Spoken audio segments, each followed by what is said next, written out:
What's up everybody, it's Critical. I'm going to be talking about some more shit. Now before I do that, the footage you're seeing right there in the background is just me getting my ass kicked at Mission 89 of Earth Defense Force 2025. Alright, well, I don't like talking about myself, but I feel like I kind of need to right now. Like I need to make this video here because what's going on may affect how often I make videos for a little while. Alright, so about a year ago, I got into a car accident. Luckily, no one was hurt, so that was good. But one of the women who was involved in the accident faked an injury and was trying to get money out of the insurance. And now she's trying to sue me personally. So I had to get an attorney and all that shit. And I really have no idea how all this suing is going to play out or how long it's going to take. But it comes at a really bad time because I'm not in a very good financial situation right now. I'm unemployed right now, and I need to make money, and I don't exactly know how I'm going to make money. I absolutely will not be taking any of the YouTube money for myself. I will still donate all of the YouTube money I make to various charities because I refuse to let this hobby of mine become a job. Because if this turns into a job, making videos just won't be as much fun, so I'm not going to let that happen. Now, I'm not in danger of becoming homeless or completely broke or anything like that, so I'm sure I'll find something. I've wanted to be a voice actor for a long time, but I have no idea how to get into the voice acting industry, so I'll probably have to do some type of creative job, like people pay me and I'll milk them or something, something that'll really get the income flowing. Now, the reason I'm making this video is because there's a possibility that between getting sued and looking for a moderately decent job, it could affect how often I make videos, but I don't think it will. I think I'll still be able to make videos whenever I want to, and I usually like to make around 2 videos a week, and I don't think that's going to change even with the shit that's going on right now. But this video is just here to kind of explain fucking. Just to, to really sum up fucking. Son of a bitch, I really don't know why I'm having such a difficult time putting into words the reason I'm making this video. I feel like a fucking Martian trying to have a political debate with a dinosaur. I'm making this video to explain why if a fucking... Alright, let's try again. Try again here. The reason I'm making this video is for an explanation if, given the worst case scenario, I don't make a video for a week or two. This video tells you why. I think that's the best way to sum it up. So, if a week or 2 weeks goes by and I haven't made a video, it's because of the shit that's going on right now that I've mentioned in this video. So, that's why I'm making this. And in all honesty, I don't think anything's going to change with how many videos I make a month or anything like that. And I don't have like a set number of videos I make a month. I just make a video whenever it seems like fun, so that's not going to change, I don't think. But I thought it would be better to be safe and let you all know what's going on in case I don't make a video for like 3 weeks or a month or some extended period of time. So that's it. See ya. You already know what time it is. We're tuning in to a new batch of Pokemon scalpers getting into their little clown scuffles over some precious product that they can turn around and try and resell online. I'm only half joking when I say that Pokemon scalpers should be officially labeled as terrorists. Like, genuinely, if you are a scalper, you should be forced onto a registry, like as a national security threat. Because these are just violent degenerates. We already saw a young woman who was murdered in Chile for her Pokemon cards because they wanted to get their grubby little paws on her product so they could turn around and resell it. We saw someone recently shot here in America over a disagreement in the Pokemon vending machine line. We've seen oodles of fights that are showing no signs of slowing down. Yeah, get the fuck out of here, homie. I'm gonna crack you, homie. I don't give a fuck. What you gonna do? What you gonna do? We gonna fight. I don't fight. You don't fight. What you gonna do? What? You don't fight, huh? Why you touch me? Why you touch me? Fucking touch me, bitch. Hits him with the pepper spray and then boot scooting boogies out of there as quickly as possible with his one box there. It was all worth it, baby. So here's 2 scalpers throwing down the old clown fiesta, which has become commonplace at Pokemon vending machines or really anywhere that sells Pokemon product at this point. as I've said numerous times, it becomes a PvP-enabled zone, and people throw out all logic and reason, and they just start throwing knuckle sandwiches at each other. In this case, he brought out the pepper spray, so he just pepper sprayed this man and then ran away from him. These fucking losers will fight and fuck their way to one box of Pokemon product just to make like $5 off it online. There is no more pathetic existence than being someone like this. Guys, stop! Hey! Break it up. So here's an interesting one. So apparently the construction workers ganked this guy over a disagreement about Pokemon product in the store because the construction workers had apparently been very disrespectful to a child who had showed up for this product, allegedly. I don't think any children actually ever even get a chance to go to the Pokemon card aisle because it's like walking into Salty Spittoon. You gotta go through like the greasiest fucking gauntlet of goobers imaginable. Plus these loveless, lifeless, worthless piles of shit clear out the entire aisle within the first 10 minutes of the store even being open, so there's not even morsels left for children. But I guess in a very rare instance here, there was. Probably Perfect Order, because scalpers are now just leaving Perfect Order because they can't resell it as effectively as previous sets. So maybe that's what it was, but the construction workers didn't get the memo that it's not the hot product to scalp anymore. Apparently there was a kid that was looking to get product. These assholes were being rude about it or something. So then this guy stepped in the middle of it, and then the construction workers tried to lay a beat down. You can see that one, like, elderly gentleman, the fucking octogenarian's, like, climbing on the guy's back, throwing sucker punches. He looks like a squirrel that's trying to get his licks in. And then we have another angle of this scuffle, and I swear to God, that old guy is throwing his punches in slow motion. It's like he's lagging. I'm watching a punch thrown at 4 FPS. Break it up. Break it up. Come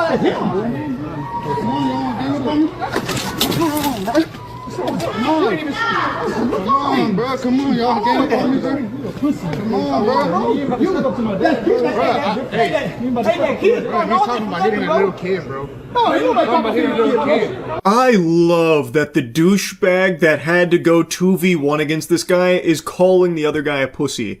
You just had to have your little sidekick, your little pocket-sized buddy there, wrapped around his back in order to try and get some of your punches in. And you're calling the other guy a pussy, even though he ate all of your wet noodle punches with no problem at all, and you have the gall to call him a pussy, even though you had to 2v1 him?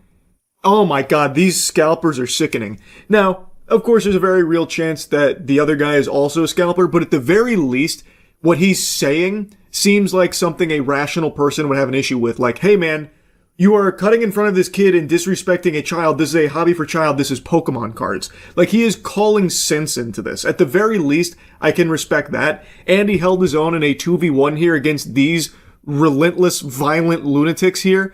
All over Pokemon cards, mind you. And I'm going to tell you something. Those 3 dudes, there's 3, but only 2 of them got involved in the fight. The other one was in the cuck chair.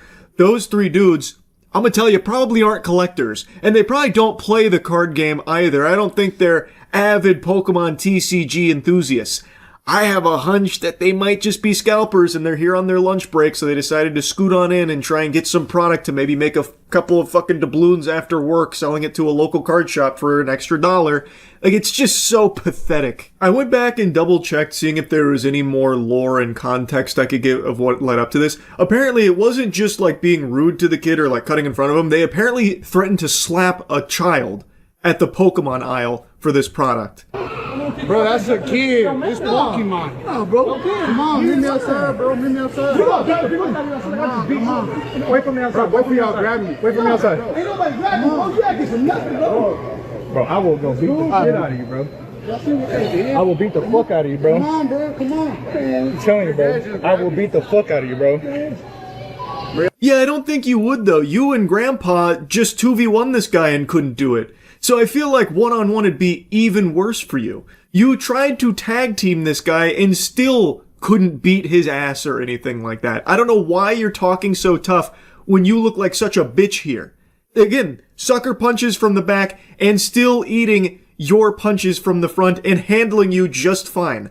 I think that guy probably would have won if he did actually step outside with them. It's just pure lunacy. There is no low that these scalpers won't sink to. If that is true about them threatening to slap a child over Pokemon cards, like, it's completely indefensible, man. These are such worms. Hands on, hands off, getting live. Pokey Streets in Meyer, baby. Let's go. Let's get them. Who's got them hands? Here we go, Pokey Streets. Let's get it.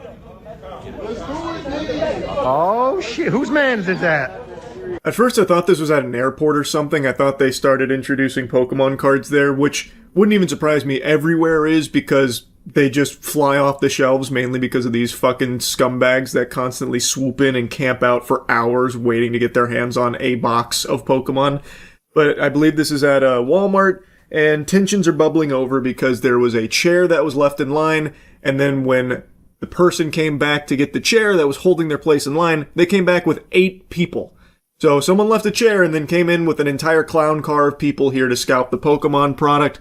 So then that led to an argument in there, and then things started to get heated. The guy filming's delivering some commentary on it like he's watching a sport.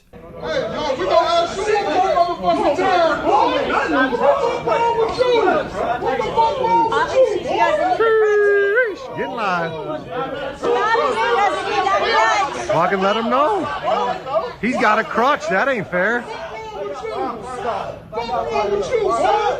Man, Pokemon cards, you all are wildin'. He's pulling up, bro.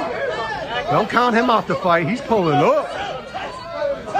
He's gonna go at it with a crutch, really? He said, tag team, you want some?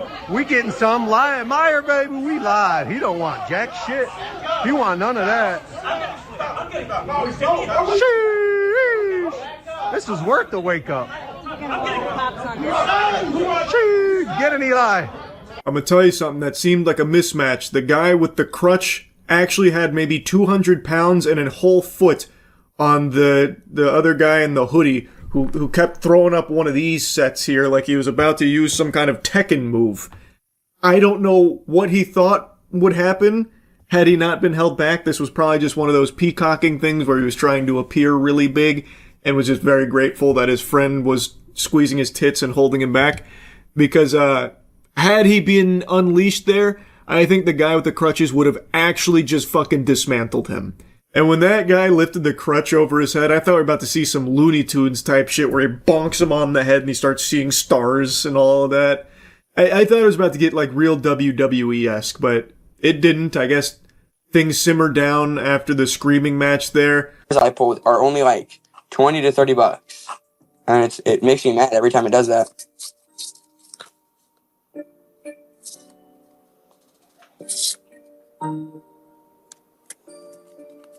Hold on one second. I'm getting a notification. Hold on 1 second. One second, guys. Getting a notification. Here's a little bonus I wanted to slip in here because this clip blew up. This is a whatnot scammer. This guy is Clayton's Cards, and Clayton hatched a nefarious scheme. So this is a rip and ship. For those that don't know what that is, you pay the streamer to open packs for you and you get the pulls from it. So someone is paid for this pack, and Clayton is going through the pack, and then he happens to catch a glimpse of the hit at the back. You can see that there is a foil in the back, potentially a really big chase card, and Clayton notices this, and the world stands still. Time ceases to exist. And he starts to cook a little bit. He starts to activate some neurons, and he decides, you know what? I want it. I can't do this. So he does something where he says he's getting notifications and he pulls the entire thing off screen and he swaps out the card. This is a bait and switch. It's a pretty standard scam, but usually they're not as blatantly obvious as this. And also, you can see enough of the card here so people figured out what the card was. It is literally a $3 card. So what he did is he bait and switched on a $3 card to one of the sellers here to scam them. He did inevitably get banned, but look at how he tries to finish the show here and get away with it. Hey, yo, Nash, you go crazy. Can everybody hear me good?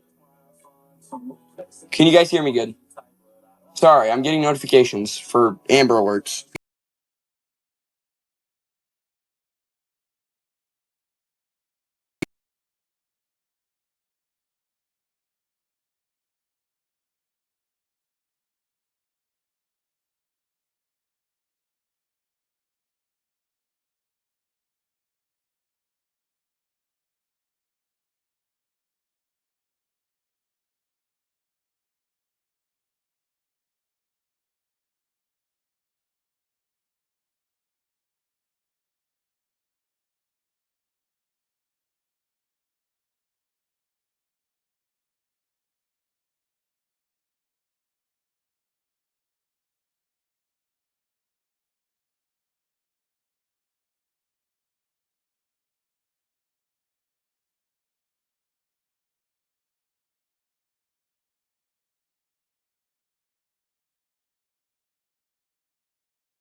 Let's do a little role-playing here, a little thespian exercise. You're going to play the judge, and I'm going to be presenting a case to you. It's the case of a university student being caught red-handed with over 100 videos on his phone of him secretly filming women using the toilet. He was even caught in the act filming a woman using the bathroom. And now I present to you this irrefutable evidence where there is no wiggle room for some kind of alternate explanation. There is no way to weasel out of this being him filming these videos without permission, non-consensually, in a private setting, the toilet. Now, I, as the fun-sized lawyer, present to you this case. What do you rule? What do you think is punishment that fits that crime? I would wager a guess that if you've got all your marbles about you, you would rightfully say that jail time is in order for a perverted, unremorseful freak like this. Now, what if I told you this drama exercise wasn't all make-believe? This is a case that just unfolded in Australian court, and the judge ruled that the punishment for this individual wasn't jail time. It was a very stern, hands-on-the-hip wiggling of the finger saying, "Now don't do that again." He secretly filmed women inside toilets and showers, but Barefoot Cow doesn't appreciate the camera being pointed at him. Mr. Cow, why did you upskirt women? The Melbourne University biomedicine student, originally from Vietnam, walking from court on a community corrections order. How peculiar that the guy who was addicted to upskirting women and taking non-consensual videos of them using the bathroom doesn't like to be filmed himself. Well, isn't that just the strangest thing? So this is 23-year-old Bao Cao. He is a biomedical student in Australia, and he was caught with over 100 videos of him secretly filming women in bathrooms. They mention like shower. He was caught in the act of filming a woman using the toilet. That's how they actually apprehended him. She noticed that he was secretly filming her while she was on the toilet. He was apparently holding his phone close to the wall, and she took notice of that, alerted security. They came in there and actually caught him red-handed here. Also, according to a couple articles, this is apparently not even the first time that he's had a run-in with the law for identical issues here.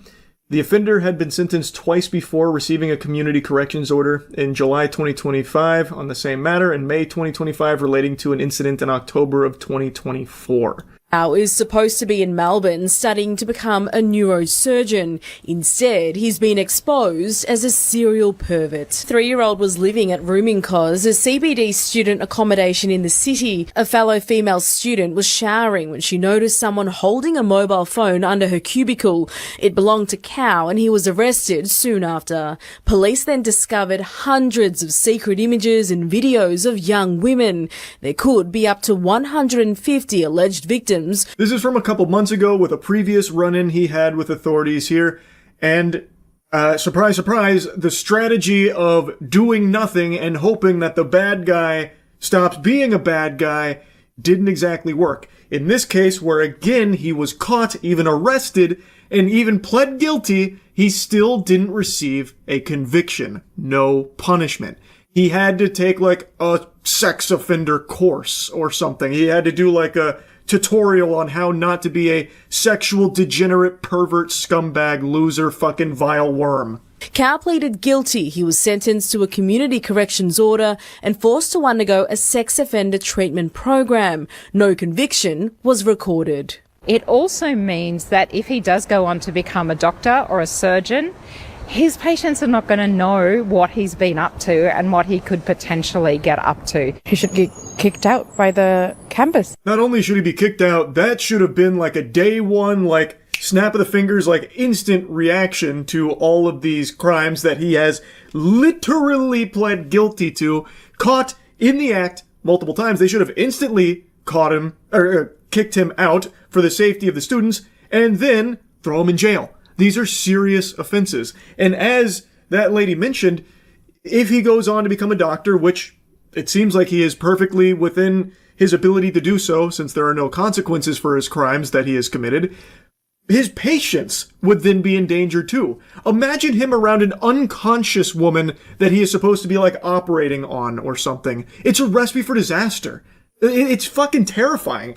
A few months ago, Cow was arrested again after filming a woman inside the public toilets here at the District Docklands shopping centre. He confessed and pleaded guilty. Again, no conviction was recorded. How many women have to be subjected to a perpetrator of this type of crime, and he literally gets away with it? How safe are the female students at that university right now? That's a great question. How safe are these women? How many women need to be subjected to this perpetrator who keeps getting away with it and is getting sent a very clear message from the justice system over there in Australia that he can just keep doing it to his heart's content till the cows come home? Why don't we ask the judge, Michelle, who is the one that was presiding over the case that was mentioned there about how he was caught filming in that toilet? That's the one that we've been watching prior to this older one. He is done and has been caught multiple times doing this exact same thing, and yet still not being punished. Mr. Cow, do you still plan on becoming a doctor? Mr. Cow, do you plan on apologising to your victims? Police found over 100 secretly recorded videos and images of innocent women on the 23-year-old's phone, taken inside public bathrooms at Docklands District Shopping Centre and at his student accommodation in the city. Yeah, he can still pursue being a doctor. He's not getting any actual punishment, no consequences, even though he is very clearly guilty of these crimes for which he is accused. They have overwhelming evidence, and it's not even a matter of if he did it. They know he did. They just don't care. I guess the judge that was presiding over the case just hit him with a yawn. So what? He had over 100 videos secretly recording women in bathrooms? Big whoop! I got the fucking courthouse shitter bugged right now! Sue me! What a despicable outcome to this case. To me, it reads like they don't take sexual crimes seriously. That's what it feels like. It's unbelievable that they know he did this. They just don't want to punish him. So now this disgusting freak gets away with it. Not even a slap on the wrist. Still gets to be a doctor down the line and doesn't go to jail or face any repercussions for it. He has a 12-month period where he can't reoffend. That's all. But despite his guilty pleas, the court let him off without a conviction. Explaining his actions, he told police he was in the female toilets because he wasn't sure about his gender. Are you still unsure of your gender? Now, in all the articles I've read relating to this case, I've only seen this claim from 7 News Australia. I'm not familiar with the organization, but according to them, when police were questioning Mr. Cow as to his reason for being in the women's restroom doing this, he panicked and spit out a bunch of horseradish that he's actually in there because he's unsure on his gender. However, according to a different news organization, what he said when confronted by authorities after being caught in the cubicle secretly filming that woman is that he was gay. He told the police that the reason he was in the women's restroom is because he was gay. Reaching into her cubicle, she ran and told security, and when he was confronted, Cow said he was gay. That's why he was using the female bathrooms. When police seized Bao Cow's phone, they found more than 100 different videos, but only one victim was identified. The rest remain unknown. It's not the first time Cow has been shown mercy by the courts. In May last year, he avoided conviction after he was caught upskirting a woman, and in July, he avoided conviction again for near identical offending. It actually is crazy how he continues to just get away with it with no punishments, because it's not like he and his legal team are going in there like he's got fucking Saul Goodman in his corner and they're in there outsmarting them in the legal system, giving like some kind of crazy legal smackdown proving his innocence. They literally march in there and just say, yep, he's guilty. This guy, he did it. Everything you've accused him of, he did do it.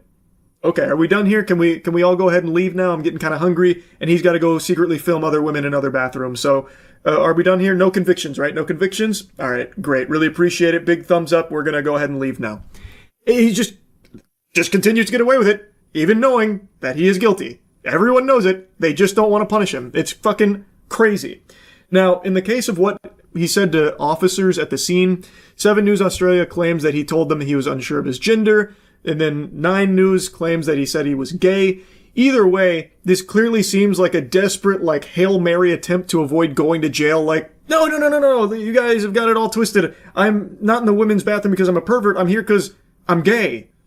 And it's like, okay, that doesn't do anything. What you were doing is still highly illegal. You are caught filming women using the bathroom, and you were caught with over 100 other videos of secretly filming these women, non-consensually. It's a sexual crime. It doesn't matter if he's unsure of his gender or if he's gay or anything like that. Which, by the way, is something he didn't say in his previous run-ins with the authorities for similar crimes that he has been guilty of. So it really seems like it's just something he pulled out of his ass desperately when confronted by the police after getting caught red-handed again. Now, from what I can see from court, this never got brought up. So to me, it seems like his defense found it to be a pretty weak position to try and argue, because him secretly filming videos of women using the toilet, upskirting, about to use the shower in a fucking intimate setting like the bathroom where he's non-consensually filming them, is still illegal in every single possible context. So like I said, I haven't been able to find any information on if that was ever even brought up in court or not. It doesn't seem like it was. It sounds like he must have been like really trying to avoid getting arrested again, so then he tried saying like, I'm unsure about my gender, thus I had to be in the women's restroom filming these women non-consensually, collecting data here on my phone with these videos. Like, it sounds like that was something he just tried with the police that were about to arrest him, and not something that they actually tried as like a legal strategy, though I don't know, because not all of the information on this case is public. All we have is the judge's final verdict, where she cites things not related to that, but instead that he's young and also might be lonely. That was her reasoning for no punishment for a serial pervert who has committed numerous crimes. The court today heard one of his traumatised victims remains anxious and, unsurprisingly, hypervigilant, the incident impacting her ability to use public restrooms. In her sentencing, the magistrate said Mr Cow has no family here and considers him to be isolated in the community. She also said the 23-year-old's youth needed to be taken into account. Bro, this judge can suck a fart out of my butthole. What are you talking about? What does that have to do with this case at all? He's 23 years old. Do you think he doesn't know the difference between consensual filming and non-consensual filming? This is a sexual crime. He is using the women's restroom for the sole purpose of filming them use the bathroom, and apparently upskirting women. And apparently, according to some of the articles, was secretly filming women who were about to use the shower. Like, this is not a matter of like, he didn't know any better. How could he have possibly known? He's alone in our community. What are you talking about? There's plenty of people in the world that are alone right now that don't do this degenerate, disgusting, criminal shit. And the message that the court is sending to the victims here is just gross. Literally giving the victims one of these right here. That's the gift from the judge in this case. Over 100 videos of victims that, again, they know the guy is guilty. They know that. They even say as much. And then they just don't do anything about it. They let him get away with it. It's not even like the, like illusion of a punishment. They don't even try and pretend like they're punishing him. They're even just trying to garner sympathy for the guy, saying like, oh, well, he's alone and, well, he's only 23 years old, so we have to make sure we take that into account. So I think what makes sense here is that 12 months Just don't do it again and we're good here. Then all is squared. The victims got no justice. So, like, they read an impact statement from one of the women who was filmed by Cow here, and she's talking about, like, how it actually really dramatized her. And I imagine many others probably would feel the same if they found out that when they were using the bathroom, there was some secret fucking evil weirdo in the stall next to them filming them the whole time in order to jerk off to it.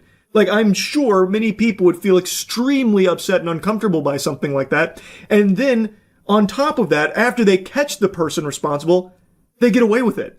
And not only do they get away with it, they try and play like a sad song in the world's smallest violin for the guy, not for the victims. They don't do anything for the victims to try and get them justice or anything. It's no compassion for the victims of a sexual crime blows my mind here. And the judge, Michelle, even had the gall to say, like, the women deserve to feel safe in this kind of area, you know, an intimate spot like the bathroom. Which is why I'm ensuring that this guy does not go to jail and does not get punished. We'll have a 12-month period where we ask him to maybe just stop, pump the brakes on that filming women secretly in the restroom business. That ought to make all these victims feel better and feel safe again. It's crazy, man. It blows my mind. Judge Michelle really dropped the ball on this one. I think there needs to be a follow-up investigation here, but that's... maybe I'm on the crack pipe. I just feel like justice wasn't exactly served. No convictions, even though this is not the first time he has faced this.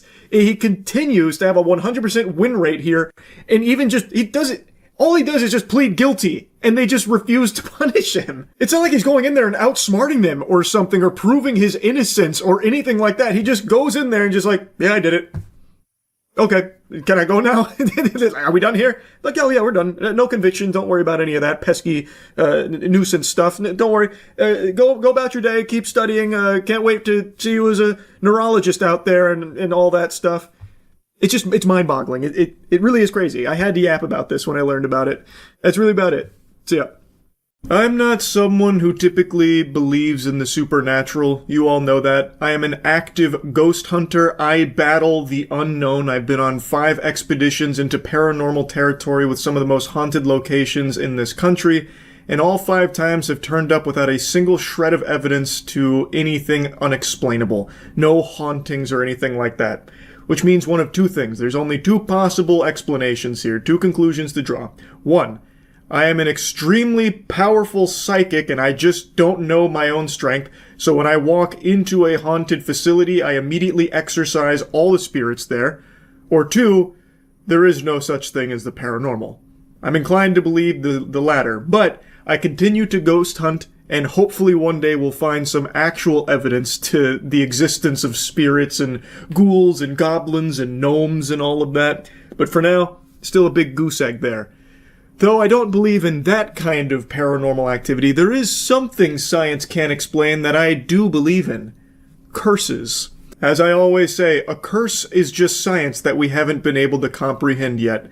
And I, unfortunately, was the victim of a very potent curse. Almost up there with like Avada Kedavra, except instead of killing me, it's killing my dreams of winning big trophies and big tournaments. The curse I'm referring to is my esports team's drought of major wins. What do I mean by this? Well, I've been in esports now for about 5 years. As all of you know, we have recently merged with Shopify Rebellion, so Moist Esports and Shopify Rebellion, we've rolled into one team. I've already talked at length about this merger, but I'll go ahead and give you the biggest cliff note here, one that people keep asking about. Why did we change the name? Well, one of the big reasons we did this merge in the first place is because our previous name, Moist Esports, well, that name was mud. They actually treated that like it was a slur at U.S. immigration, so we were no longer able to get our players, our international players, into this country for tournaments, and we speculate that it might be because of the name. Someone had a huge hate boner for it. So, obviously, keeping the name would still keep that problem. With Shopify Rebellion, that issue has been completely resolved, and it's been extremely exciting, it's been a lot of fun, but unfortunately, the curse has persisted, or at least it did, past tense. The curse latched onto my very soul. We were still in a major drought for the last, 6 months, but I'm happy to say, this week, we finally broke it. And not only did we win a major, we won a super major as well. And then we won another big tournament that qualified us for the World Championship in another game. So in 1 week, the curse was lifted, and then we blew its ass wide open. Now, some of you may have noticed I wasn't watch partying any of the tournaments over the last week, and it's by design. I've become very superstitious over the years. I think a lot of you have noticed that. So I wanted to try not watch partying these huge tournaments to see what would happen. And lo and behold, we won every tournament. And so I think there was some kind of voodoo magic placed on my watch parties to ensure that we only ever got second place.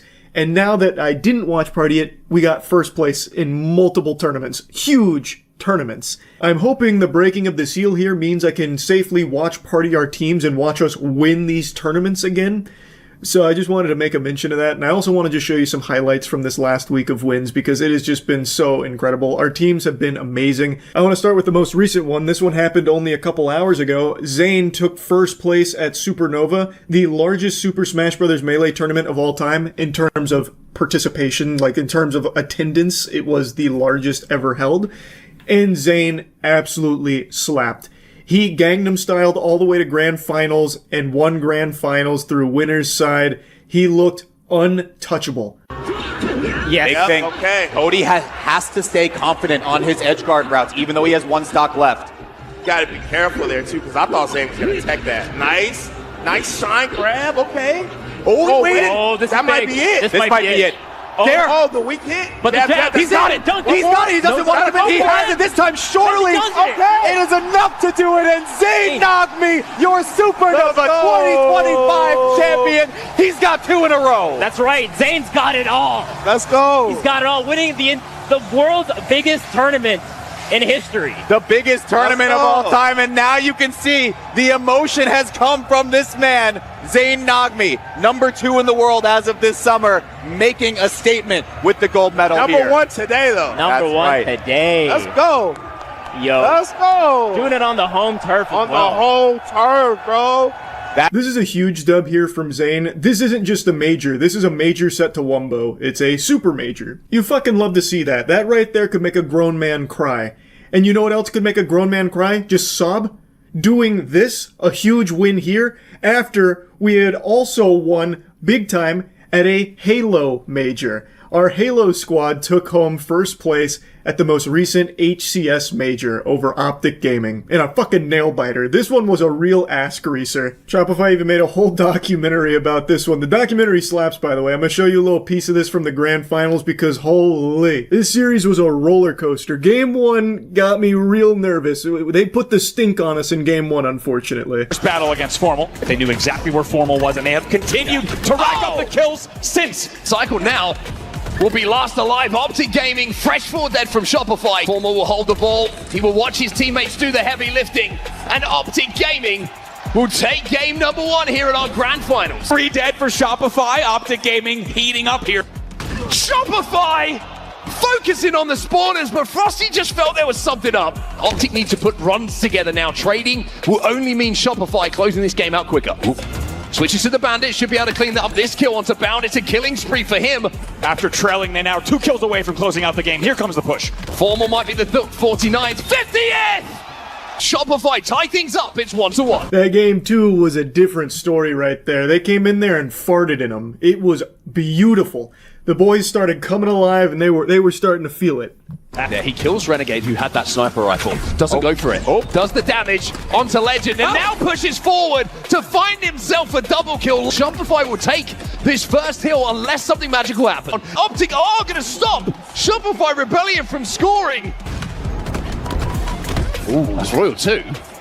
And Frosty is buying time, gets the trade in that position somehow or other. All of the players are falling. Frosty last alive. I don't think he's going to be able to get near that hill. He's cut down, and it looks like Optic might have done enough. And they will go ahead in the series. They're up 2-1. Just when you thought Shopify was finding some footing, finding momentum after that second hill. Spots out Bound. Oh! Deletes Bound with a backspace. Shopify cap. That's a big trade for Formal, however, still a man advantage. It's a 2v1 on the map right now as the flag will continue running through Rat. I don't know if Optic can stop this one. I don't know if there's anyone in position. I think this is going to be it. Renegade the last hope, and the G-Slide is there. 5, and it's not going to be capped just yet. Does not get it. Here comes Cycle, though. He will be there, and yes, Shopify Rebellion will get the flag and tie up the series 2-2.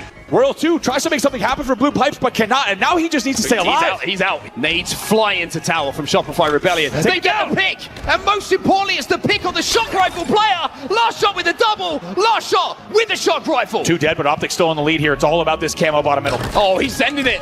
Last shot with the slide. Now 48-46, 2 kills away. Last shot gets the pick. Royal 2, there's one. Shopify close out. Shopify 1 map away. Best of 7 keeps me sweating. Squad is looking so strong here. Lot of momentum, but then game 6 gets rocky. All right then, Salt Lake City, this could be the final game of our grand finals. The final game of the event. Frosty wins that battle. 2 dead on either side at the moment, although Shopify have that spawner just coming up in time. 4 dead. The fuse is lit again. They're up by 2. Spots out. Legend. Not over. And Frosty connects. Gets popped up. Frosty starts to march that bomb towards the base. Royal 2 also in position with his sniper rifle, but Renegade picks up one on last shot. Like you say, Cycle also falls in this push. Cycle and last shot fall. This is falling apart for Shopify Rebellion, and what a counter from Optic Gaming. Frosty in a 1v1 with Legend. Legend gonna win it. Cycle collects his sniper rifle though and keeps the pressure on. 10 seconds left in this game. Bomb rule is set around 5 seconds left in the game. Shopify can't do anything about it. And ladies and gentlemen, Optic will win it! Before showing you the exhilarating Game 7, I do want to say, I know how a lot of people feel about Halo in the current era, about it not being the juggernaut that it once was. I understand. But I need you to trust me when I say the esports side of Halo is a totally different beast. Halo professionally hasn't been this good since the OG MLG days. I'm talking back in the straight Rippin era, the Walshy era. I think the Halo we're seeing over the last 6 to 8 months is up there with some of the greats from back in the day. It has been so fucking fun to watch. Even before we merged with Shopify and had this Halo team, I was still watching these tournaments because they are just so good. We're tied up at 3-3.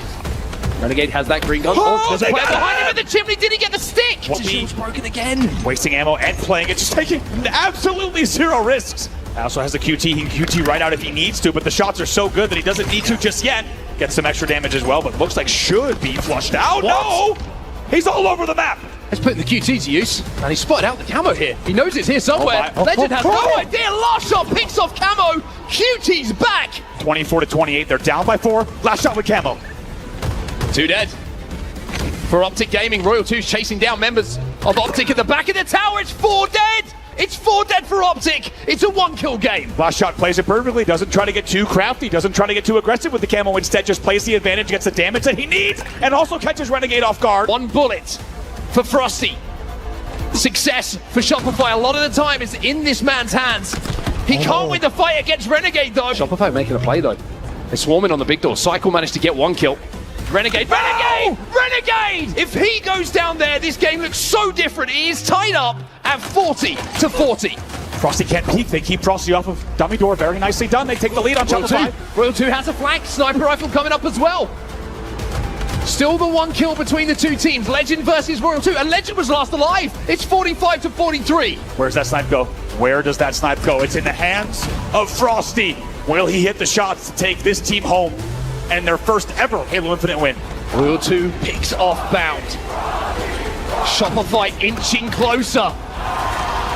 2 kills to go with 2 members of Optic in the death screen. The sniper rifle in the hands of a man who has lifted so many trophies throughout his career. Bound his way out at green. Let's see if they can splat him out. Cycle finds 1. 1 kill to go. Frosty with this snipe. Optic with barely any hope at this point. No room for error on Optic. Knows it. That's gonna be it. It's Cycle.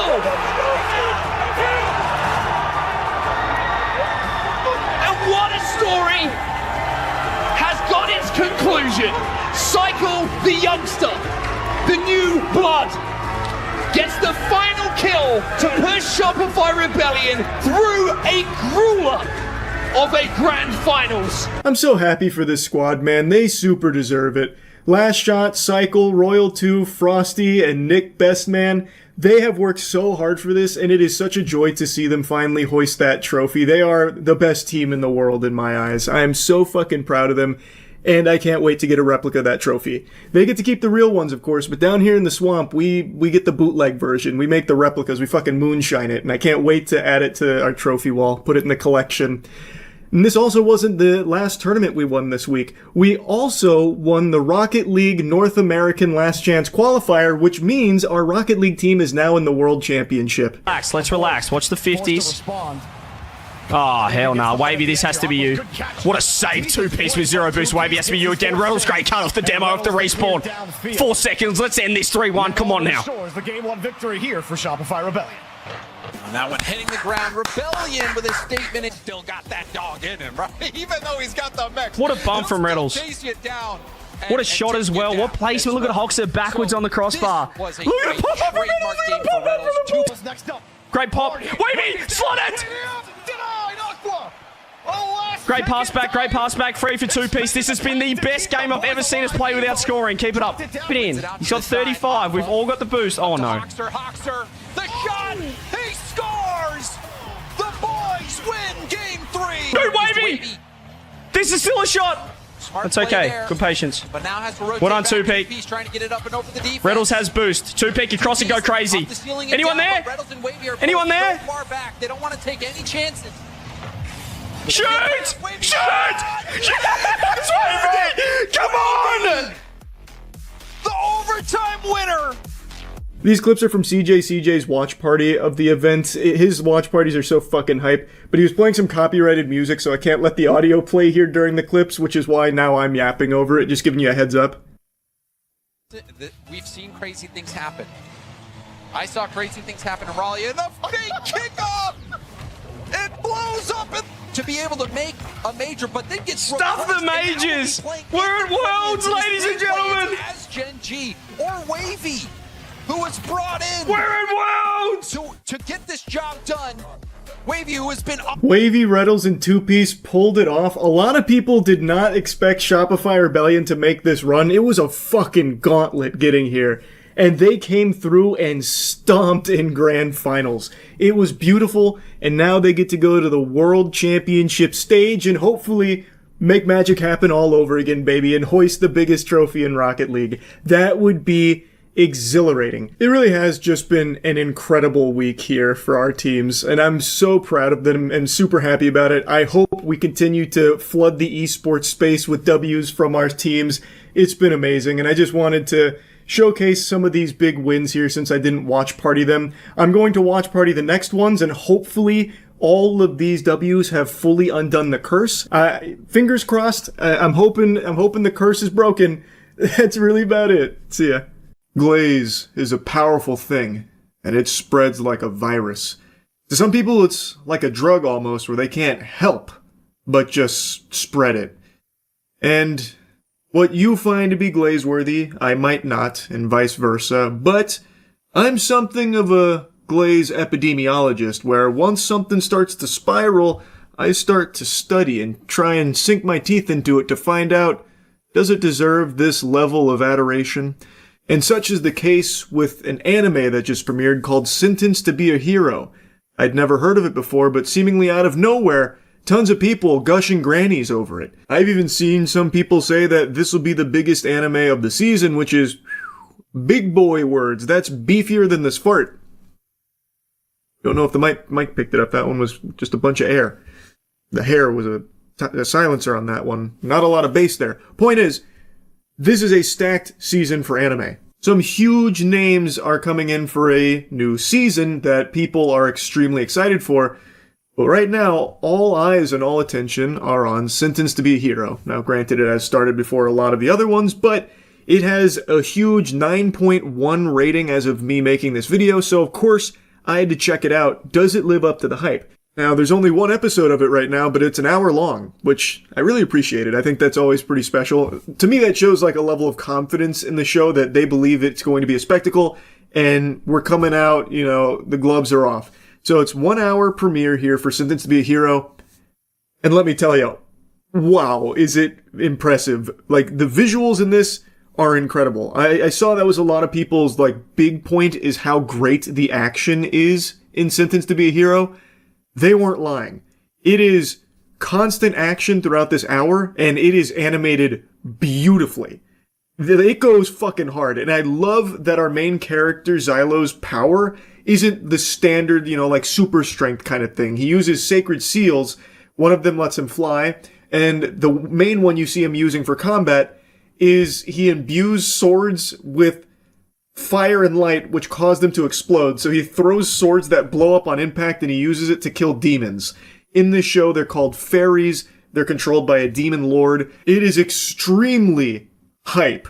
This premiere felt like I was watching the finale to an anime season. Like, this was almost anime movie level quality for this hour. I was very, very, very impressed.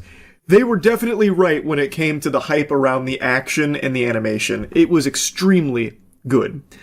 Now, I also was pretty interested in the world they built here. Hero shows are a dime a dozen. That's like the main thing. Even outside of anime, everything is geared towards like hero type content. So immediately the name Sentenced to be a Hero, I thought, okay, it'll probably be a pretty generic hero anime, which is fine as long as, it's cool. They do give it a different spin. So in this universe, being a hero is like the worst thing you can be. It's a crime.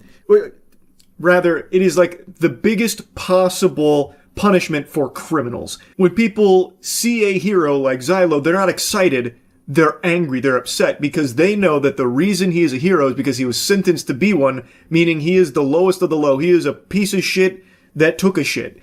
If you are punished, like the worst imaginable punishment in that world is being sentenced to be a hero, which gives you basically immortality, where even if you do die on hero duty, they drag your soul back from hell in order to make you be a hero again. So you're constantly being fundamentally tortured on the front lines fighting for the rest of the people around you. So it's not like a noble position, it's like the worst position, which is an interesting spin on it.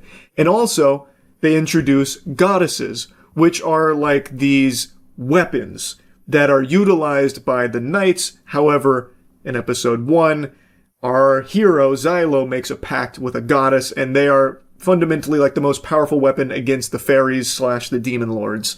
It's a really interesting spin off of tropes in the anime hero genre, and I'm very curious to see where it goes. That being said, it's very simple so far. We're only an hour in.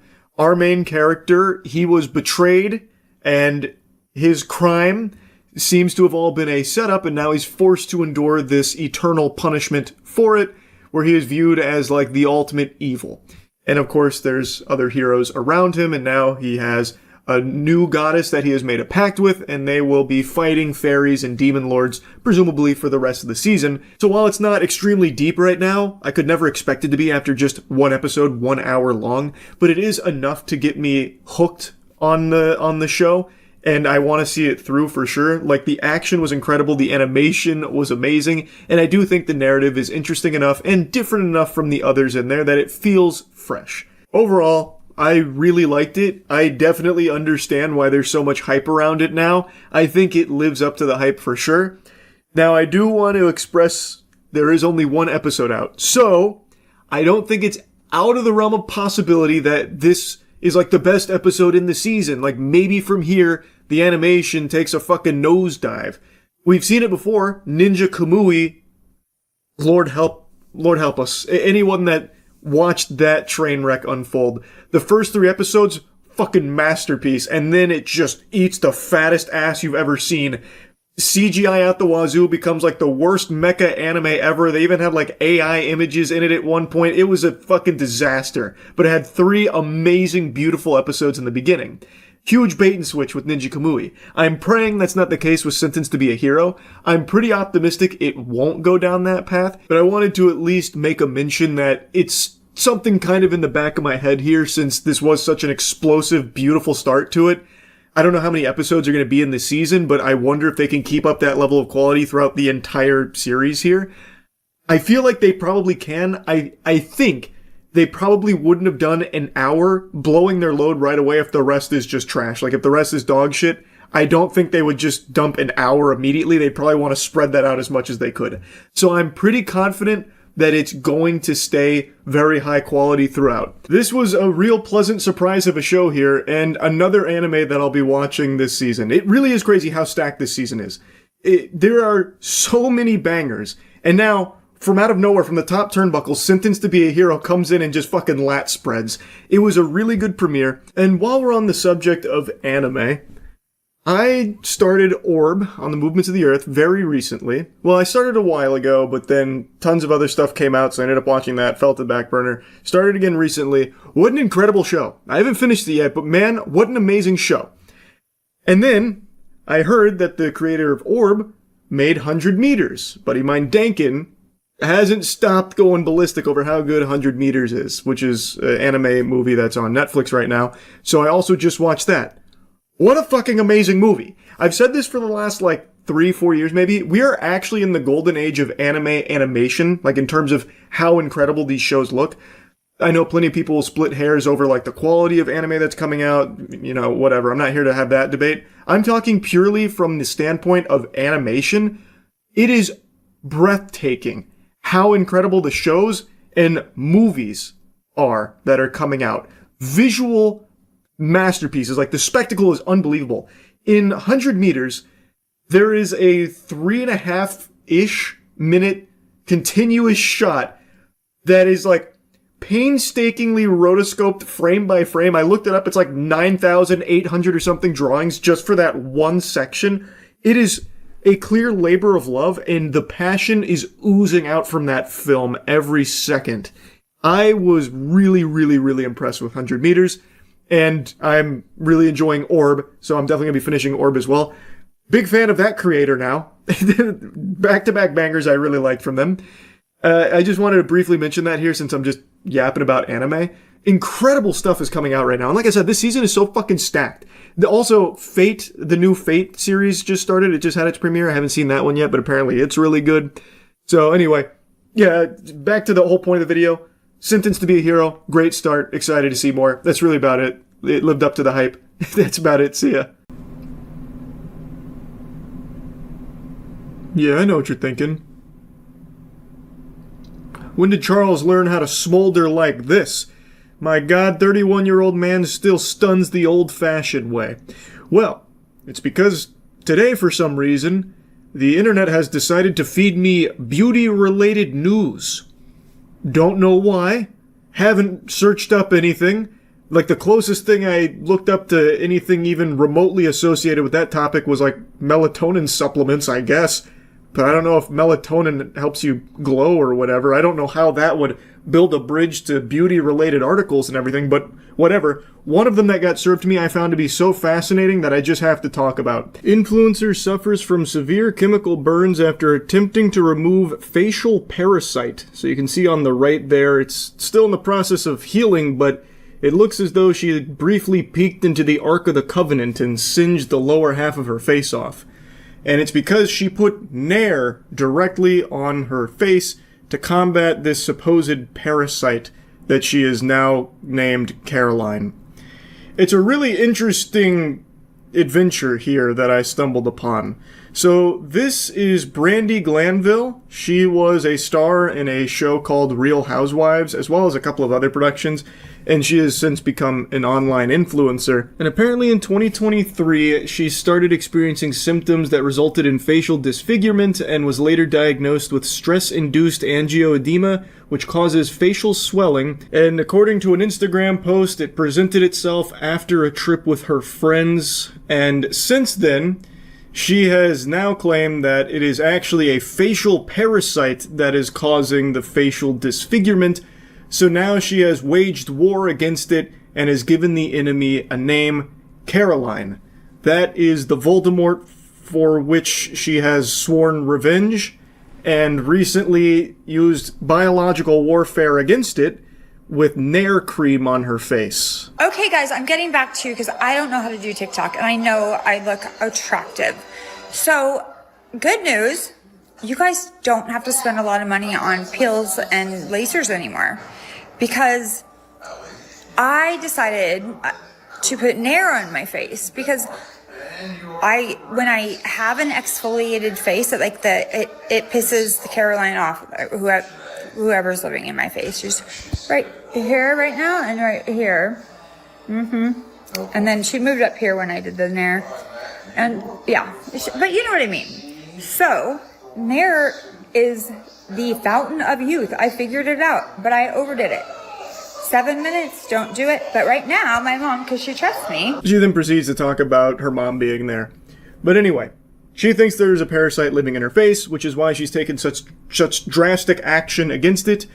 Though there is no evidence to support that claim, there is nothing to suggest she has a facial parasite. Now, of course, I'm not her doctor and haven't conducted an exam myself here. Maybe it is entirely possible she got bitten by the radioactive spider that gave Spider-Man his powers.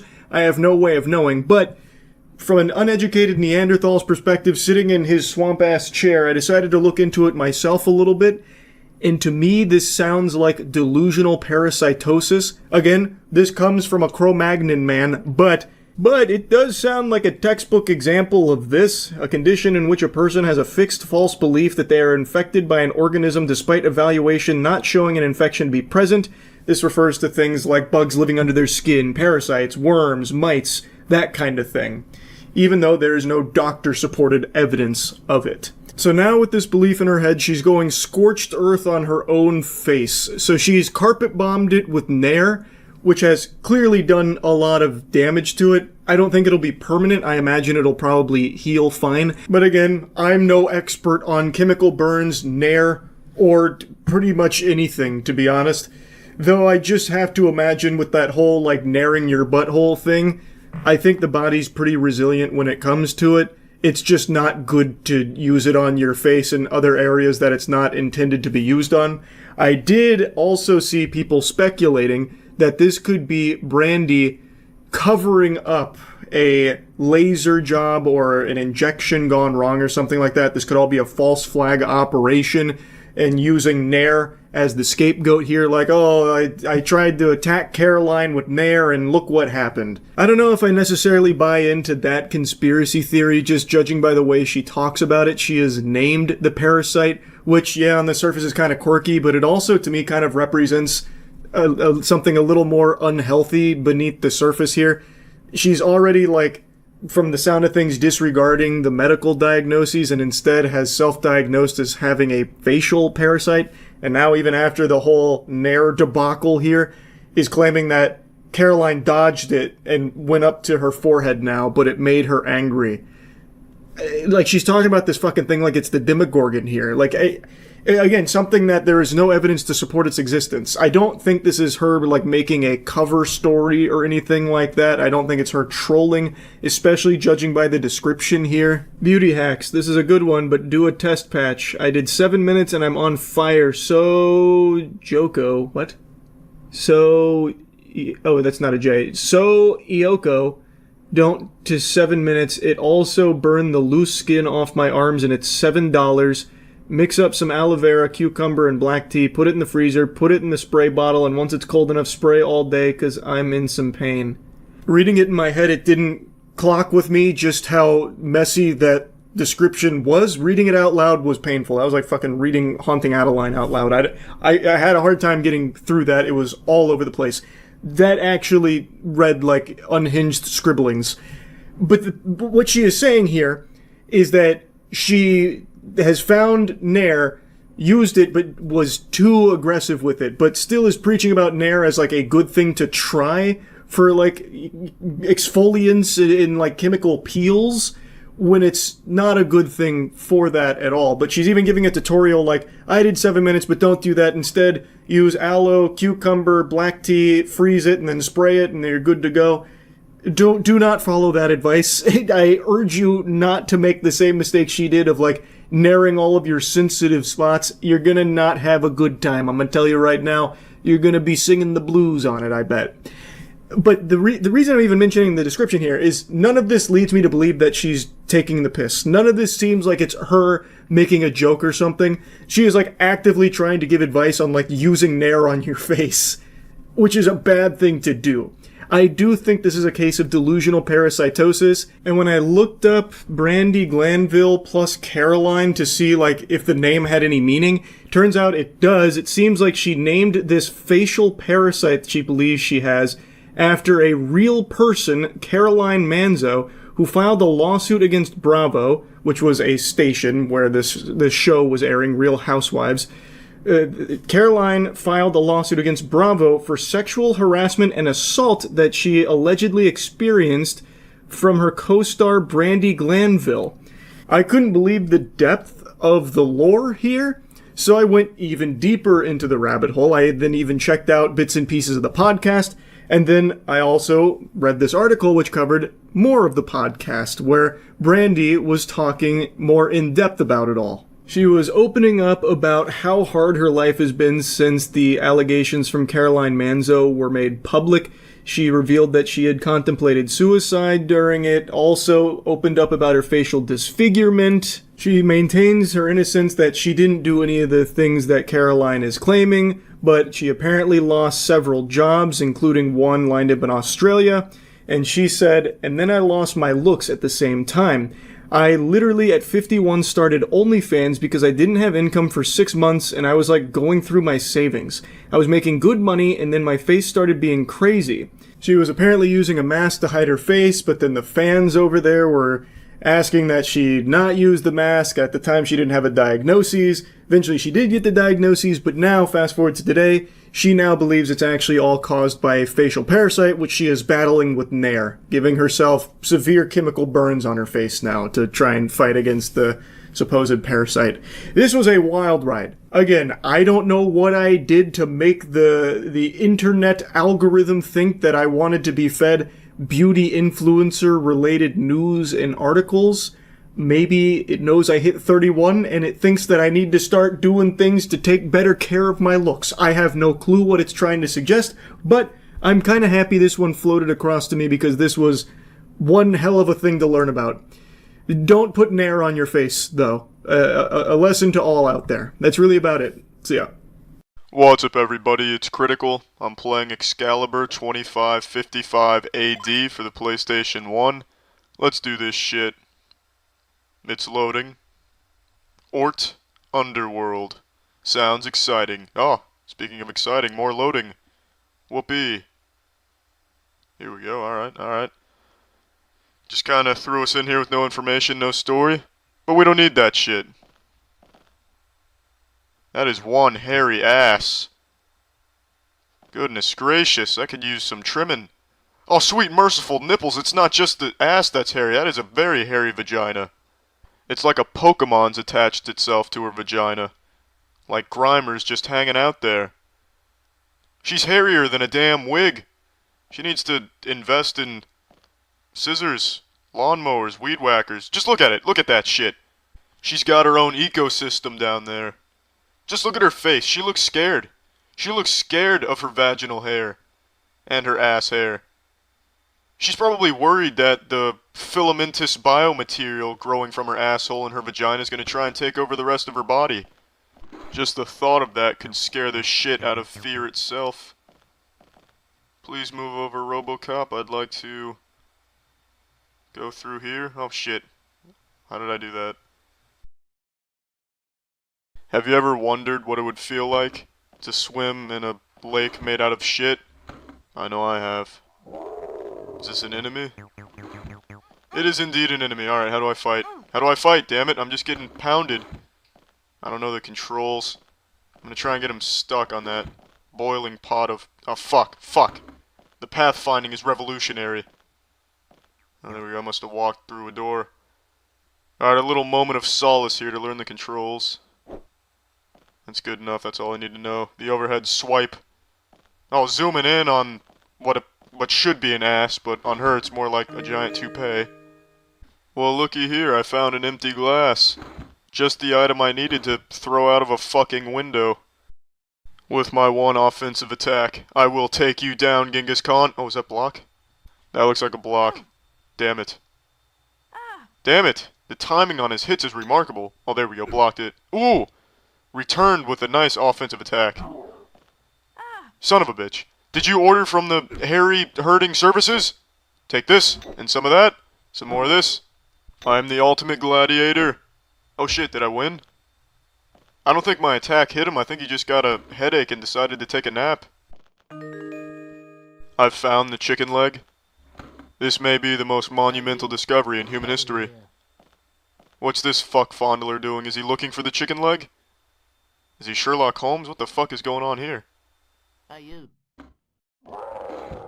Oh, damn! It's an angry, camping caveman. Oh, it's not a problem. Oh, damn it! Not a problem. Not a problem. No problem. That text really zipped by. I don't know what it said. Oh, there's something here. I've found the meat. It's not just any meat, it's the meat. Now we're cooking. I have no idea where to go. There are so many fucking doors here. The name of this game shouldn't be Excalibur 2555. It should be Doors, 2,555 of them. Good luck finding your way around. Kind of a lengthy title for a game's name, but at least you know what you're in for. Go through the door. Am I inside someone's stomach? Oh shit, what is this? Where did this thing come from? Oh, what the fuck? He's got a laser shooter? A cheating person he is. Oh, there we go. There's a hit. He's blocking all of my attacks. Damn it, he knows every move I'm gonna make before I make it. There we go. Landed a hit. Sir, if you stop blocking, you win $1 million. Nope, you just lost $1 million. Oh, go fuck yourself. Go fuck yourself again. You are not on Santa's nice list this year. I'll give you a moment to catch your breath. Go fuck yourself. Damn it! This is some bullshit. This is just bullshit. Oh, there we go. Oh, there we go. Double, triple combo! This battle is mine now. He let his guard down for a moment, and I struck while the iron was hot. He's getting sliced and diced. Pulverized. Shitterized. How many hits does it take to win? What the fuck is going on? Alright, this dude is the immortal lumberjack. I hit him at least 1,000 times with this sword. Unless this sword is made out of foam, that should have killed him. I think he was just showing me that he's invincible. So he just stopped blocking because it just didn't matter because it wouldn't do anything to him anyway except tickle him. This is just terrifying. It looks like the bartender's about to wiggle his ass cheeks on her titties. Dolph, whatever you want, you can't have it. Unless, of course, you found Cecil, my pet rat. As a matter of fuck, I did find your pet rat. Here you go. Cecil, you found him. Anything I have Alright, is yeah, yours. no. Keep whatever you have. I just want to fucking complete this level. This is a very, very poorly designed level. And I know it's an older game, so the level's not going to be as sophisticated as today's levels, but I can still play and appreciate the classic games, but this is not a classic game. This is an ASIC game. I have what you're looking for, Captain America. There you go. Your fucking giant battery. Now please just let me through. Well, that was mighty generous of you. Well, you have perfect posture, but your lateral agility could use some work. Fantastic. More loading. Oh, level complete. There we go. There it is. Yeah. Alright, well, I'm done playing this. Well, that's the end of this video. Remember to rate the video, comment the video, and subscribe if you want to see videos similar to this one. See ya. Oh, it's here. From out of nowhere, the top turnbuckle, Code Blue Cam just released the Jack Doherty body cam from when he got arrested a few months ago. And this is a more successful shadow drop than Apex Legends. This puppy is popping off because everyone wants to see Sack Dorky get punished. They want to see him be arrested, thrown in jail, in the cuffs, because he is an insufferable asshole who truly deserves it. It is around 3 a.m. on the morning of Saturday, November 15th, 2025, and these Miami Beach police officers stationed on Washington Avenue in Miami Beach, Florida, have reached their patience limit with 22-year-old YouTuber Jack Doherty. God, looking like that at 22 is so unfortunate. He actually looks like a 12-year-old boy. That's brutal, man. That looks like something you'd see in your middle school yearbook. He also runs like an OnlyFans agency or some shit too. Imagine Boss Baby being the person handling your paychecks. Eek. Jack Doherty, who broke away from his group and attempted to engage officers to create content for his channel in the middle of the roadway, creating a safety hazard. Despite multiple warnings, Jack continued recording the video, even ignoring his friends as they told him to stop. As a final warning, officers told him that they would... Also, I always like to highlight these guys as well, because I think they're even more pathetic than the main clown, because they do this for nothing. I bet this guy doesn't even get paid to hold the camera for Jack Doherty's dog shit streams. I bet he just does it because he tries to suckle some clout out of it. I bet he does it for the love of the game. Oh, Jack, do you need someone to hold your cock while you pee? Yeah, I'll do it. No, you don't need to pay me. The same thing with all the pranksters and shit. All the pranksters who have their friends run into the, like, fast food places with them, they do not see a penny of the revenue that the person makes. I highlight this phenomenon every time I see it in pranksters' content or in Sack Dorky's streams. The people that are with him, his entourage, his lackeys, they deserve just as many spitballs and tomatoes as the protagonist clown, Jack Doherty. Because they are enabling him. He couldn't do this shit without his cronies. So they latch on to his tiny little asshole like a hemorrhoid and suck all the juice out that they can for... I guess maybe some kind of trickle-down clout from just being around Jack, but they don't even get drip-fed that much. I'm just very confident they're not paid by him as employees. The goofball holding the phone and going catatonic when the police are, like, questioning him and then panicking when they start to, like, you know, get near him. I bet Jack wouldn't piss in their mouth if they were dying of thirst. These goobers probably don't see a single penny from the content that they film with Jack. The bodyguards, I understand, because they're literally paid to fight his battles for him. They're like his meat shield, so Jack instigates conflict, hides behind the bodyguards, and they are paid to do that. That I totally understand. But like, this goober with the camera here, like, I just don't think he sees anything from this. Do you think he brags about it, by the way? Do you think he's, like, proud of it? Talking to his friends and family, like, oh yeah, no, I'm kind of a big deal. You might have seen me on Jack Doherty's stream. Yeah, I was holding the camera. I'm his glorified fleshlight. No, I don't get paid for it. Why are you laughing? No, where are you going? Why are you leaving? There has to be some level of self-awareness and shame, right? Arrest him if he didn't comply, to which Jack replied, "Once I'm done with this, bet." And now, as officers move to make good on that warning, they have no idea that Jack is far from done recording them on this day. What? No. I got him. Hey, yo, you don't want to go neither. Back up. I'm just saying I got him. Back up. Nice work, bodyguard. Back up. What a hero. He's like actually Spider-Man the way he tried to step in there and save Jack. You want to go with him? Go to the sidewalk now. Okay. No, I'm chilling. Now. You want to be funny? We tell you to get on the street, go on the street. All right, I'm getting out. Who the you think you are, bro? I'm getting out the street. No, you're not. Like, after I do this, who the are you, bro? I was trying to walk up the street, but you doesn't matter, bro. All you had to do was get in the sidewalk. That's it.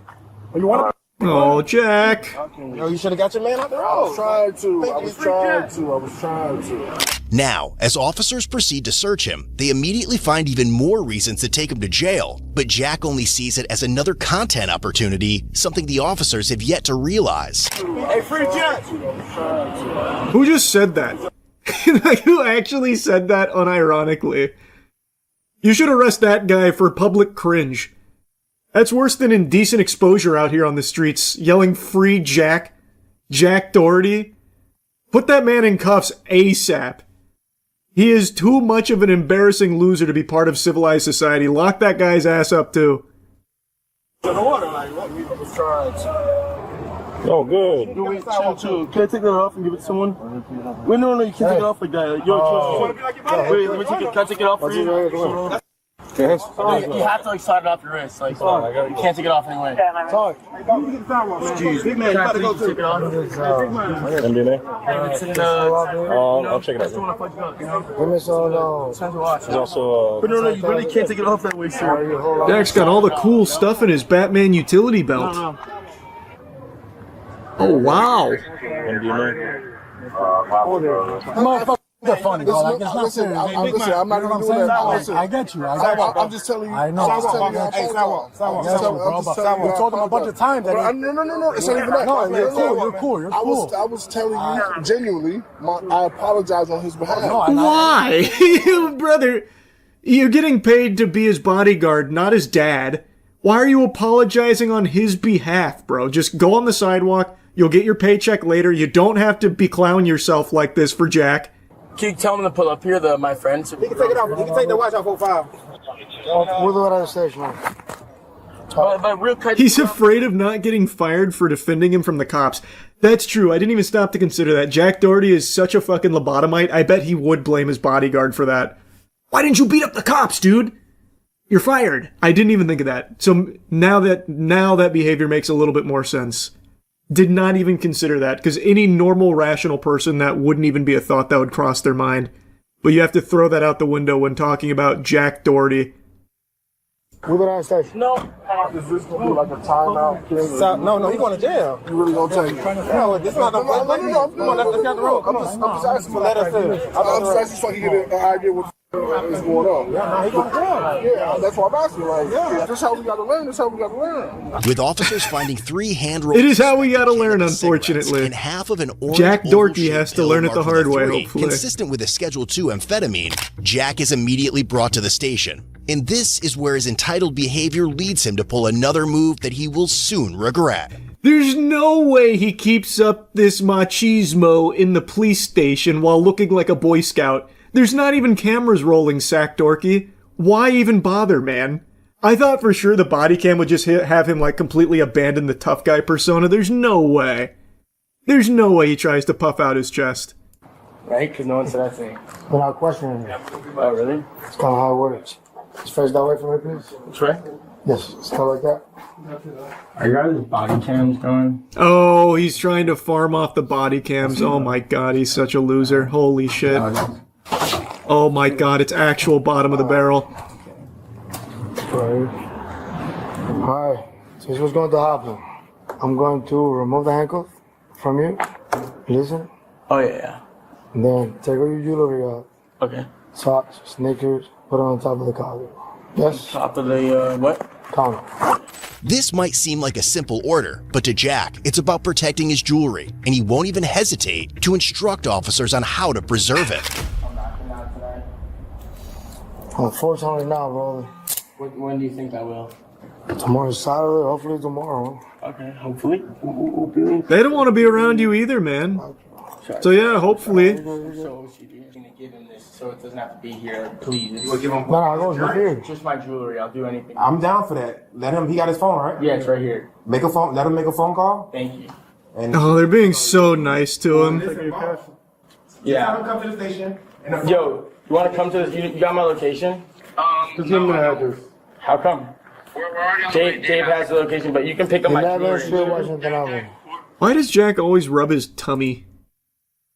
That's something I've noticed. When he crashes his car, he's rubbing his tummy. When he's getting arrested, he's rubbing his tummy. Why does he do that? I don't really get it. Is it like something from childhood? Like now he just can't help but rub his little belly? Pick up my jewelry, you know? So this one we got your cash. You're gonna put all the jewelry in the pick up my bag? jewelry. In the car? Matter of fact, yeah, put it all in the bag. Yeah. He's gonna go back out and go into your car or whatever. sitting there. A nervous tick? And then the guy will walk him in. I guess. That's a weird one though. I don't usually see that. He's like, hey, you can get this and get his, the person. He's checking for abs. Nope. Still out of shape. No problem. Sorry, I'm trying to tell him to come here. Yo, can you hear me? Hello. Ain't no video, just phone calls. It's just not working. Okay, bet. Tell him to have his driver's license and everything. You should inform the officer up front that the goof troop's coming through, guys. Someone just have Dave or whoever has their ID. It's about to get cringe. You do? I bet. How much was it again? Yourself, right? Can you, Once you get a brace. here's the problem, right? We made an exception for you to. This actual fucking parasite. He called his friend and then started recording on his phone. He just needs to stay in jail forever. Like, he's not really a human being anymore. He's legitimately subhuman. His brain is so rotted and poisoned, all he sees is like content opportunities, but it's also like terrible content. Like legitimately, it's just bad content. So he's trying to perform for the cameras and he's still extremely lame and boring. Just keep him in jail, man. Make a phone call. Yes? Yes. And I told you not to record. But you are recording. I don't know. So you know what's going to happen now? All these is going with you to TK. We're not giving this to anybody else. I can just delete the video. No. Take your shoes off. Bro, what? Like, Take your shoes off. Take your shoes off. But aren't you guys recording too? Take your shoes off. And my shoes are off. Take your socks off. Alright. Hey, call the sergeant. 10-12-7. Somebody picking this up is going to the UK. The what? Turn on. Dude, for real? It's going to the incinerator, bro. We're torching it. Again, man. Come on. Hey, be careful. Be careful. This tiny meat might get damaged there. You gotta be... What are you doing in there? How do you stand? Oh, hey, what? Hey, stop it. You're slapping his little almond nuts around. Hey, it's going to TGK. Everything's going to TGK. TGK, ending mileage 15031.5. Hey, sorry, everything's going to TGK. They had to change. They had to do a little cut there because Jack got a boner. Hey, get in there. Trying to be funny. They didn't want the video to get age restricted. Okay, copy. Trying to be silly, huh?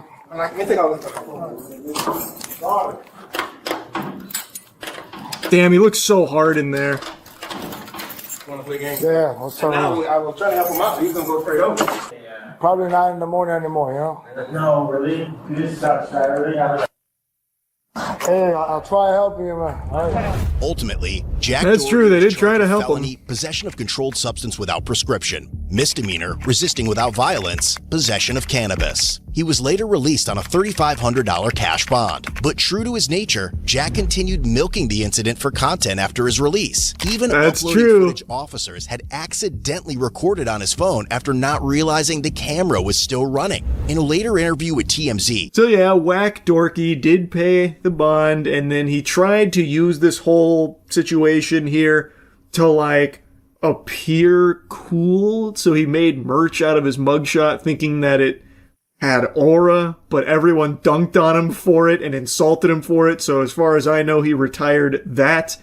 So like basically everything that could be pathetic about a person can be found in Jack. He doesn't have a single redeeming quality. There is not a single thing of Sack Doherty that is admirable or deserving of even a modicum of respect. He is actually just a societal stain. He is a complete fucking loser from top to bottom, and fingers crossed he actually faces serious consequences for all of this shit at some point. Anyway, just wanted to yap about it. Banger body cam from Code Blue Cam, and that's really about it. Yeah.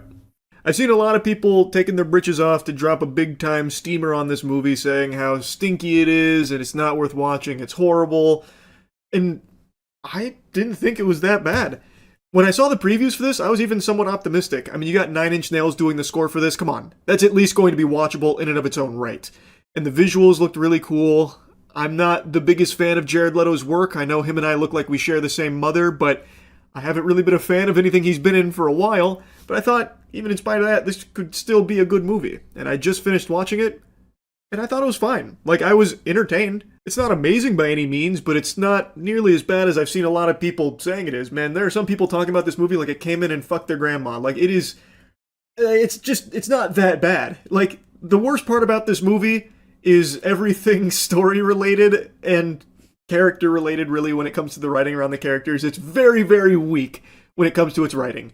Like, that is by far the big blemish with Tron Ares. But I also just don't think it even tried. Like, I really think the entire goal of this movie here was just to deliver a visual spectacle and just let Trent Reznor, Nine Inch Nails just go fucking ballistic on the music.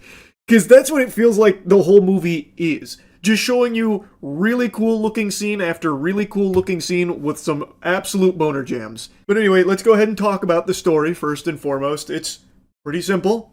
It doesn't seem to follow anything from Tron Legacy, at least not from what I remember. Granted, it's been a very long time. But you have Dillinger, that's the bad company, and you have Incom, that's the good corporation, that's the one we pump our fist for. And these two companies are battling to try and find the permanence code, which will allow their basically 3D printed doodads and everything else to exist past 29 minutes. They have these lasers that can basically just create matter, anything they want, but it can only last 29 minutes before it times out and just fucking like vaporizes itself. And the permanence code will solve that issue. Dillinger wants to get its grubby paws on the permanence code so that way it can fart out weapons and evil stuff, and Incom, headed by Eve, wants to get their hands on the permanence code so they can change the world and basically eradicate disease and hunger and everything, since they can print everything you could ever imagine endlessly. Our main character is Jared Leto, Ares. He is the basically cybersecurity hall monitor superstar of the Dillinger grid. He is an AI program in charge of basically carrying out all of Dillinger's nefarious directives without question. A soldier for him. Dillinger's Umbrella Corp here, they're the bad guys. And Ares, he starts to become, like, empathetic. Like, he starts to feel things, and he is tasked with stopping the lead of Incom, her name is Eve, who has found the permanence code. And in doing so, he decides, you know what, I'm going to defy my orders because I want to live. I'm tired of being a program that dies after 29 minutes every time I get, snapped into the real world here. I want to experience life. He becomes very curious. He develops a soul. It's nothing you haven't seen before when it comes to its writing, and it is definitely the weakest part of this movie. There's not a ton of depth to any of the characters. They're not like overly fleshed out or anything. It's very simple. But I think it's effective enough to get you from set piece to set piece. So like, they have the technology to digitize you. So Eve, she gets cornered by Ares and Athena, who is the other cybersecurity superstar of Dillinger. And then she gets fucking minted on the blockchain because they have a laser that can reverse particle, Higgs boson, big ball buster, and zap you into the grid. So they mint her on the blockchain, turn her into an NFT. That way they can extract the permanence code from her, killing her in the process. And Ares, this is his chance.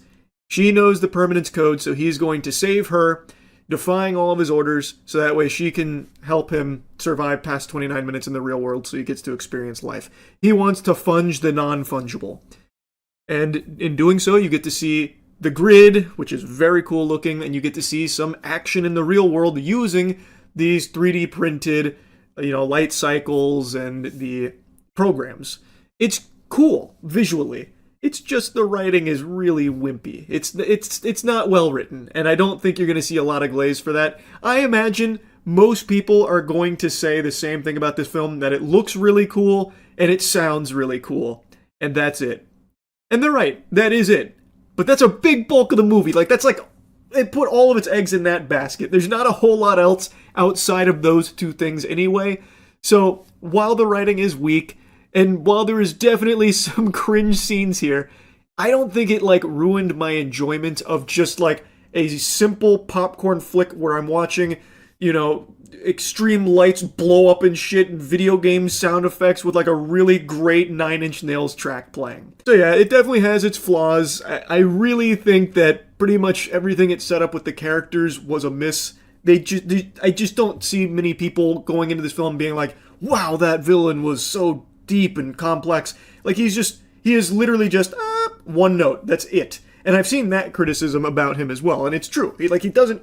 That's all he is. He's just I must get permanence code to do bad stuff for money. He even point blank says, $1 trillion I will make with blood money, Ares, and it's your job to help me do it. That kind of thing.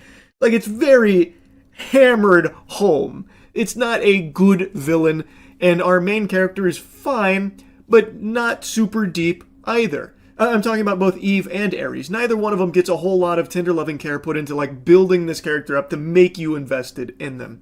But even with these flaws, I still did have fun watching the movie. Because, like I said, most of the film is just showing you really cool visuals either in the grid or even outside of the grid. because they bring the grid to the real world frequently. In fact, I don't think you're ever in the real world without the grid, you know, being present in some way, whether it's Ares and Athena coming out there or something. Like, pretty much every scene is going to have some cool shit from the grid. And the music is just so good. So I had fun. It's not great. It's not an amazing movie, but I think it was still an entertaining one. That's really about it. So yeah. Is Bolo really that good? I've seen a couple of his streams, and he's certainly good, but like, damn, you guys are hyping him up like the Jesus Christ of Rainbow Six Siege. I know, man. This went from friendly to real competitive real quick. This is the big leagues anomaly, right? You better not fuck up, or I'm coming to It feels like I'm fighting for my life, dude. We're fucking around. I'm feeling like we're going to win this. I don't know why everyone's hyping up that other team. They ain't got shit. Especially how I've been playing. Dude, this is like fucking serious, bro. Yeah. It's about to be. I put on a snapback hat for this shit, so you know I'm going hard. I've already had 3 G fuels on the shield. Try not Shit, to hit the that's not where I wanted it. on the shield. Critical has a nasty angle. Look at that. I just got complimented. I hope I don't fuck this up. Okay, they're in the kitchen now. We just play time. We got this. Yeah, I've got the glory hole locked down on the stairs. One more. One's low, one's low. One drop the hatch. Well, Ash is lit. Down in the stairs. One more. God damn it. How did I not get that? God damn it. I still got her? Wait, what?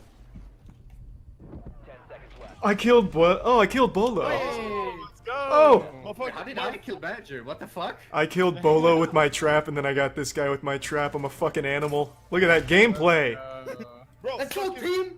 Too easy, baby. Fucking dropping like gnomes from the hatch in the roof, bro. Oh. God, I'm throbbing. They hit every single one. I'm a fucking animal when it comes to Frost. God, that makes me feel so good.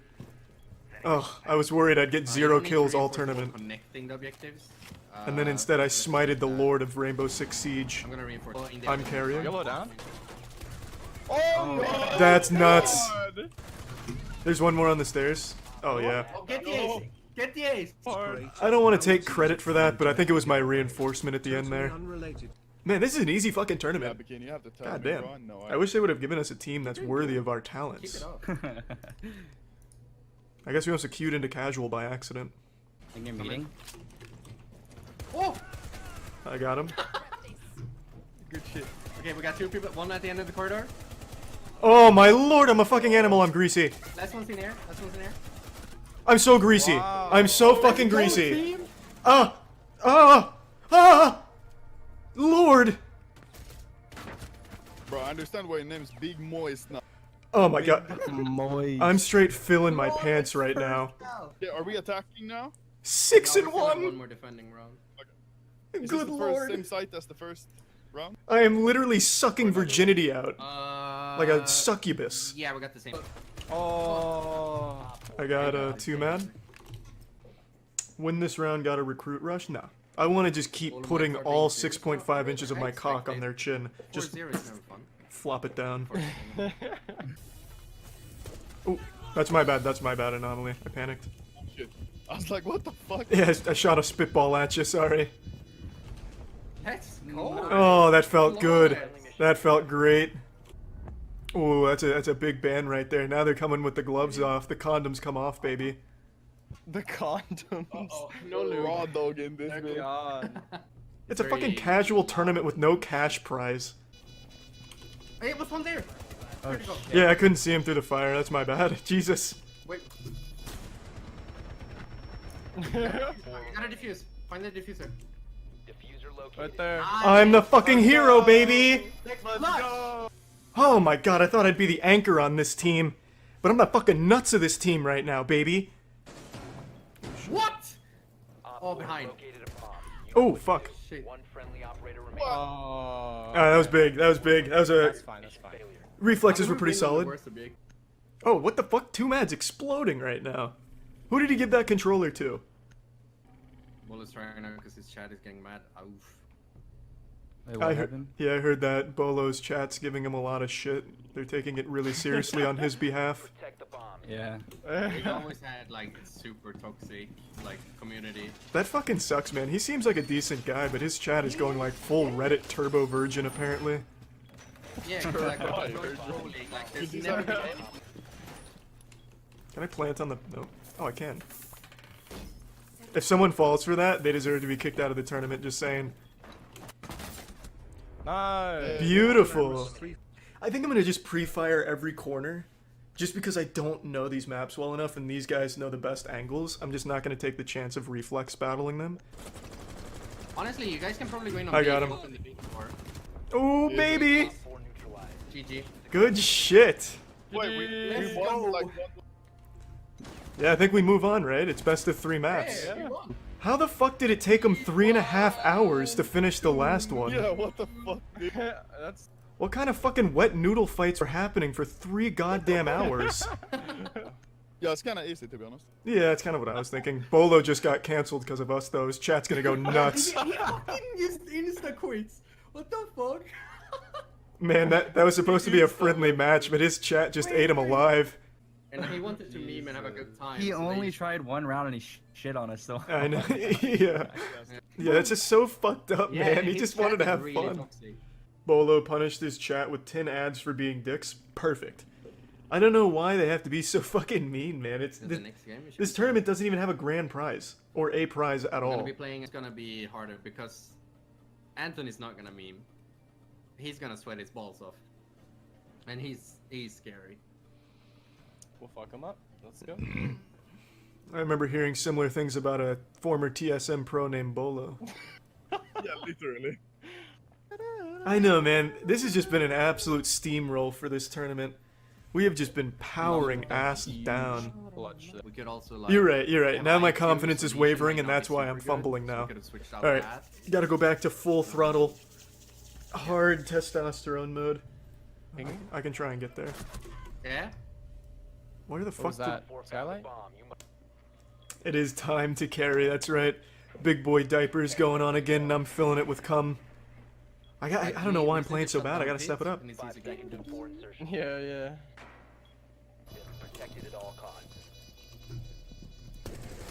I got him. Yo. There we go, baby. Wait, we won? Oh, fuck. At least I didn't finish with a fat 0. Yeah. Thank God. If I finished with 0, I just wouldn't have been able to sleep tonight. Let's go. AK, we only have 1 game left. That's right, I did better than Jameski. Fuck yeah. I need someone to open. Oh, thank God. I didn't go kill this. Woo! Finally. Let's go, guys. I think. See, if that's how my I kills play first best. Couple rounds would have counted. I would have dropped double digits. I really just need to stay roaming instead of plant like a little pussy boy. I'll take it, whatever, Alright, fuck so it. Anomaly's going. Wait, so we won everything? Yeah, we just won the We tournament. just won the tournament. Don't you feel that Literally throbbing won in the your whole shit. pants? Come on now. Fuck yes, dude. Wow. Congratulations, guys. That's my first tournament win of anything ever. Yeah, literally. You know, went out of your way to, you know, win this, and we really appreciate it. Good job, guys. Thank Good you. coming. Pretty easy to be honest. Good busting. Is that the prize? I think This game's called Who Is This Man? But on the Steam page it has Hitler's face in between those words, so I already know who the man is. It basically just spoils the big surprise like a really shitty movie trailer that gives away every twist and turn of the movie before it comes out. But even though the surprise is ruined, I'm still coming in here raw and no rubber. This is basically just Hello Neighbor meets Hitler, so we're playing a little Hello Hitler here. Oh baby, the old shaggin' wagon is really moving and grooving now. God damn, this is loud. There's definitely some shit exhaust on this. Little micro dick teenager action where you make your car as loud as possible. Man's got some meat on these arms. Look at this shit. It's like uncooked spaghetti with hair in it. Did the game crash? Has Nazi Germany destroyed the game before it's even begun? Jesus. Perfect. Just what I'd expect from Steam, to be honest. Ooh, here we are. Is that Hitler levitating over here? Oh, it's a bat. Dracula's patrolling the area. I've seen that in Helsing. Oh, wow. It's just a huge bird, I guess. Jesus Christ. Can I ride it? Hey, Turbo Nerd, who do you know here? This party's for lacrosse bros only and fat-tittied women. Oh yeah, that's what I fucking thought. Get the fuck out of here. Crusty cum rag making a run for it. What is this? Oh, I see he's broken through the invisible barrier. that separates the dimensions between heaven and hell, space and time. I haven't even checked out my own house yet. How beautiful. The trash right where I wanted it, in the middle of everything. Classic U-Haul movers, just dumping shit everywhere, dropping trowel, taking fat diarrhea on the hardwood. What is this? I'm gonna try and guess the login. Maybe not Hitler? That might work. Oh, I got caps lock on like a fucking idiot. There we go. No, it doesn't fit. Well, if it's not Hitler, then I truly just don't know. Pretty shit computer here. What is this, like a burner cell phone of computers? There's like nothing on here. It doesn't even have Fortnite. The Bethesda launcher. Useless. Spending the first bitcoins since 2015 out here. But I need the security system here. Only a true amateur would actually spend bitcoins. A real genius IQ galaxy brain holds them forever. Until they're worth literal pennies. That's when you've truly won. Let's open incognito and watch some porn, eh? I'm not trying to report anyone. I don't think there's any aim bots or anything in here. Wow, these dark web prices are actually pretty affordable. Do you accept Sia coin? I couldn't buy a fucking hand job from a homeless man. I couldn't even pay a homeless man to spit in my mouth for 1,000 Sia coin, but I'll haggle. I've got them. I might as well try and use them for something. Besides just wiping my ass. I wonder if this is a movie tie-in game, because the Thor Ragnarok director's got that, like, Tooth Fairy Adolf Hitler movie coming out. Maybe these two are related. Oh! Just fucking broke Hitler's shins. Oh, shit. Not a bad uppercut. Got me with the old Shoryuken. But don't think that's gonna stop me from going over and paying a visit. I will uncover the secrets of this mysterious man. Get a little bunny hopping action going here. Counter-Strike style. Can I drive this? No, I guess not. I'll plant some trash in there. Just to make his morning commute a little less pleasant. Fucking super pranked. What a fucking idiot. Leaving the car doors unlocked knowing that I'm coming in with full trash bags of dog shit. Now I'm gonna get... Oh man, I'm gonna Home Alone style booby trap his whole house. Hitler will not know a second of peace.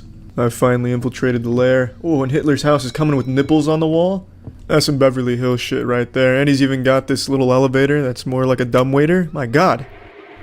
Damn, this elevator is not up to code. Holy fuck. It's like a localized earthquake. Jackpot.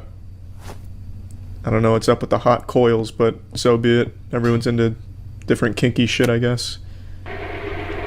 I've got some fat evidence here. It's the Lorenz machine. I'm taking it back to... Is that fan art? Hitler's hanging his own DeviantArt fan art? What a fucking weeb. Hey, hey! Did I get robbed? Shit. Slenderman robbed me. This is FedEx here with that bear trap you ordered. Don't worry, I'm inviting myself in to shove it up your asshole. Take a picture of it for the company. To be honest, I'd be a step up with how FedEx actually handles their packages. Where's Hitler? Where's he hiding? Oh, Jesus, he just phased into reality right onto a bear trap. Why does he have bear traps in his own home? Is he like a hoarder of bear traps? Shit. Well, the bear trap collector just gave me that fat meat right there. Alright, I'm not giving up. Here I come again. Man, I love the Hello Neighbor formula. Especially when it plays like a mobile game here. Fuck it. Easy. Alright, now you just gotta put the moves on him. Why can't I place this? Oh. I see he's not just a one-trick pony. Not only does he use fisticuffs, he's not just pugilistic, he also has a pistol. Expert. He's prepared for all situations. But is he prepared for the same man to do the same thing twice and expect a different result? Didn't think so. The guitar's mine now, pussy. Oh man, it's a regular old party now. We got the mailman out. What's up, my friend? Oh man, he's just chest bumping me out of the existence here. Pushing me off the sidewalk with those monstrous pecs. Do you wanna... fuck it. I was gonna ask the postman for help, but I'll just take care of this myself. Yeah, get out of here. Go back to the Insane Clown Posse concert. Man, oh man. Gotta love Hello Neighbor. I'm gonna take a little stealthy approach in here. I saw him at the front door. He's thinking I'm gonna trick or treat around that way, but what I'm really doing is going for a backdoor reach around over the pants. Oh man. There's blood all up and down this toilet. Hitler's got some fat hemorrhoids going on. Little PSA, everyone gets hemorrhoids. Don't feel like you're some type of loser for it. Oh. It seems I've aggravated Hitler. Let's try and hide. What the fuck just happened? Did the closet eat me? What the fuck? I'm stuck now. Wait, is this like Narnia or something? What has happened? Oh, there we go. Jesus. That was weird. The closet just CC'd me. Alright. Coming back again. Oh man, it gets more and more fun every time. This is $9 well spent. Let's try some parkour and a different approach. No. I guess not. Well, alright, there's not a whole lot of interesting ways to approach this. Maybe I can just... Oh shit! I didn't know he was outside. I couldn't hear him. He had the silent footsteps of a Tom Clancy Splinter Cell agent. Well, now I'm kind of fucked, aren't I? Might as well stop this in-progress burglary, though. Hitler, take care of... Nope, they're friends. They're in cahoots. I was hoping Hitler would, like, lariat him or something. Fucking cross-body block him on the way out. He wasn't expecting this, though. I've got the moves. Now he's gonna hit that bear trap. It's gonna give me plenty of time to keep exploring. Perfect. What kind of room is this? Oh. I don't know how he avoided the bear trap, I'll be honest. I really thought I had him on that one. I was pretty proud of the moves I put on him. Thought I broke his ankles 6 times over, but he still figured out where I was and got to me. Holy shit, I still have no fucking bitcoins at all. I need to start generating some of those bitches. I'll just do what a lot of people do. Upload a Fortnite video with like a link in the description saying this is for like a V-Buck generator, but it's really a crypto miner on their system. I'm not working with enough crypto in this game. That's the reason why I'm not beating Hitler. Hitler's taken over the entire neighborhood and I can't stop him. I just don't have the proper equipment. This guy just doesn't quit either. I respect that. He is always breaking into my house. Is he jerking off in the... What is he doing? Oh, Jesus. Does he see me? I hear Hitlers have poor eyesight and only hunt by sound, but I'm not sure. He's levitating. On a bear trap? That's hardcore. Hitler was fucking squatting on a bear trap. No wonder he has such bad hemorrhoids. This game sucks, though. I'm done playing it. That's about it. See ya. What's up, everybody? It's Critical. I'm playing Insanidade again for the PC. Let's do this shit. Alright. That phone is vibrating, but I have a phone in my hand. In fact, it's the same phone that's over there. Well, this is a paradox. Schrodinger's cat paradox. Better take a fucking seat. We've got a real conundrum here. I guess because I hit new game last time instead of continue, the game didn't know how to deal with such stupidity, so it's just giving me 2 phones to compensate for my lack of intelligence.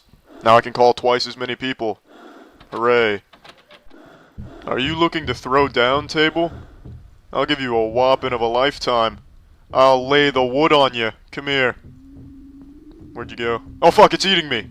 Oh shit, no, I'm gonna devour it now. Yeah, the tables have turned! Fuck, shit, It's like a trampoline all of a sudden.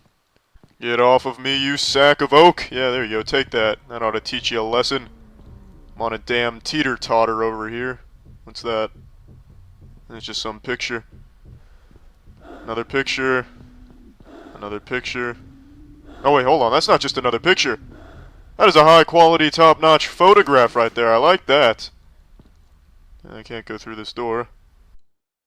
I'm going in. Activating turbos. Yes. Alright, we're good to go. Open up. Open up, damn it. What the fuck? There we go. Alright, well, I'm happy now. Because I saw a picture of a girl showing her titties. Showing her titties. Oh, who the fuck is that? Is that the dude that's dragging me along the hallway earlier? Are these arms hanging from the ceiling? Okie dokie. I guess that chair was trying to achieve flight. Here, you can have it back. It didn't accomplish its mission. What do you think about this situation, girl on my phone? What's your opinion on this matter? If you ask me, I think it's rather depressing. The arms are clearly reaching out for the chairs they once loved, knowing full well they can no longer utilize them properly because they have no asses, because they're arms. Where the fuck does this guy think he's going? Oh, he disappeared into the darkness, huh? That's a simple magic trick. I wish he didn't do that though. I mean, I was just gonna tell him, dumb ass shitville is the other direction. Where are we now? What is this? Another long ass hallway. All right. Any open doors here? A lot of screaming, but all doors are closed, it seems. That's good to see you again. Let me get by you here real quick. Alright, well, I appreciate that. I wouldn't really call her much of a people person, but I'm not giving up on her.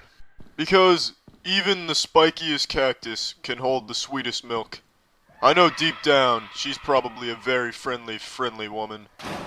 But I'm not going to interact with her in the slightest. I'm just going to run right by her. I'm too fast for you. Alright, this Left 4 Dead witch is being a real asshole right now. I don't think it's possible to elude her. I think I just have to avoid her, perhaps. I don't know. Fool me once, shame on me. Fool me twice, put my nipples on some really cold ice. Oh, she's coming towards me. What am I supposed to do then? I can't dodge her. Oh, well. I guess she's not very determined. Because, she gave up pretty damn quickly. She needs some better resolve, I would say. Someone did a lousy job painting this wall. Oh, it's papers! Oh, shit, well, that's better. I guess there's nobody at the front desk. I'll have to leave a message. Salutations once again, my friend. Alright, good conversation. What is this thing under the mist? Looks like a slim fencer. Oh, what the fuck is this shit? It's an ambush. That is one patient person. I've got it this time. This is the one right here. This is the one. Jet Li's the one. Is the name of a Jet Li movie. Oh, fuck. That was close. Got a little too close. Got a little too close there. Didn't take any damage, though, so it's not a problem. There we go. There we go. Alright. Oh, shit. Fuck. Alright, it's fine. Still got I got plenty of health. Well, if you wanted to look into the asshole of a bull, you wouldn't find any shit there. Because all the bullshit's right here. There's no way I was too close to that medieval knight. I was at least a football field away. Damn it. Alright, he didn't hit me, that's good. I don't understand why he keeps turning around, though. That's as far away from him as I can possibly be. Just doesn't make any sense. Let's try going behind this one, though. This guy did some damage. Oh, son of a bitch! Alright, there's no avoiding that guy. Alright, you know, fuck it. Just running right through it. Threading the needle. Go. Yes. Yes. Is there any more? I don't think so. I think I got it. The chair is here to confirm it. The referee has reviewed the play. It's a touchdown. This is a weird picture. That's a very disturbing portrait of Barnacle Boy. An arm in the box. That's like one of those, oh fuck. Light, there we go. It's like why the fuck does he keep looking at the phone? I'm trying to get the light. There we go. It's like one of those Halloween candy bowls that when you try to take a piece, the arm comes down. So I guess if you try and take the package, oh, there goes the door. Alright. What's this? Oh, hey there again. Alright, good to see you. Is this some whey protein or something? Let's take it. Oh, phone, fuck. I don't know how to use this phone. I can't make it be a light when I want it to. I can't look at the phone when I want to. I don't know the controls. And I think that stems from the fact that I just don't know this language, so I can't really read the control instructions. Here's this fucker again. Walking like an astronaut. I might be able to catch him. Oh, no. Well, he disappeared. It's hard to catch somebody that can disappear. What the fuck does it say? NATO? Aki? North Atlantic Treaty Organization here? Aquí means here in Spanish, so NATO here. Well, I guess that makes sense. I'm going to assume I go down here. Let's rock and roll. Alright. Is that what I was supposed to do? Oh, looks like it. There we go. Alright, well, this is a good stopping point. Alright, well, I'm done playing this. Well, that's the end of this video. Remember to rate the video, comment the video, and subscribe if you want to see videos similar to this one. See ya. Ladies and gentlemen, you're watching Through the Worm's Hole. You all can go fuck yourself. This is a tub of water, also known as a tub of H2O, you bitch. As you can see, each robot must be carefully fingered. Real science is not about science at all. It's about my hands and what I do with them. Ah yes, this ought to be just big enough to take a shit in. Look at that circuitry. I'm getting all sweaty. Come to Papa, baby. Oh yes. This is a condom that I've decided to slide some fishing bait in. I call it the Dirty Nemo. As you can see, I've attached it to the end of this horny robot, and I'm about to see what kind of reaction I can get from it. If I can put this bowl on top of this bowl, I can say I've helped. I fucking welded this in place. I'm gonna need some elbow grease here. There we go. Go ahead and save that for later. Water in the darkness is still just water. But a robot with a tail is no longer a robot. It then becomes a nightmare. What the fuck do you think you're doing getting out of order? 1, 2, 3, whoopee. Don't you fucking move, number 2. I'd like to caress you, you sweet dumpling. Hey, look at me, you sacks of shit. No hands. I'm not even worried about falling in. And I can run my finger across an imaginary piano. Let me give you a lesson in counting here. 1, 2, 3, 4. Try and find a school that'll teach you that. Oh no, I'm drowning. Help. In the front of the pack, we have a tight battle for first place. The Evolvobots are fighting tooth and nail for it.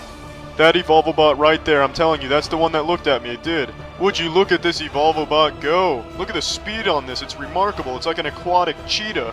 We need to slow them down. Their speed's gonna make the water exit existence. Peekaboo. Evolvobot coming through.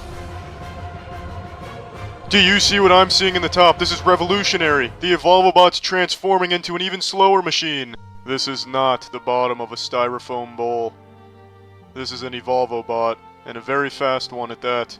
It also excels at drifting.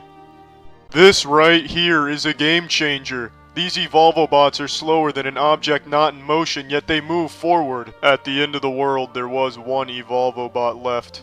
That was the darkest of days. However, due to the latest in condom propulsion technology, this sole Evolvobot was able to thrive in the desolate wasteland and bring nothing of value to the world. I have an insurmountable fear of heights, therefore I refuse to take one more step down these fucking stairs. Don't forget about me, you son of a bitch. I had my hands on this girl's ass cheeks and I was jiggling them up and down like this, but I tried to squeeze them and her ass cheeks caved in. She told me her ass was made out of jello, so I pulled my hands out and said thank you. But no, thank you. Today I got an email that really kind of enlightened me on a certain subject. It was a nice email, but it started with a, "Hey Charlie, one of the few females here that watch your content." And I threw my arms up in the air and had a little bit of a giggle. Haha, that's a good joke, but I'm sure a lot of women watch my content. If I had to spitball it and throw out a ballpark figure, I'd say maybe 30% female to 70% male. You know, so I decided to investigate a little further to find out the exact number. So using YouTube's advanced demographic analytics, I found that it is a remarkable 8% female viewers. That's not great. That's not ideal. Brazilian fart porn has more female audience than I do. But it sounds about right, the more I think about it. In fact, that's probably more than I should expect with the kind of content I make. It's often testosterone-fueled for big, muscly men like me. I make videos talking about the first time I tried to suck my own penis, so it really does make sense that it's kind of low. But I thought, you know what? I'm going to make a video for the 8% that are watching. What do women like on YouTube? I'm really not sure, clearly, but I do know that they like Jeffree Star's makeup. So I went out to Ulta and I bought Jeffree Star's newest palette, I think. I don't know, just I saw a Jeffree Star thing and I bought it. And this is going to go out to the 8%. I'm going to do my first makeup tutorial. So let's get right the fuck into it. So here I am introducing the palette. I'm recording the audio after the fact because I record these videos on my iPhone. So the audio quality sounds like shit, as if I'm talking to you through a walkie-talkie underwater. Now, I didn't know this going into it. In fact, I didn't know until after I finished and my girlfriend finally told me that this is not like a general makeup kit. This is all eyeshadow. I didn't know that, so keep that in mind when watching this. Now, it comes with this cool little mirror. I didn't use the mirror very much, but I could see it being useful. Like, if you squat over it, you can get some, like, really good shots of your taint, and you could really see what's going on down there. But I really don't see myself using it other than for that purpose. I can see why people would, though. For beauty on the go, I could imagine it'd be great for traveling. Now, I also like how each of these flavors has their own little name. For example, the first couple all say, "Welcome to my channel," each word being a different color. I think that's very nice. Now let's get into it. Now, I asked myself, what would Jeffree Star do? Keep in mind, I don't know much about makeup application techniques, so I'm kind of just using this little paintbrush here that I found downstairs and kind of just slapping it on my nose. I didn't know much about makeup in general going into this, and I don't know much about makeup now after finishing it and getting my feet wet, but I wanted to ask myself what would Jeffree Star do in this situation, so I went for really bold approaches with my makeup, because like the back of the box says, he's all about bold statements. So that's what I tried to make here. However, the silver wasn't really, showing as prominently as I wanted it to. I was hoping I could look like Larry the Lobster from SpongeBob when he's the lifeguard. I wanted it to fucking glow, but I couldn't quite get that effect. So I gave up on the silver and I moved on to what was called Millions in the palette, which just looks like a glittery gold. I thought maybe I could apply the glittery gold to my overall base face and then maybe carve out a nice little color, a nice contrast on my eyes for the shadow. It didn't really work out as intended because, again, using the brush to apply the glittery gold, it just wasn't getting it on thick enough. I really wasn't feeling the full effect. I wanted to look like someone had just robbed Fort Knox and stolen gold and then painted their face with it. I was trying to look like Austin Powers Goldmember's wet dream, but I wasn't getting that effect with the brush. So I graduated from that and moved on to something a little more heavy duty. I was using a cotton pad. And let me tell you, this bad boy was really getting the job done. This bitch was working overtime. I was putting healthy dollops of this glittery gold on my face, and that shit was sticking like glue. When I felt pretty confident that the gold layer I'd put on my face was really showing nicely, I began working on my eyeshadow. I wanted something to contrast with the gold, so I grabbed a very bold pink. Now, it's worth noting, I don't know which palette this is exactly, because on the box it says Morph. I don't know if that's the brand or who publishes it, because someone at the store said this is the Jawbreaker palette, so I'm just really confused on what Pokemon I have here.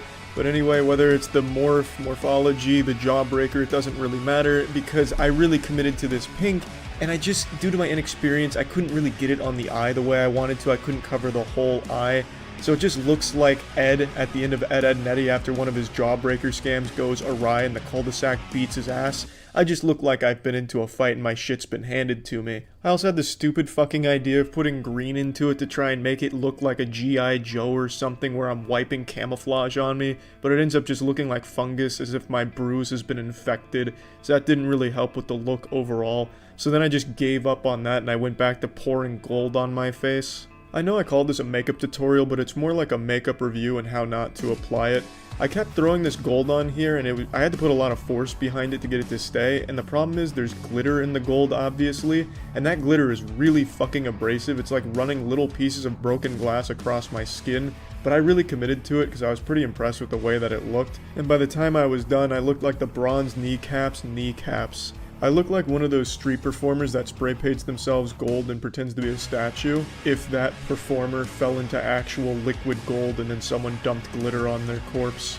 I then thought to myself, anyone can throw glitter gold eyeshadow on their face, that doesn't take a whole lot of talent, so let's try and do something a little different by adding a different color.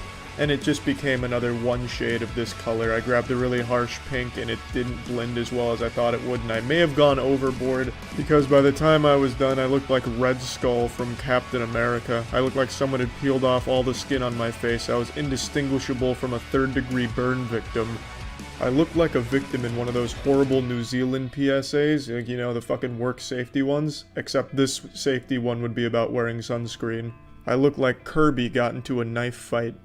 I looked like a piece of bubblegum got sunburnt. But by far the worst part of this experience was trying to get all of this off. It took me a lot of scrubbing in the shower, and by the time I think I got it all off, I couldn't tell if I still had the pink red shit on my face, or if my skin was bleeding. But overall, I'd say the palette has a lot to offer anyone of pretty much any taste, whether you want to use it as eyeshadow or just... You should really only use it as eyeshadow, as what I'm learning from this experience. There's a lot of different touches in there. So in my now professional makeup review opinion, I'd give it a solid 10 out of 10, to be honest. That's it. So yeah. I think it was 5 or 6 years ago now, we did an Oreo tier list. It was like 12 Oreos. All of them were S tier. We were like, this is trash, not posting this worthless tier list. So now we're revamping it with what appears to be like fucking 60 flavors of Oreo. Yeah, this is everything under the sun. Including from Japan exclusive Oreos. So yeah, now we're doing it big. Surely we're gonna find some stinkers. I should have worn my Oreo sweater for this, actually. We do have an Oreo outfit if you'd like. I thought you would wear your Oreo sweater. Yeah, I completely forgot to put that puppy on. The outfit we have in there is just an Oreo, like you would just be an Oreo. I'll pass. Yeah, Let's just eat some Oreos, I think, then. Yeah, and I have an idea that none of these will be below A tier for the most part. But Oreos are just so good. They're incredible. Like, you can't fuck them up. The world needs it this time. We can't bury it again. Let's start with is that the classics right there? This is the classic. Right, just start party with classic. size. Let's jump right in. And so what do you want to do? Like, we eat it. Do you want to rank it out of 10 and we can start being like the 10s are here, the 9s are here? Like, what are you thinking? Yeah. Well, classic Oreo is not going to be the best. It's just a really good baseline. It's just so good. Just chocolate, cookie, cream in the middle. Incredible. Wow. Here, Chase, can you come grab this for me real quick? Yeah. What a beautiful outfit. Whoa. I literally was like, I'm not going to eat the whole cookie. I am 1000% going to get sick. I think there's a method here. We had plain. Let's move to double stuffed and see if double stuffed is better than plain.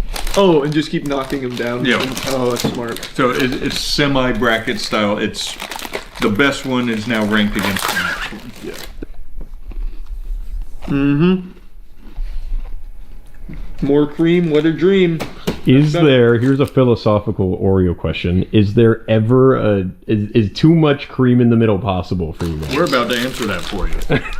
Mega stuff. Mega stuff. And then I think that's a very good, if you're good boys and girls and you stay till the end, we'll add more and more cream until we find too much cream. Alright, so double stuffed better than OG? Oh, for sure. Look at the chunk on what that. What machine even makes this puppy? That was did you guys see that? That was a natural pog face from Matt. Like full natty pog It's not face. natural, it's muscle memory. I've been working on it. Look at that cream. Are you a green boy? Oh, that's so good. That's a perfect ratio of cream to cookie. I'm actually more in the double stuffed category. You're crazy. Now we have to figure out how we break ties. I think there's so much cream it kind of coats my mouth with a film, which I feel like you like the film and I don't. Goddamn So right. let's keep these both here. Where do you want to go? I mean, we can stay in the OGs with like gluten-free. Sure. That's not going to beat anything, but sure. You never know. Have you tried it before? Oh, they just look different. They look more like Hydrox. There's like no cream in this one at all. It's devoid of cream. Well, that's the gluten. Not bad. Not bad, just it's boring. just not nearly as good. What all Oreos are Vegan. Vegan, that's right. All villains are lemon. Or everything. And do you want to say all things? Like, is that all one category? No, we can just keep bouncing around. All right, give me just Oreo thins. I've never even heard of these. Oh, right here. Oh. Are these new? No, I just don't think I have ever bought them, ever. I don't know anyone who ever has because I've never even heard the name. How do you eat this without eating the whole thing? Like an Oreo for ants. Better than I thought. It's like an Oreo chip. It is. It's like they turned it into a cracker. Yeah. I like that. That's good. That's very good. Doesn't beat Mega Stuff for me, but that's pretty good. I agree. It's far above where I thought it would have been in my head. That's one of those things you put in the fucking lunchbox and you just, it's a nice treat. That is. You But would you could never also put just put Oreos in your lunchbox. Thinking on it now, you could also just put Mega Stuffed Oreos there too. All right, let's blow the fucking lid off this joint. Apple pie Oreos. I might actually hate that. I've never had them. I do find that some of the flavors get a little chemically. Oh wow, this looks fascinating. It does. I think I can smell them from here. It looks crumbly. It looks not good. Can't doubt Oreo, that's good. They taste like apple pie. They do. I know that's what they told me it would taste like, but wow. Like more than you would expect it to taste like apple pie. That's impressive. That's good.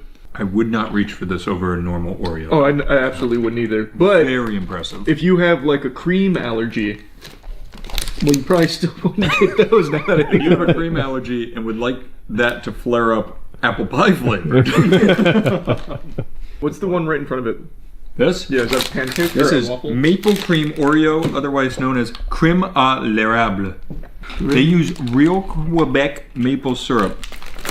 That's why it's in French. Is this Quebecois? Is this an American Oreo? It's got to be Canadian Yeah, it's because gotta be look at the logo up there. It's Christie. Oh yeah, this is definitely not American. Very maple smelling. Whoa. I do not like that. We found an Oreo I don't like that much. I don't hate it.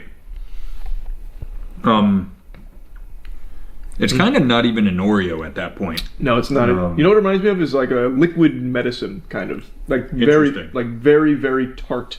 And you may have gotten a bad one. Mine didn't have tart in it. Oh, well, I didn't like it. I don't want another one. I didn't like it. At the end of the day, it comes nowhere near the OGs. No, maybe I'm not a Quebec maple syrup guy. Whoa, hey, those are fighting words. That's Holy crazy. shit. I don't know. Maybe you're not a Quebec guy. Oh, I wouldn't go that far. You know how much I love Quebec. You talk about it all the time. Let's hit a cakester since it's just right in front of me. Also, I just realized John Chip's up here twice. I've never had an Oreo cakester, so this is a double chocolate cake with chocolate flavor cream. I don't think I'm gonna like this. I don't think I'm gonna like it. Says this on the either. side, have your cake and cookie too. No. Nope. The hubris got the better of them. We're Oreo. We can make cake.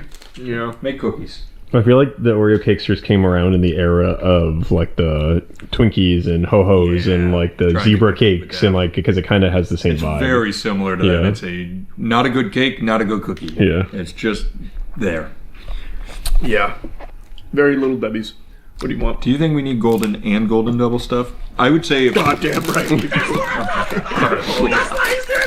I love the Goldens. These are great. I like the Goldens too. These are the epitome to me of like, I see it on the shelf, I never would buy it. However, I have one and I'm like, why do I never buy this one? Yeah, like they're good. They're very That's good. a really good way of describing it. I personally enjoy my life and my head being on my body, so there's no world in which I'll put these over OG Oreos. I think people would pull pitchforks out of the closet. I wouldn't put them over OG either, but they're like right behind it. They're really, really good. I do agree though. You go to a party, somebody puts out a sleeve of golden Oreos, you're like, oh hell yeah. Yeah, this guy got it. He gets it. That's never happened in my life.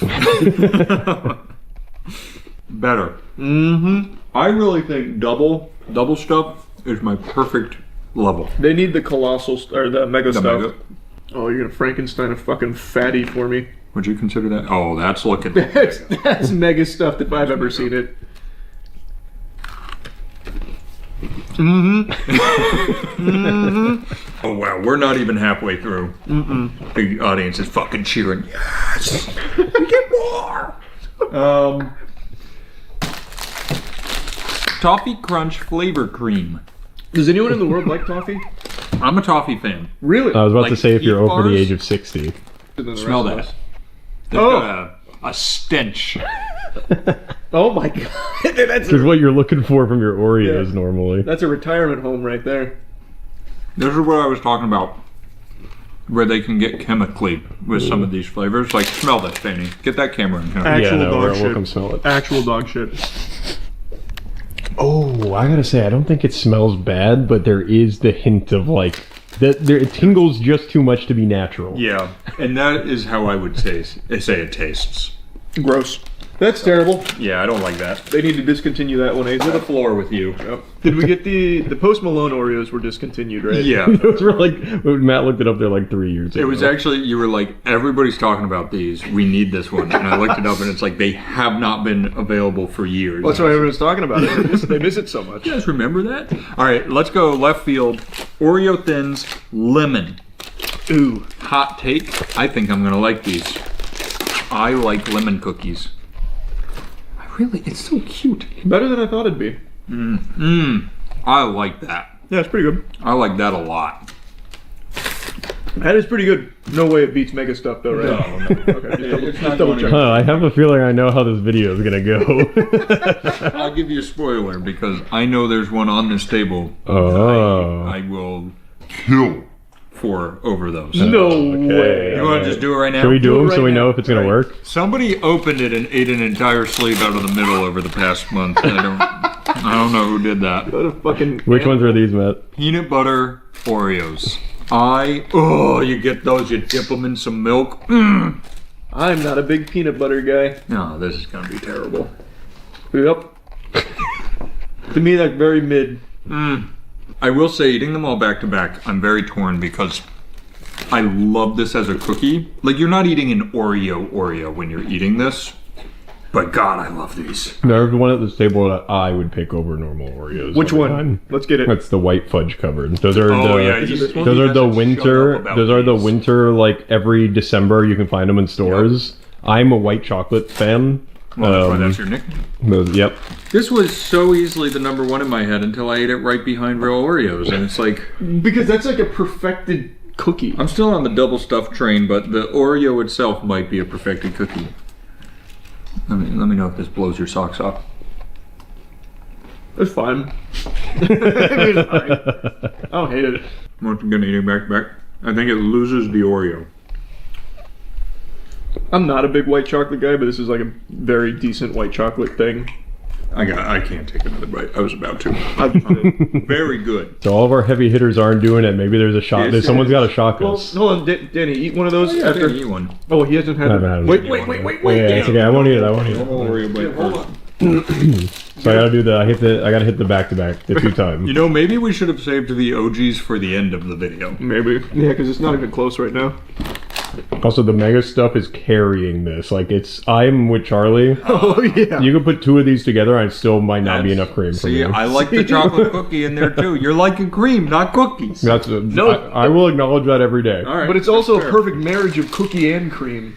It's a symbiotic, healthy relationship. This is the problem. I like the white chocolate. I like a 50-50 relationship. You know, we're even. Which, you know what? Maybe they took the good juice and put it into Reese's peanut butter. Whoa! What's the difference? Reese's peanut buttery cream with Oreo cookie crumbs versus peanut butter flavored cream. I don't know. It's just a collaboration. Yeah. I might like that more than the other one. I might too. That's pretty good. Yeah. What's the change? It tastes like a Reese's. Yeah. Okay. Exactly like a Reese's. Don't do them that. This is cookie dough? This is cookie dough. This doesn't look very good. I would say that's the worst one. I like that even less than toffee somehow. I still hate toffee more, but this was fucking terrible. I did not enjoy that one bit. Yeah. I always wonder when they're doing QA and they eat an Oreo and then they eat the new flavor, how does this ever make it out of that room? There's got to be a couple people that, well, here. I was going to say, I'm sure there are people who like that flavor. Yeah. It's because it's either actual cookie dough, like in Ben & Jerry's ice cream, or it's like artificial flavored cookie dough that's in like the Pop-Tarts. Yeah. You're allowed to like it, Aaron. No, it's not. Oh, it gets worse the more the flavor comes in. Yeah, that's artificial cookie dough flavor. Yeah. It's fresh. This one's the minty fresh. Mint peppermint. Mint peppermint? Yep. Are you a mint ice cream kind of guy? I don't dislike mint ice cream. I like that. This is good.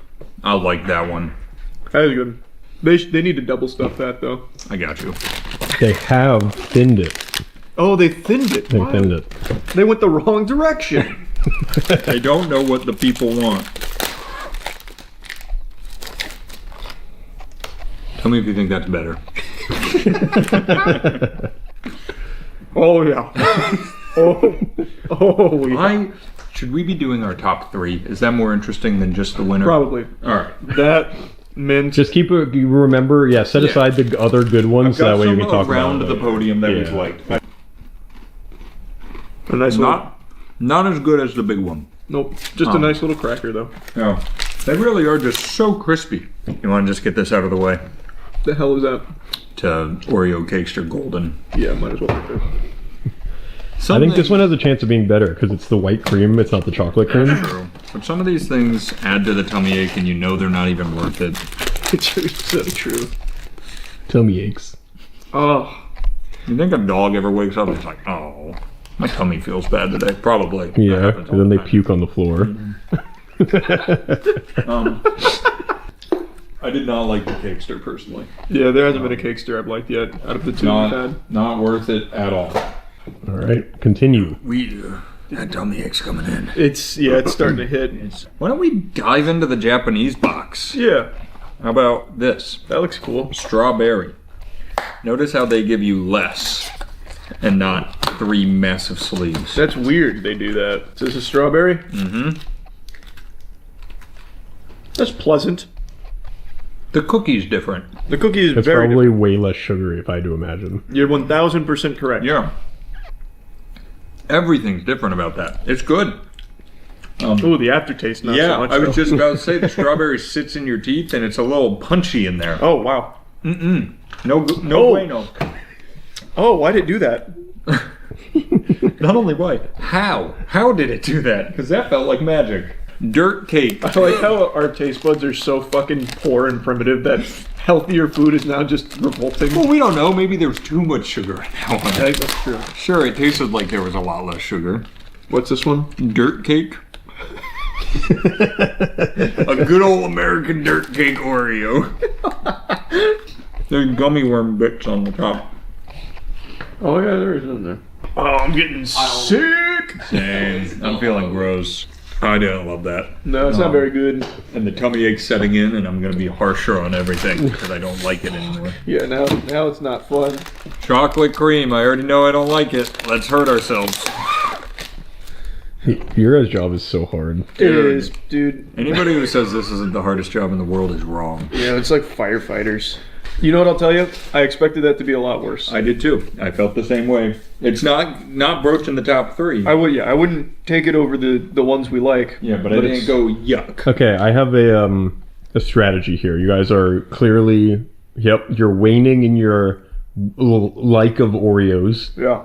Single out the ones you think could beat Mega Stuff now before you genuinely don't want to put anything in your mouth. Lemon. Loaded? The hell is loaded? We're going to find out. Let's dig into these two. Take that quick before it reaches. That was... that was a crazy one.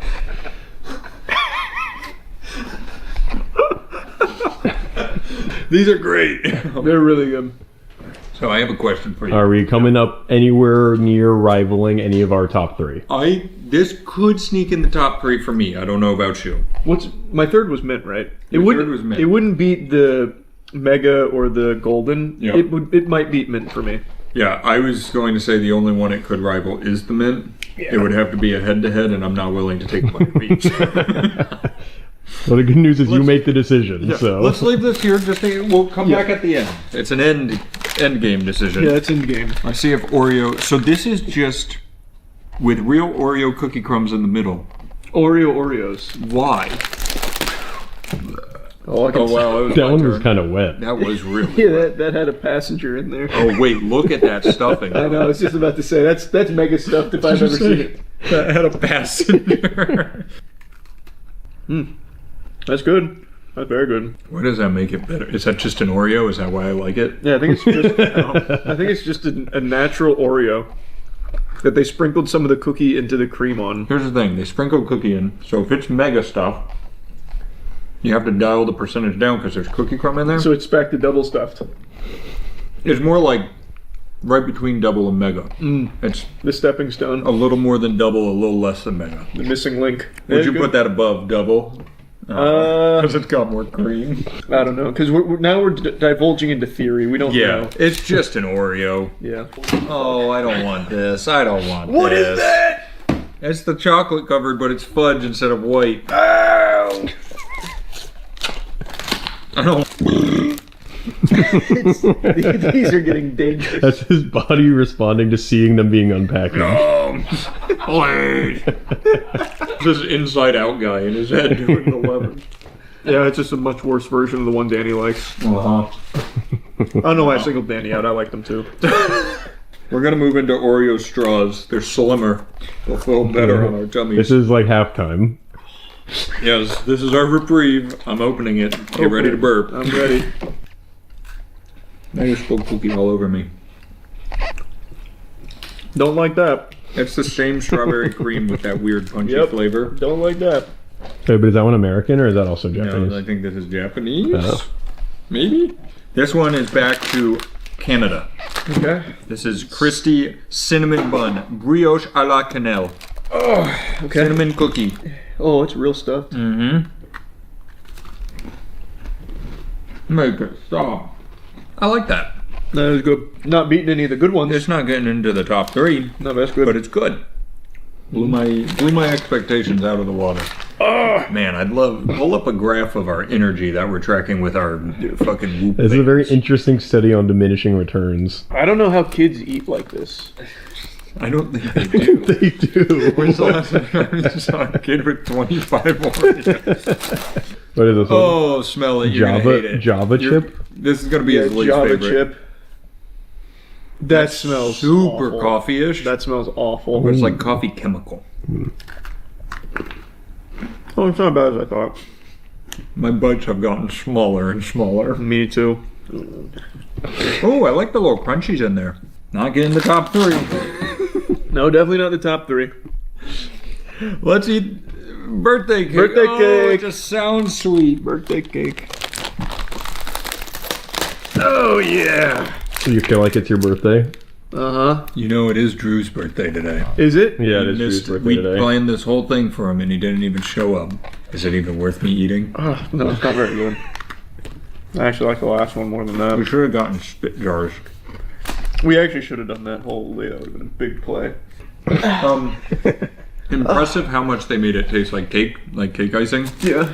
I don't like it, and I am in pain.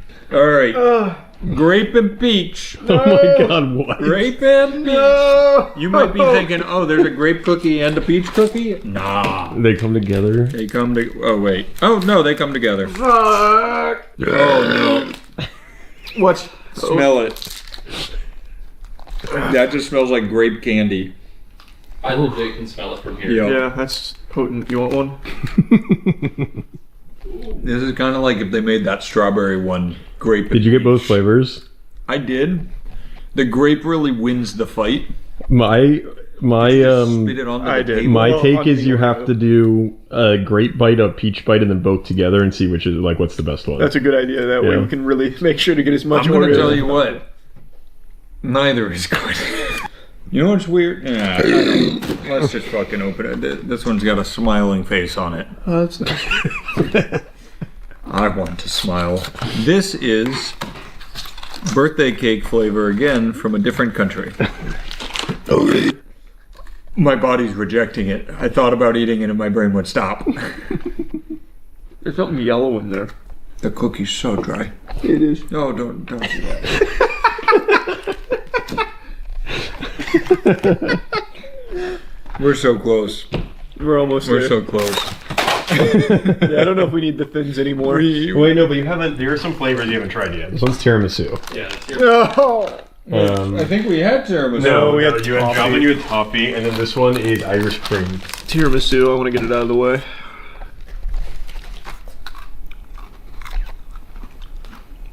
That's fun.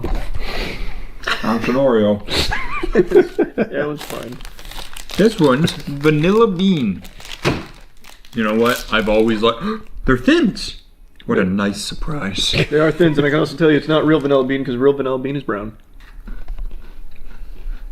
You don't have to be mean to them. No, I'm just saying.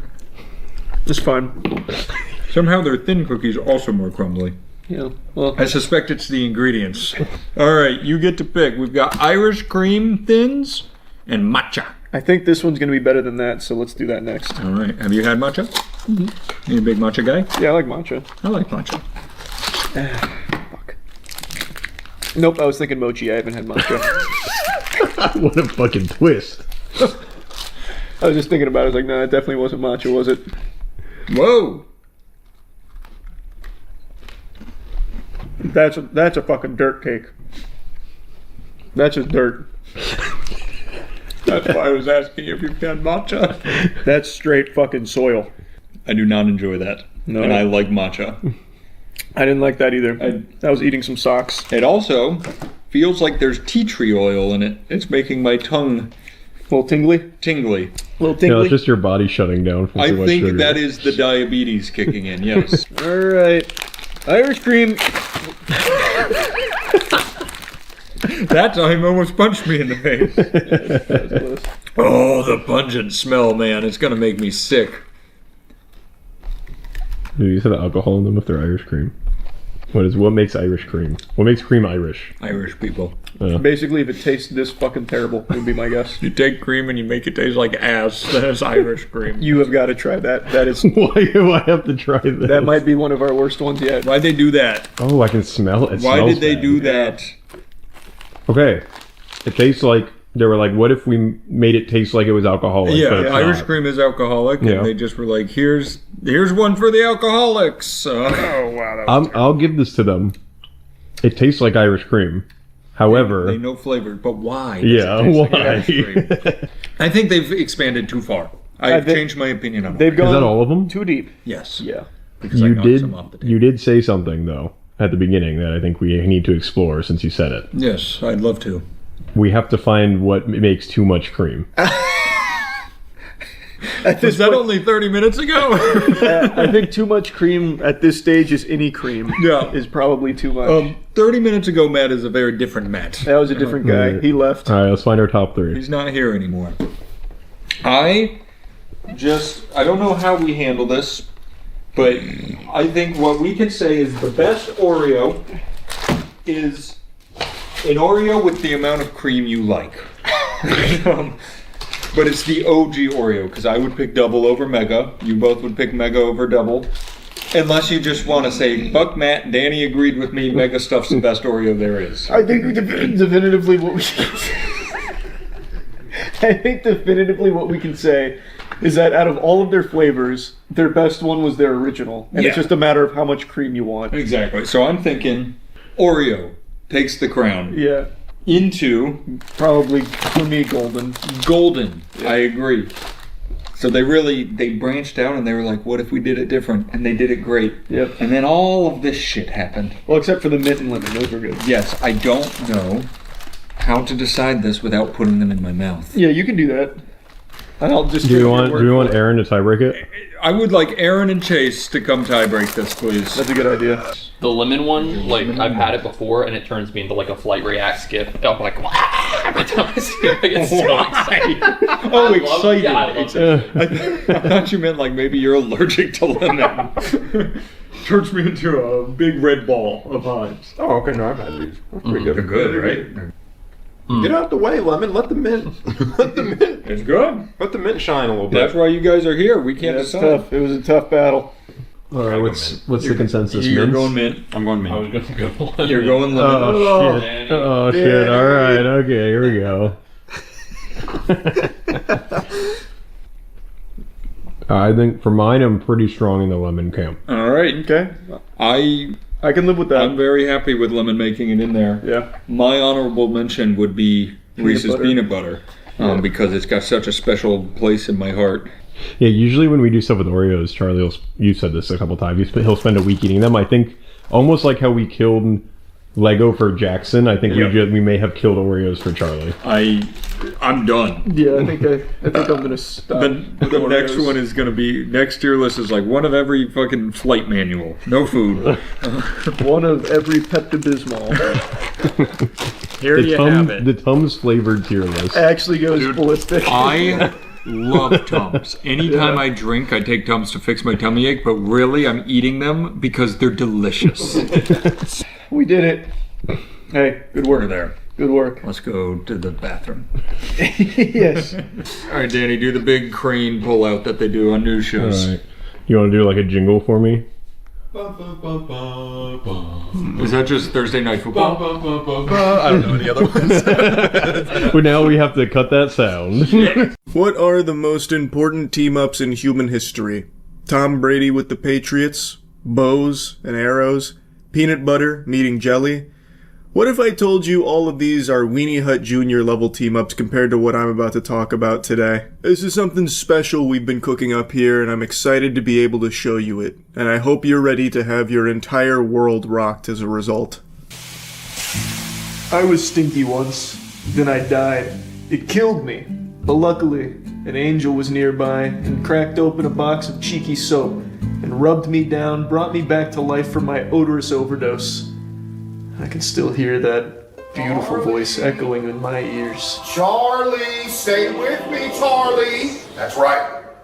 I knew that the only thing that could save poor old Charlie from that stank death that he was about to suffer was a beautiful, elegant bar of cheeky soap.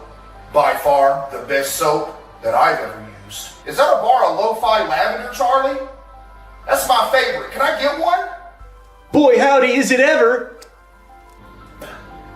Thanks, Charlie. Oh, this is my favorite. Thanks for letting me borrow this, Charlie. I got some extras for you, too. Here you go. Thanks, Soap Angel. So if you want to avoid almost dying because of some stank action like poor old Charlie did, go ahead and make sure you stay clean. With Cheeky, it'll keep them cheeks clean.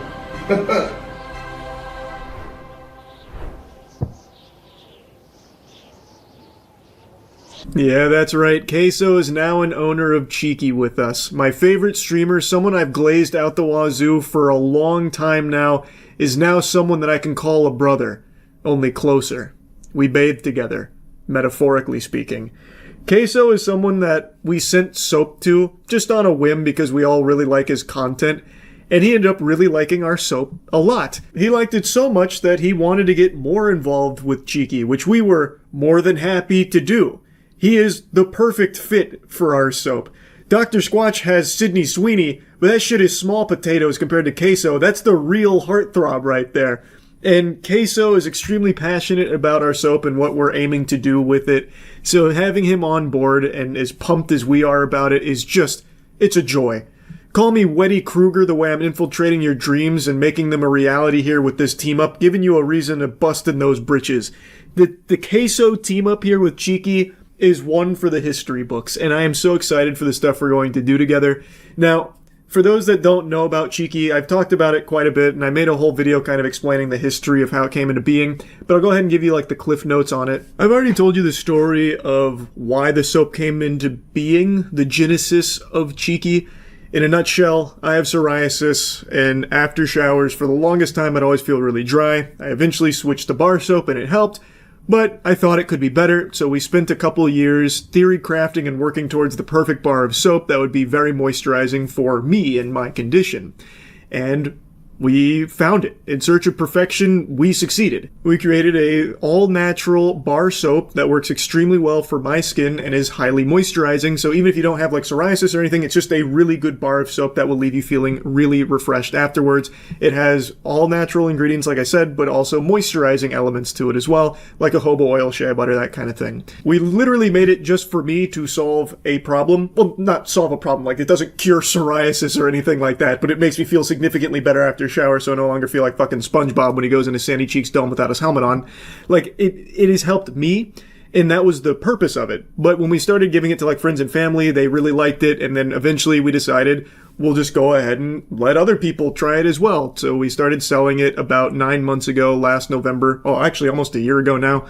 And people have really responded very well to it, which I'm super happy about. And I don't want people to just take my word for it. And I know a lot of people can just write off testimonials as being, you know, paid shills, or it could just be people that like Charlie, so they'll just say anything nice about the product. And I understand, because rightfully so, the YouTuber product space is a complete cesspool. It is hard to trust claims like that. So I want you to have the cold hard facts, the brass tacks. So we sent Cheeky to a laboratory, an independent lab, to thoroughly test our moisturizing claims. And they spent a few months going through the ringer. And we now have the report to confirm that our soap is moisturizing. It does do what we claim. It has been signed off by a dermatologist as well, the study. And I want people to have access to that. So I thought it would be fun to have Cheeky be like fully open with like everything that comes with soap and soap making and everything like hygiene related.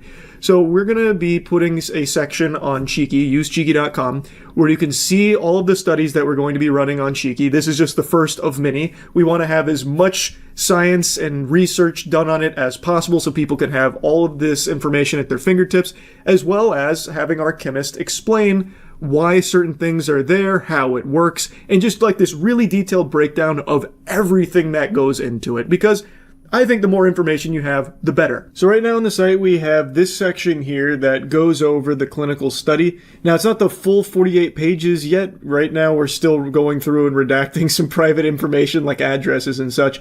But we have like the key takeaways from the clinical outcome here, and we will be posting the full 48 pages for anyone that wants to go through and take the dive and learn everything about what was tested and how. Again, we're all super pumped to have Queso on board, and the stuff that we're going to do together is going to be fucking incredible.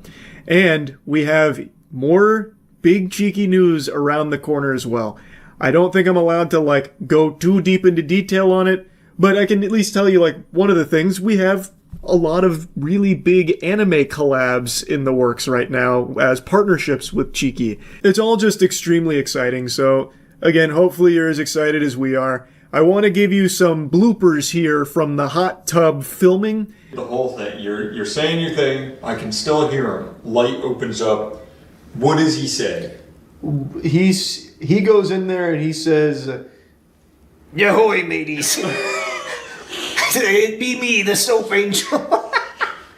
Honestly, though. Are you attempting a soap toss? Yeah, do the soap toss. I feel like if Cinema Sins is going to digest our storyline, there's going to be holes in it, but I think it'll be fine. Cheeky! Available in tons of wonderful scents, all of which very moisturizing, will make you feel great after a shower. Hygiene's very important. People will hate you if you don't smell good. They might already hate you, but smelling good will definitely be one thing they can't hate you for. Dirty fucking bastard, you. I'm not afraid to show how natural I am. Check out this cellulite on my balls. No, come in close, I'm a teabag it. And you just stand up. No, just stand. Oh yeah, and then you can just stand up and just blow cut me. right when like you're. You ever seen a 30-year-old man take a bath? You have now. And he's happy because he's using Cheeky. You're not going to believe this. I saw a soap that wasn't Cheeky once. Can't believe I made it out of that store without beating someone's ass. My favorite is if you clip this all together for a video, it's just 3 men in a bathroom talking to you in a bathtub. Damn right. Go to usecheeky.com and get some of the best soap in the universe, packed with moisturizing ingredients, all natural, have you feeling great after a shower.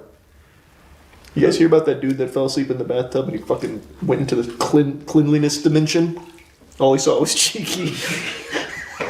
Usecheeky.com has some wonderful scents like lo-fi lavender and of course the iconic Pulp Francis, gone but not forgotten, immortalized forever in Cheeky soap. Oh, I'll get some top down. Wait, check this. Everyone shut up. Watch this. Oh my god. Go to usecheeky.com. Oh, you're so Sydney Sweeney doesn't want you to see this. You best start believing in soap stories.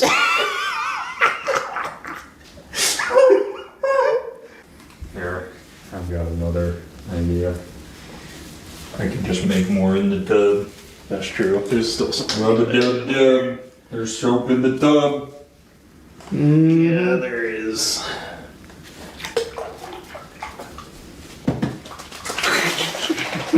That was the... I'm recording this process of us making bubbles.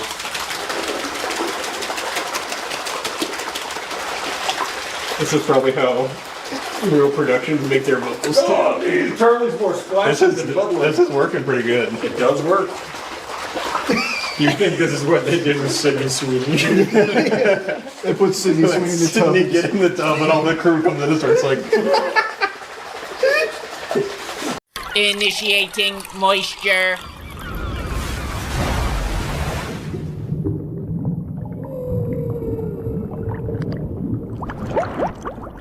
Let me go ahead and start this moist meter by confessing a sin. I don't like the Borderlands series. I wasn't a fan of 1 and 2, and I didn't play Tales from the Borderlands, though I caught up on the lore just for this game.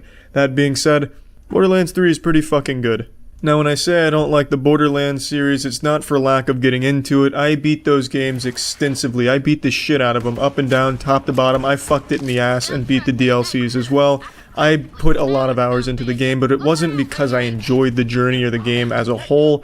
It was kind of Stockholm Syndrome and the only game out at the time that my friends and I could casually play together. And I'm happy to say that element's still here. It's still great to play with friends, and I see everyone talk about that when it comes to Borderlands. Oh, it's so fucking fun with your friends. It's so much better with friends. Yeah, they're not wrong, it is. And you know what else is? Literally anything else in the world. Anything is better if you have a group of friends together. If you have a good group, you could watch fucking dog shit get rained on in your backyard and have fun together. You could make even playing the most boring game fun, like 2009 Football Manager Turbo Arcade Edition could be fun if you have a good group of friends playing it. That's not exactly a selling point to a game in my opinion, saying it's fun with friends, because everything is. The game still needs to be fun on its own, which Borderlands 3 is. It's a very well-made game, top to bottom. The gunplay is satisfying, rewarding, the build diversity is fun, the gun diversity is nice. I think it's a lot better than previous entries where most of the guns just felt like carbon copies with only arbitrary differences between them. Just super trivial shit where there'll be one extra bullet in this gun and also 1 point difference between this and the model you just dropped for it. Whereas in Borderlands 3, shit at least feels pretty impactful. It feels much different than what you just traded for. That's another thing. You're gonna be swapping weapons out like a fucking madman, like going trick-or-treating here with weapons. You're just gonna be having so much shit come in, you'll be having to get rid of shit to make room for new shit, which is nice. It keeps the experience constantly fresh. I think the abilities are a lot more fun this time around. I found myself enjoying that. And I also think the game's environments are much better designed. I think it's a lot prettier than the previous games, only via artistic choices. The game looks exactly the same as Borderlands 2. If you put these side by side, you would not know they weren't the same game. And that's not exactly a complaint, that's just the aesthetic of the game. It's not going to matter how much graphics evolved because this shit's staying cel shaded and it's gonna look pretty much the same. That's its design choice, and I'm fine with that, because they made some really nice art choices with a lot of the different places you visit. You visit other worlds, you go to a lot of different things that constantly change the tone of your environment, and I think they all work extremely well. I really enjoyed visiting all of the new locations, and I had a lot of fun exploring through them as well. I also think their enemy design this time around, the character design, the new characters, new enemies they introduce, is incredible. Much better than previous games, and it's just a general high point of this game for me. I enjoyed all of the boss fights for the most part, though they weren't mechanically difficult. I at least thought that it was fun enough with how the character looked and how they fought to make it a memorable boss fight. I also really liked Gigamind. I think he was really fucking cool. That being said, these are most of the compliments I have for the game. Everything else is about to be a negative, so go ahead, Gearbox fans, and grab your dick hard, because I'm coming in a little raw with what I'm about to say. The writing is insufferable for me. I cannot stand the humor in the Borderlands series, and this game is no exception. Characters drone on and on and on, and every sentence is supposed to be a zany, wacky joke, but it just almost never works. There's a couple of good lines throughout the game, but obviously there's going to be, when the script is like 70,000 words and it's all jokes, a couple of them are going to land, so it's good that they at least had a couple, but for the most part, this shit is stinkers. The jokes don't work. I really found it super grating, especially characters like Ava. Oh my lord, it's just... It was insufferable when you had to just sit through dialogue, and if you're just going to beeline the story, that's going to be a lot of dialogue you're sitting through. That's another complaint. The game feels like it wants to be more fast-paced than it's allowing you to be. If you're playing the story missions and you're just going through the story, you're going to be fucking nuts to butts, going hard as shit in all of the fights, jumping, sliding, using all your abilities, chaos everywhere. You'll finish a room and then you have to wait a minute, 2 minutes for a character to finish monologuing with his jokes and explaining the exposition, and then slowly walking up to a door to open it so that we can go to the next room, wipe all the enemies, which is fun, and then you wait another 2 minutes for that character to just very slowly walk his fucking ass cheeks all the way over to the other side side of the room and open the next door for you as he's talking and making bad jokes the whole way. Oh my god. It made me so upset because you get in this rhythm where you're playing so fast and you're having a lot of fun, and then it comes to a screeching halt where you get just nothing but slow-moving NPCs that have to come hold your goddamn hand like a lost toddler in a grocery store to lead you to the next corridor for you to blast enemies' shit off. It was frustrating. Now, that problem doesn't exist in most of the side quests that I played through, and I had a lot more fun with the side quests than the main ones. Another thing, the narrative isn't good. The new villains, the twins, they suck. They're bad villains. Most of the characters in the game I think are bad, but that's just because the writing and the humor is so bad. But these villains are another step up. They're just not good at all.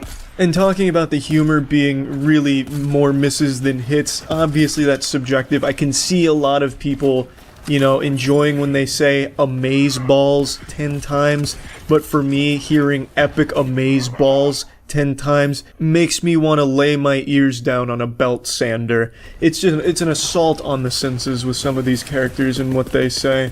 Like I said, there are a few decent lines and a few decent moments, but overall it just wasn't for me. I get it if you like it, I understand, just totally not for me. And the good thing about the game is you don't need to understand at all what's going on narratively. You can ignore all of the characters and just enjoy the fun gameplay. And the gameplay is, no doubt, very fun when you get to play it the way you want to play it. Driving is still not good. I don't think Borderlands will ever get driving to a state where it's fun to go from point A to point B. Here's no exception. That's still a chore. That's no fun at all. But unfortunately, what's most insulting about it is you can't skip any of the dialogue or any of the fucking cutscenes. There's no way to speed it up. They're so proud of their jokes and their narrative plotline here that they make you sit through every excruciating second of wacky voices and stupid fucking phrases. So, yeah, I hope you're ready to strap in for that, or you develop a way to tolerate it, or maybe you're just already predisposed to enjoy it. I don't really know. It's just too much. Even if you like it, I can't imagine you liking it the whole time, because at no point does it ever let off the gas. It is always making shit jokes. It makes me so upset. If I could skip the cutscenes or blast through some of the dialogue, oh man, this game would be so much more positive for me. And I do like the game still, all this considered, but man, this game would be so much better for me. And I played it through mostly with Jackson. Jackson has the same complaint. We'd often sigh in unison when a cutscene started, and you got this cool looking villain in front of you, and then they give you this stupid fucking line about them underneath their name. If you're familiar with the series, you know what I'm talking about. They have something about the character, just 1 or 2 lines, and it says some garbage shit like, "Sick burn, bro," which was exactly verbatim one of them for one of the villains that came up. It's just hard not to roll your eyes at it when it just doesn't stop. And the last major complaint I have also ties into this as well. It's the quest design. The quests make you fucking experience so much of this garbage long dialogue that's so tedious. The quests, at least the mainline quests, can sometimes be such chores. There's a quest where you walk from one side of the ship to the other side of the ship to talk to somebody, you walk back to the other side of the ship to talk to that person again, then you walk from that person to the middle of the ship to talk to someone, you talk to that person, run back to the person at the front of the ship to talk to that person, then you talk to that person again, go to the back of the ship. It's just this back and forth fucking awful thing that makes the RuneScape a small favorite quest look absolutely beautiful in comparison. It is miserable. I hated a lot of the quests. Some of them, make no mistake, were very good and very fun, but man, there were some real stinkers that made me just want to stop playing and go take a break or do something else, anything else, except listen to that goddamn dialogue and walk back and forth listening to more of it. But overall, I'd say Borderlands 3 has been a fun game that I have been enjoying. So plugging Borderlands 3 into the moist meter, I'm giving it a nice 80%. I think there's a lot to offer in the game. Obviously, the billion weapons shit is really fun. It's never not satisfying to kill a boss and then he just explodes in this bukkake of colors that have all kinds of weapons, class mods, grenades. It's just a lot of fun. And there's a lot of different and really cool perks and stuff that go on, different shit. And I just really find there to be a lot offered by Borderlands 3. So that's about it. So yeah. Good news, Tesla fans. Elon Musk has greased up his hog and he is serving it to you whether you like it or not. I hope you're ready to gobble it down. Elon Musk is saying that Tesla full self-driving will switch to a monthly subscription and remove the one-time purchase option. Another beautiful entry into the you will own nothing and be happy future that we find ourselves in. We're now entering a new, even stinkier era where you can't even pay for the full automobile anymore. You don't pay to own it. Now, in order to get one of the most crucial components, like selling points of a Tesla vehicle, you will have to fork over $99 per month as part of this subscription plan, suckling on this subscription-based titty for however long you want access to the full self-driving features, which was a huge reason a lot of people were buying these fucking things in the first place. Previously, there was an option to pay $8,000 and you get the whole kit and caboodle. You get the Tesla and you get the full self-driving features. But now Elon said, nope, I'm taking the toys back. We are going to wean you off of this. Now, you can't even own the entire motherfucker. Now you buy the vehicle and then have to subscribe separately for the full self-driving features.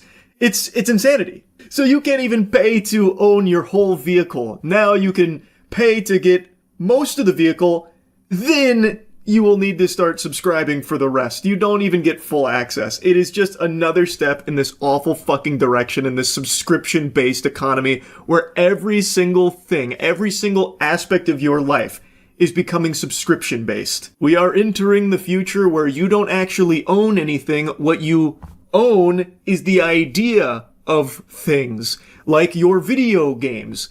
They're basically just renting it. You're getting a permission slip from the benevolent developers to grant you access to the game for however long.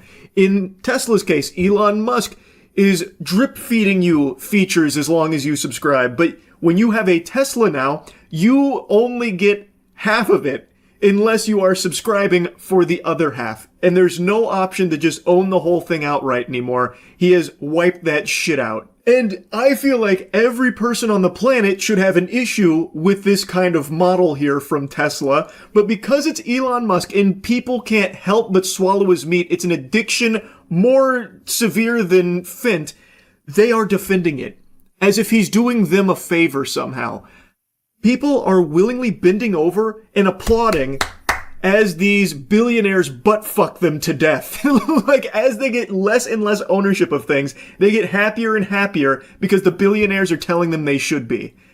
Unreal. Farting in your face and telling you that it smells like roses, and they're like, yes, it actually does. This is amazing. It's just infuriating. Because they worship this guy, they're willing to just roll over and just abandon what they pretend to believe in. It's craziness to me. Now, anyway, I don't want to harp on that too much, because instead, when I went to Elon Musk's Twitter account to see if he, went any deeper on, the Tesla subscription model now for full self-driving services, I saw this little annoying nugget here from the brain of a supposed free speech advocate. Teaching people to hate America fundamentally destroys patriotism and the desire to defend our country. Such teachings should be viewed as treason, and those who do it imprisoned. Wow. And he's referencing how high schoolers were polled saying that many of them were taught that America was built on stolen land, and he is weighing in saying that that kind of teaching should be treasonous and the perpetrators thrown in jail. Very interesting take from the free speech guy who's probably fresh out of the K-hole. Elon, what the fuck, man? In what way does that even remotely fit into your narrative of being all for free speech no matter what? Let's just set everything else aside and we're just gonna play ball here. Let's assume very bad teachers teaching mumbo jumbo. This is outrageous curriculum here. Well then, what has happened for 100 years now is that if it is not a good teacher, not educating students, and, a bunch of gobbledygook that they're spitting out there that's not great, well then the school usually fires them. But why does Elon Musk want to go a step further and make it a crime punishable by being thrown in the slammer? Why does he believe that teachers that are teaching students something that he doesn't like means that it's treasonous and should have them landed in the big house? That's a little fucking odd. That feels like it goes very much against the core principle of free speech, which is a right that Americans have. And his reasoning for this perspective is super laughable when you look at who he's best friends with, fucking exchanging saliva and group hugging in the shower with. He says that this kind of teaching destroys patriotism and the desire to defend our country. Huh. That's fascinating coming from you, Elon Musk. Do you remember only a handful of months ago, not even a year ago, he made a tweet accusing Donald Trump of being in the Epstein files, which, by the way, Donald Trump is in the Epstein files. He deleted the tweet later, but he made a very public statement about Donald Trump being in the Epstein files, which is a hard insinuation of Donald Trump being a potential pedophile. And now he's buddy-buddy with him again, which I would argue is not the makings of a true red-blooded American patriot. And also, as for a desire to defend our country, Elon, Donald Trump is a draft dodger. Are we forgetting that? When the country called upon him to protect it, he wasn't enthusiastically going over to Nam. In fact, he cooked up 5 deferments as well as a bone spurs narrative in order to get out of service to protect this country. So as far as a desire to defend our country goes, you have made best friends with someone who has explicitly, provably avoided doing just that. This nation called upon patriots to defend it. America was calling out to Trump to defend her, and he said, ouch, my bone spur, and didn't do it. So I don't know what the fuck you're yapping about with the desire to defend our country when you are actually sucking the entire asshole of Trump, whom you have also accused of being in the Epstein files. Like, come on. This is absurd. And I could go on, but I also want to make a mention that I scrolled through Elon's Twitter a little bit because I was looking for something in particular. He's very selective with what he calls out as an attack on free speech because he's the free speech guy. But man, I tell you, sports fans, it's real weird how it seems to be crickets from Elon Musk anytime it's related to Israel talking about how they'd like to be able to work towards controlling the conversation around certain topics. Like recently with Netanyahu openly stating that he believes the most important thing would be controlling some of the platforms. Or even more recently, only a couple weeks ago, an Israeli cybersecurity billionaire, Shlomo Kramer, went on television and point blank stated to the hosts and all the Americans watching the program that he believes the First Amendment needs to be limited so that free speech can be protected. He believes that the government needs to control the platforms and that free speech needs to be more limited. I feel like that'd be something very eye-opening to anyone that gives a fuck about free speech, and Elon Musk being the free speech guy, I thought for sure he'd make a peep about it, but nothing.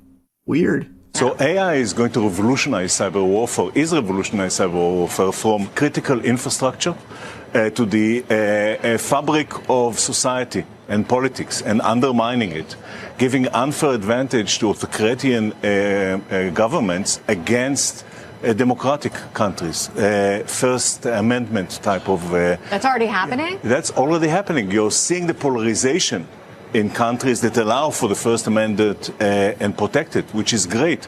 And I know it's difficult to hear, but it's time to limit the First Amendment in order to protect it. Dumbest thing I've ever heard, but thank you for sharing.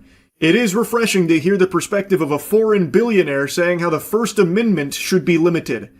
And quickly before it's too late. What do you mean? I mean that we need to control the platforms, all the social platforms. We need to stack rank the authenticity of every person that expresses themselves online. Oh, now that's a really interesting play there. Yeah, that's like a fucking high-level football maneuver right there. John Madden level play.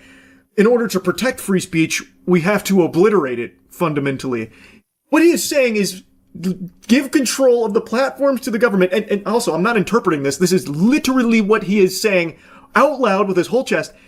The platforms need to be controlled by the government, and everyone needs to be unmasked before expressing themselves online. So anonymity gone, privacy gone, and free speech completely limited is the word he's using, but that nomenclature is not accurate. It would basically be fucking crumbled, and he is presenting this as though it is something that we need to be doing right now. I feel like this is a pretty big statement here that is very clearly against free speech, and Elon Musk, he will reply to like 50 follower accounts that just have some like dog shit that they drivel out, and he'll reply to them about free speech.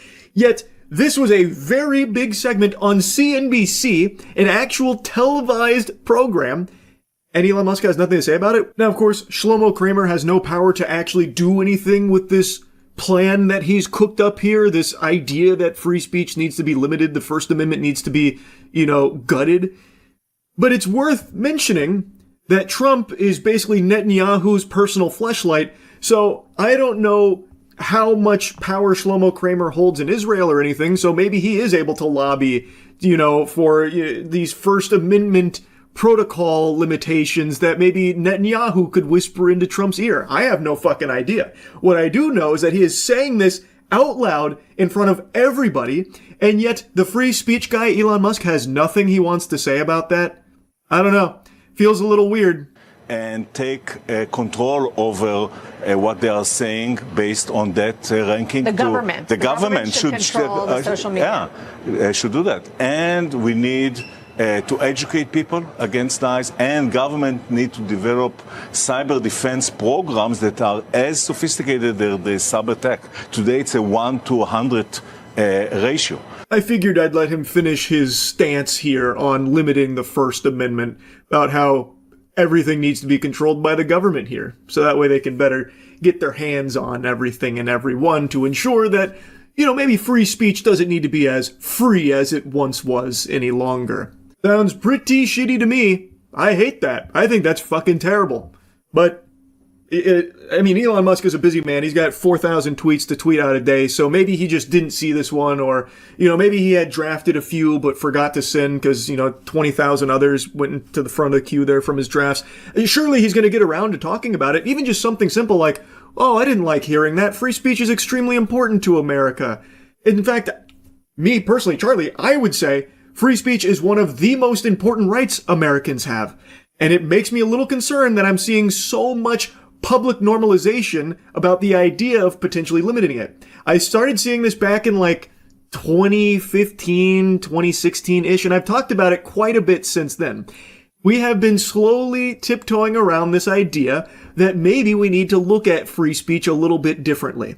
And it's been getting more and more concerning, and as of late, it's getting out of control just how open this conversation has become now about no, we need to limit free speech. That's scary. Now, of course, that is again coming from a foreign billionaire. I haven't seen something that bold from anyone on American soil yet, but I feel like we're not far off with how this conversation's been developing, and that shit sucks. Anyway, though, I'll stop yapping about it for now. That's really about it. See ya. Today's such a special day, I even dusted off the bucket hat for it. It's High Guard release day. I imagine you probably already called in sick for work in order to take as much time as possible to enjoy this game that everyone in the world had been salivating for since it was revealed at the very end of the Game Awards.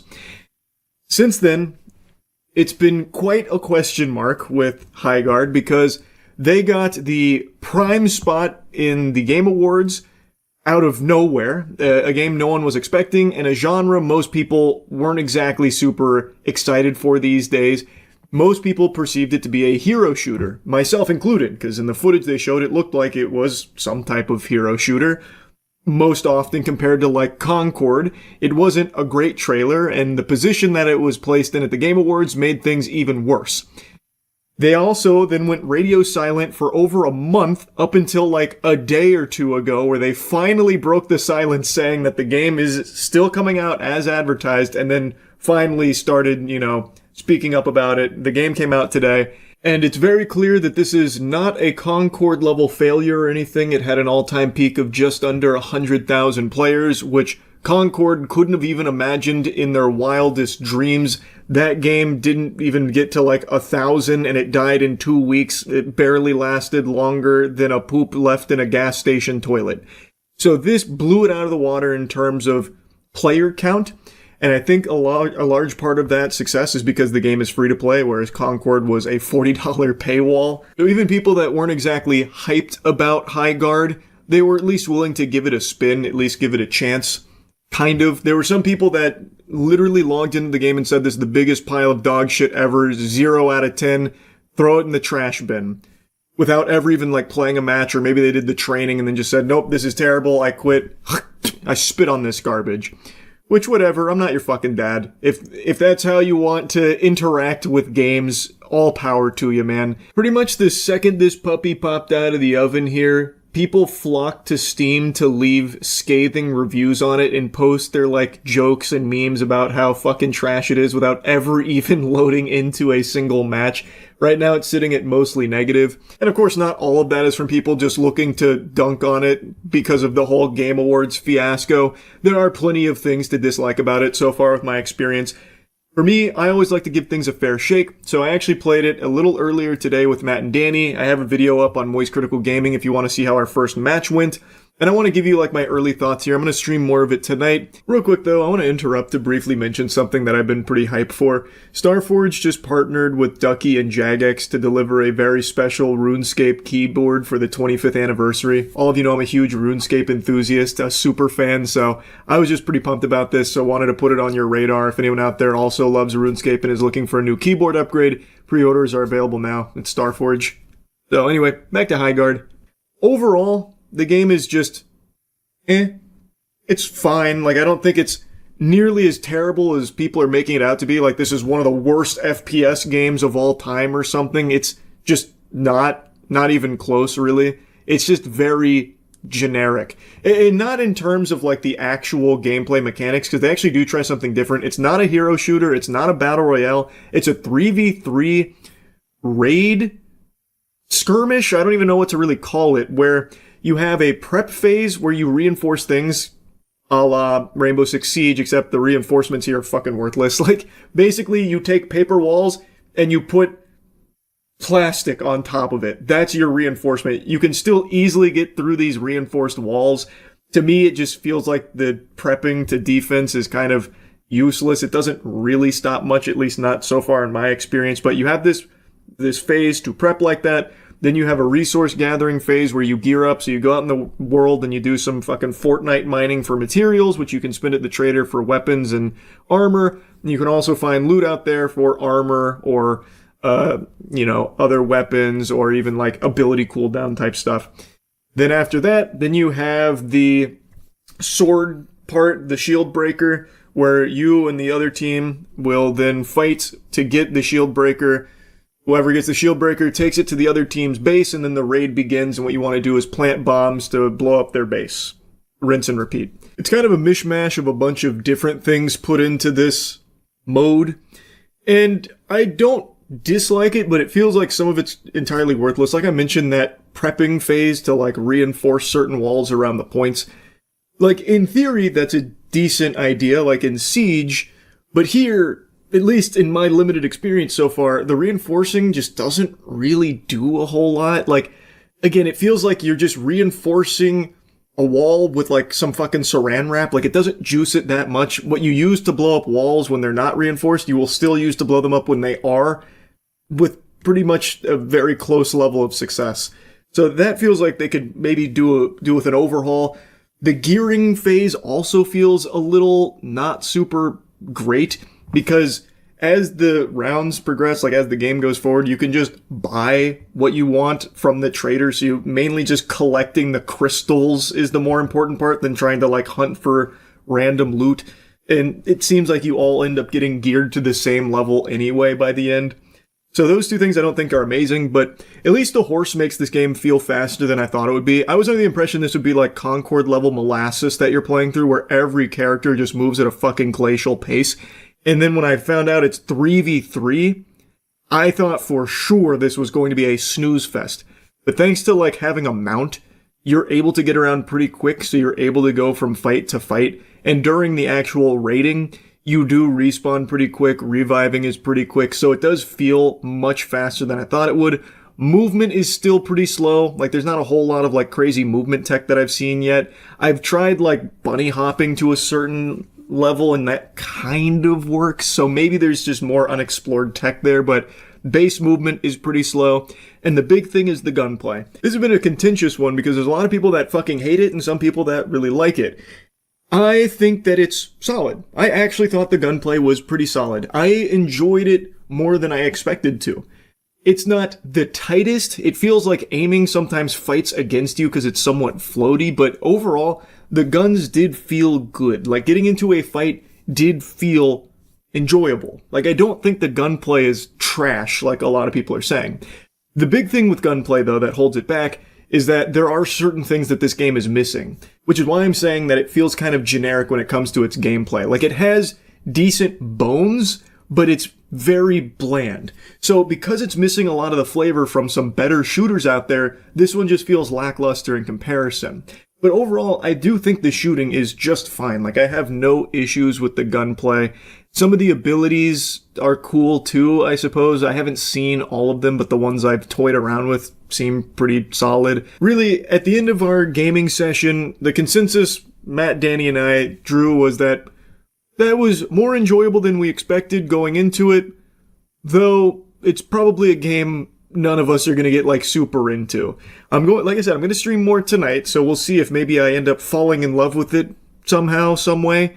But for what I've experienced thus far, it's fine. Like, it's just a fine game. There's nothing, like, particularly special about it, but it's definitely not like a really bad game that people are saying that it is. I really think Jeff Keighley fucked him. Like, actually went in there and face fucked him by putting Highguard at the very end of the Game Awards, where apparently, based on a lot of, like, articles and stuff that have come out and talked about it, they didn't even want to be there. Like, they didn't want that slot or anything. Jeff Keighley just felt so strongly about it that he made the decision to put him there. I don't know if all of that's confirmed or not, but regardless, what is true is that their place at the end of the Game Awards, the most important slot in the most watched event for gaming, went to Highguard, which puts a huge level of expectations on this product, and it puts so many eyes on it. So people were expecting something, like, really impressive, and this game isn't. Like, it's fine, like I said. Like, there is some fun to be had there, but it's not like a game I can really see people, like, dedicating their lives to as, like, this is my comfort shooter now.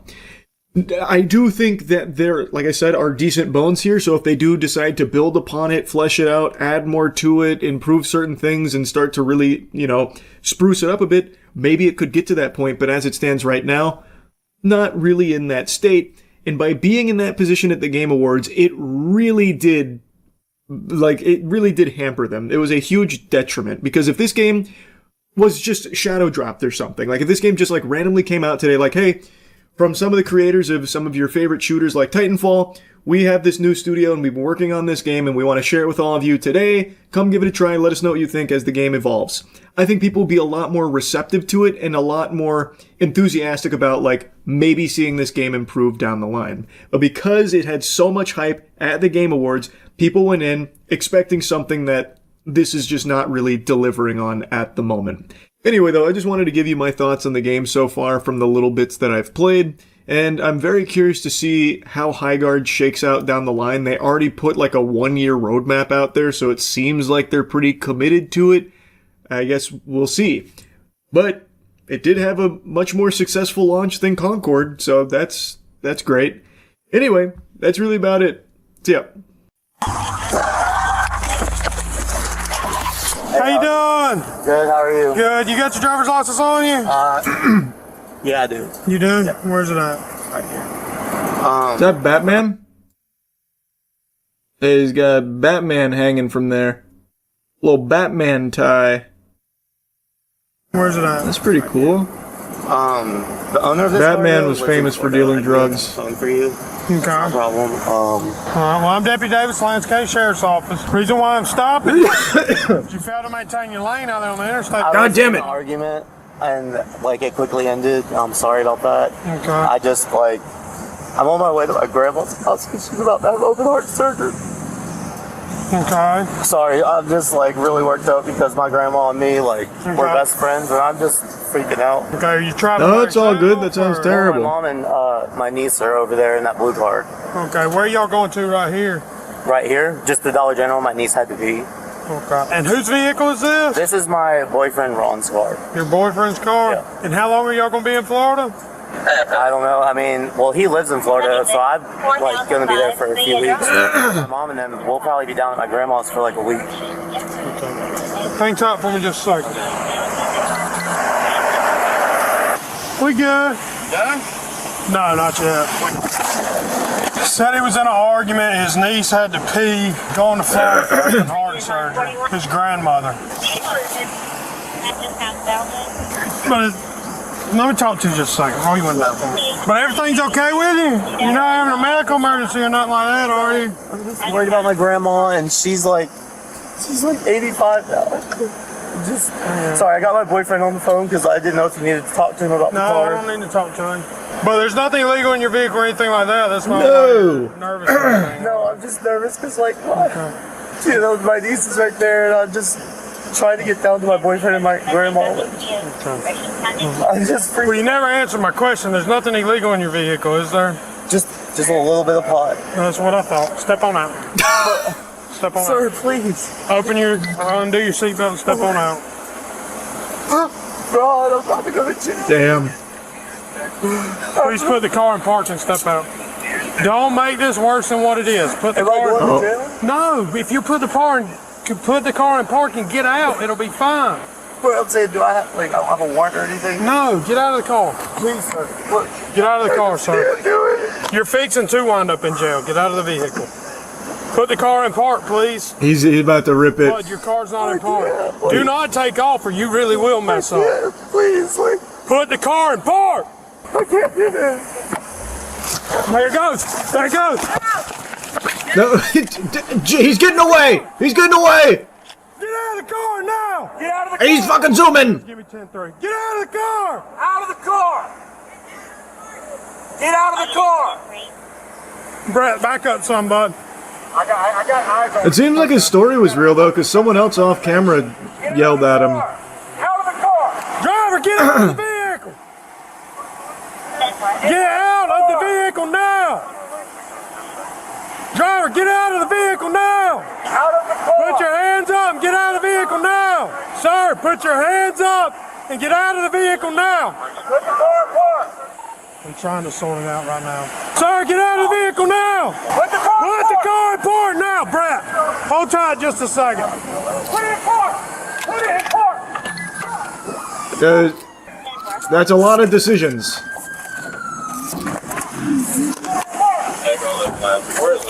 He's got the sticks up. Oh shit. Highway outsider on the interstate.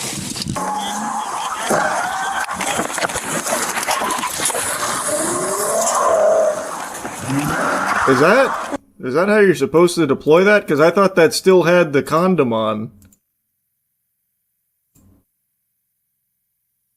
Is that not just still in its wrapper?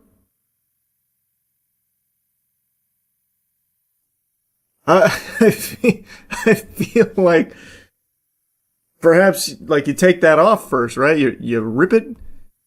Well, no. Like when he grabbed it here is what I'm saying. It's still in this, so I assumed like he'd be taking it out when he grabbed it from the trunk.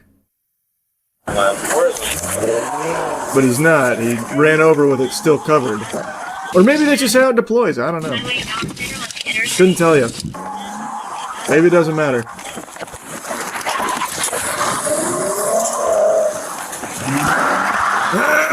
Took off, he almost hit me with the car. Go. It is always in the wrapper, that's normal. Oh, okay. Can you make it out? Yeah, stay. I got her. Wow, guys, she's in the parking lot. He's headed back towards the interstate. I may have got him with the spikes. Clouds, we're southbound on the interstate. 10-4 southbound 75. Whoever's in front of me, go ahead and move up and wait. Let me take me. I will as soon as I get a chance. He's got some flat tires. Man, that car's got some real get up and go to it. Well, we have permission to go ahead and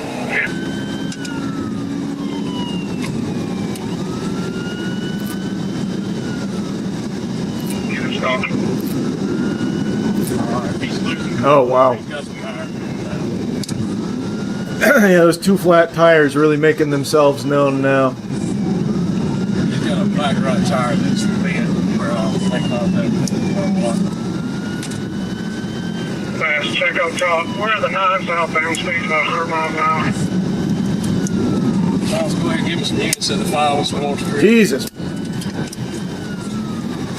I think about it. Your state patrol. Take 2 9 12.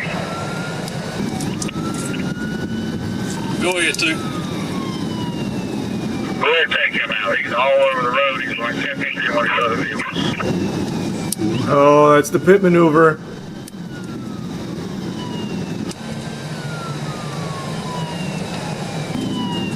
Take him now. We got traffic on, buddy. Oh, he's blocking it! Oh, he's blocking it! Oh, he's about to pit maneuver himself, actually. Holy. Well, it's fascinating. Good lord. Well, every time I try to pull up next to him, he's trying to hit me. Wait till we get past the semi.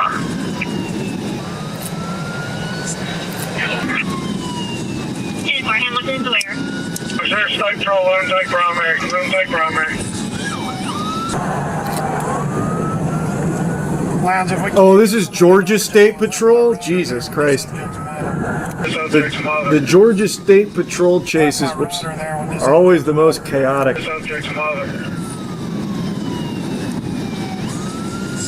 This cop car probably has fucking wings on it or something to glide. Clear level right there.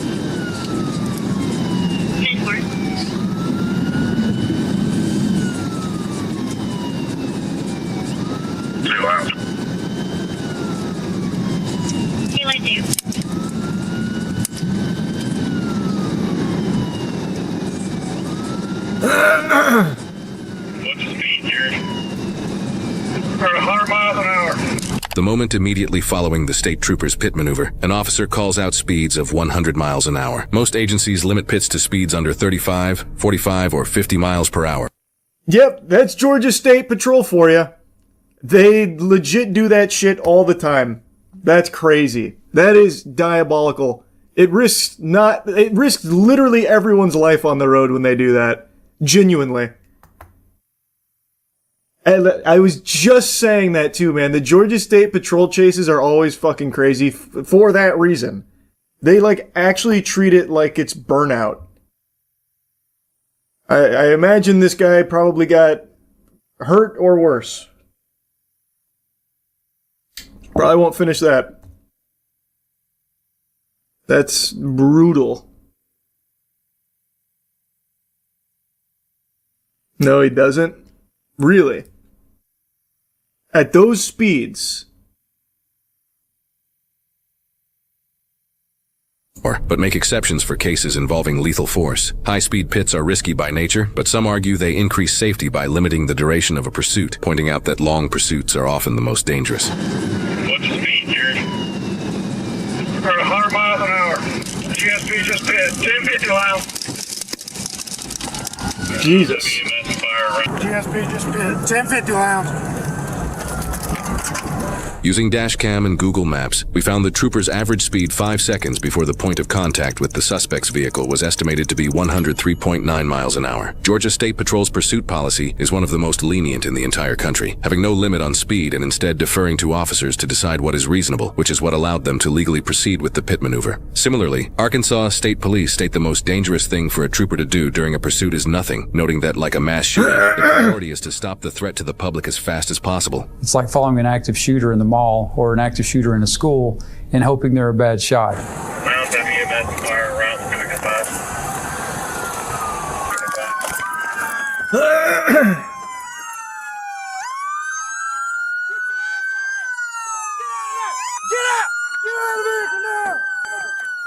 Damn, he really did tank that.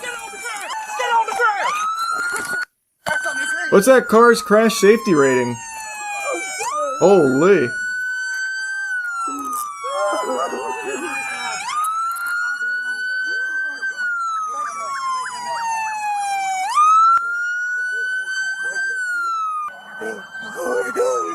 Man, at that speed, that's crazy.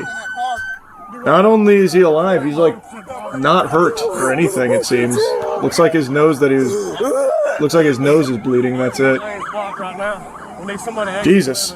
Oh my gosh. All that over a little bit of weed. It's probably more than that. Probably wouldn't have run if it was just that. All that over grandma. Oh, yeah.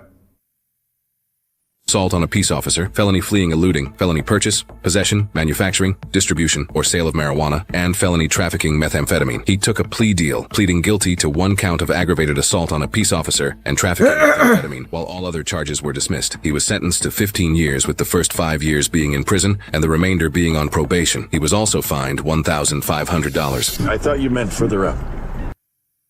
The Breaking Bad clip to top it off. How much was it? Like 9,000 or something? Yeah, so it wasn't the little bit of weed that he said. So that's why he took off.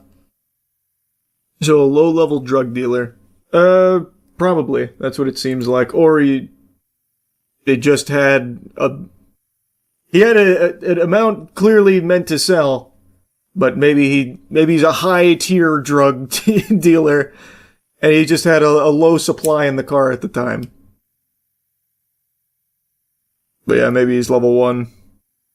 Personal use, his face showed tons of picking. I don't know, man. Almost 90 grams. Personal use, quite a bit in the car. Maybe for grandma. Could be for grandma. You see the Godzilla -0 trailer? No, I forgot that came out. This is just the last one was so good. One of my favorite movies of that year. Phantom Blade 0 devs dropped a behind-the-scenes video with new gameplay. The amount of work they're doing has gotten me even more hyped. Exciting.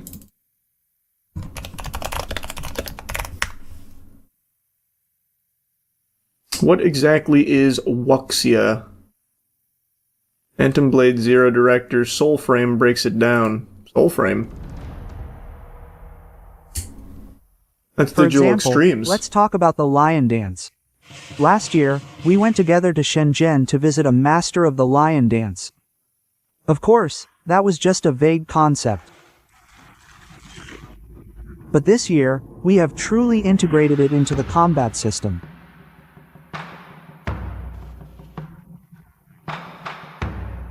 The lion's movement is abstract. You can't just make it a four-legged lion because there are 2 people underneath.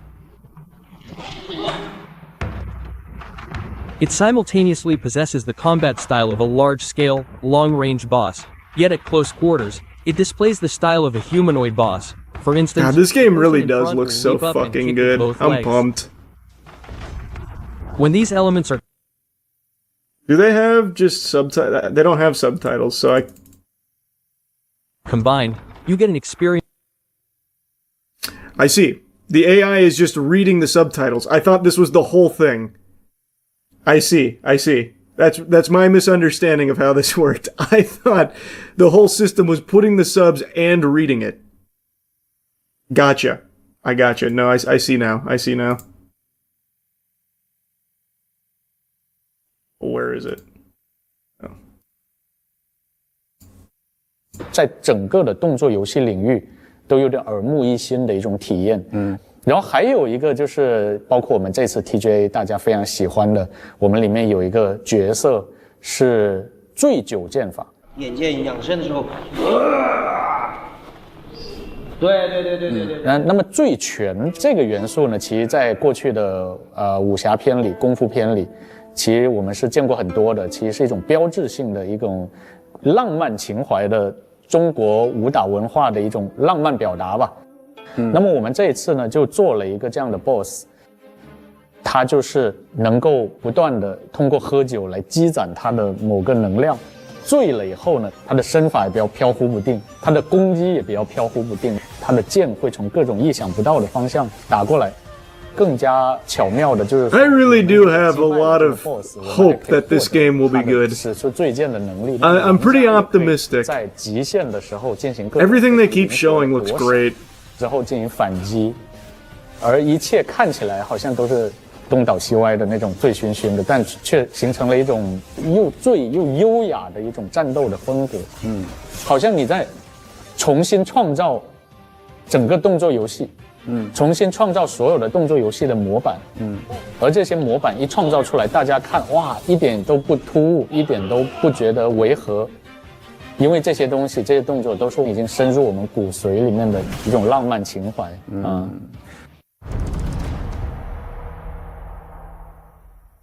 我们就常说武侠，对吧？它其实有2个层次，一个是武，一个是侠。那武是什么呢？武就是外在表现，就是所谓的动作。这个武打的表达，我们去年的时候应该是探访了很多门派。Man, that's just like some old school shit right there. Like going to the locations to learn the shit and then bringing it to the studio. I love that. Games used to do that a lot more often. I like that. 回到咱们这动层里面来，把它转化成游戏的数据。其实我们今年又有更多的这样的研究和发掘，就是如何把中国的传统的这种武术，还有传统的武侠电影、功夫电影里面的一些表达方式，能够用到游戏上来。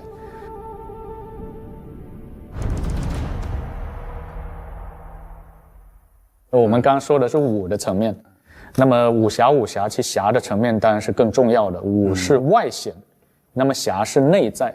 如果用一句话来描述侠的话呢，我觉得侠他的精神就在于，哪怕是自己身陷困境，他首先要想到的是他人，他首先要想到的是为天下的苍生，就是点亮一盏灯。去年的时候我们说过，就是主角说寻找我的心。它有2层含义，第一个，他物理上他的心受伤了，那么江湖里面是不是还有些方式可以救他呢？是不是还可以我用这66天，是不是能找到医治我的这个心的方式？这个是第一层，拯救我的肉体。第二个其实是更重要的，就是说拯救我的灵魂，因为这个主角他是一个组织里面的高手了，他前半生一直都在给这个组织去征战四方。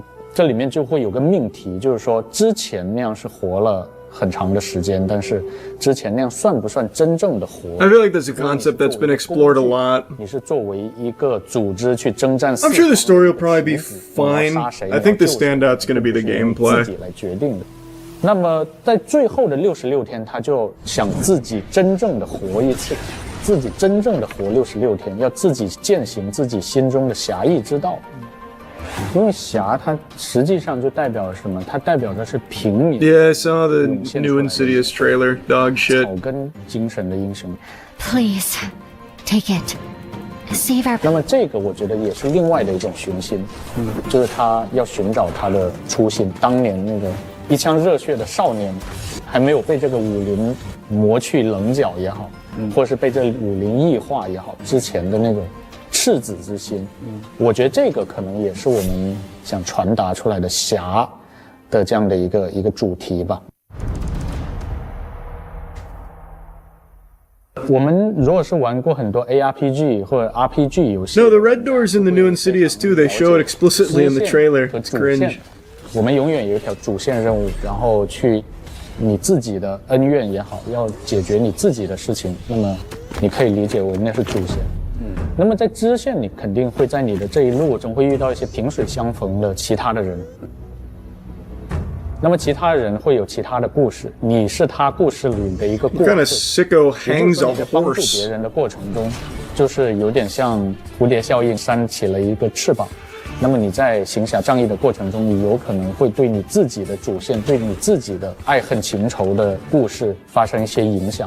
那么在这影响之下呢，你就会发现，那你只要是按你的侠义之道去行事，你只要做好这些事情，你会发现它整个就会有一个更加宏观的影响。我觉得这个可能也是一个很有禅意的一种解读吧。你是谁取决于你做的所有的事情。Oh, this is the boss fight they showed in the last big trailer. 所有的事情，这些看起来没有关联的事情，就会结合起来，影响到你是谁，并且影响到你后面的事情进展。接下来我们肯定就是努力的完成，把这个游戏打磨到我们满意的程度。我们希望在我们的能力范围内呢，给玩家呈现足够精彩的产品。那这肯定是目前最重要的工作。在影真，This definitely doesn't look like another Lost Soul aside. I still need to play that. 救出一个火场中的婴儿，救出了婴 I 儿 got so disappointed when I heard it wasn't good. I just couldn't bring myself to play it. 而在现实世界上，我们就像那个孩子，就像那个襁褓里的婴儿，以前的创作者传承下来的养育、成长的一个孩子。我们从小就是看这些武侠电影啊，看这些功夫片长大的，受到这种文化的熏陶和影响。最后呢，传承了这份精神，我希望把这精神用新的载体传播下去，向全球观众、全球的玩家打造一张新的名片。像最早的时候，李小龙把功夫这个词拿到了好莱坞，然后现在功夫、康复，这甚至都已经变成了一个普通的英文单词。我觉得，如果我们能够做到这一点，不管最后的商业的结果是怎么样的，我觉得我们都已经 I love that mentality, man. 所认为的成功。I like that. That's a lofty goal. What a crazy comparison to make. I like that a lot. The game looks great, and I really liked hearing from him. That sounded very passionate. Something genuinely ambitious. Like, the genre itself, this just seems like a really high-quality action game. But, like, what they want to do with it, I think, is very admirable. I like that. I don't think it's like a genre-defining or genre-changing game from anything I've seen, but it looks like an extremely good one. A few days back, Big Bubba Bill Clinton, as well as Hillary Clinton, were talking with a panel about the Epstein files and their involvement in it and the photos and what they all mean, giving their perspective on things. While not being formally accused of wrongdoing, they were there to try and explain their side, so they'd, spaghetti out a bunch of lore here, and that was really it.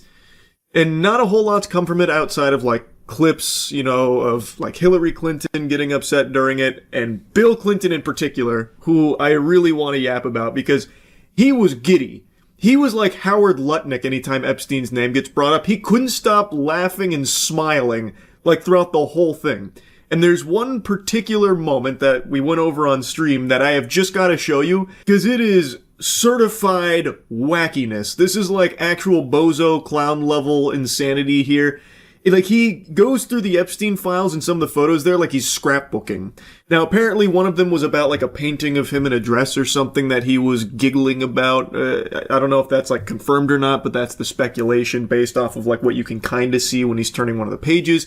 But it is weird. And to me, it showcases just how little they actually give a fuck about the Epstein files. They treat it like a joke. Bill Clinton treating it like a joke. The entire fucking administration, Howard Lutnick in particular, actually busts a gut every time Epstein's name gets brought up. The powerful people know they're going to get away with it. And I really think this whole hearing is just a farce. I think this is just a little song and dance for the plebeians to enjoy. Look, we're doing something about Epstein files. Look, here's the Clintons. No, we're not actually accusing them of doing anything wrong, but we're pretending that we might. Even though the administration has reiterated multiple times to just drop it, move on, and that there probably won't be any real investigations henceforth. And Perjury Patel likes to keep lying about it out the wazoo till his whole anus falls out, till he full-blown prolapses on his lies. So I don't have a whole lot of faith in this, a committee here that was asking the Clintons questions. I think it's just a sham. I would love if they really did investigate them and everyone in the Epstein files, but I don't think that's coming, and based off of Bill Clinton's attitude here, I think they're also pretty confident that nothing like that's on the horizon anytime soon. Did you see the Did you see the clip of Bill Clinton smiling while looking at old Epstein photos while his lawyer was trying to take them away? Oh my god, yeah. And for the record, what is happening in this photo? He's smiling at me, looks like he's talking to me. Can you describe the circumstances surrounding this photo? Are you asking him if he recalls this? I do not. I have no idea. You appear to be comfortable with Mr. Epstein in this photo. What do you disagree with? I'm comfortable with a lot of people. I'm comfortable here. I'm not happy, but I'm comfortable. Let me see it. Damn, they don't have the whole thing. So in the whole thing going up to this, he looked at it, he started smiling, his lawyer took it away, and he goes over with a big smile on his face. He's like, give me it, give me it, give me it. And then he reminisces. But they're cutting out all the bits. It's so shameless. Just look at the way he follows it. It's like a dog when you take their toy and they're ready to play fetch. It's unbelievable.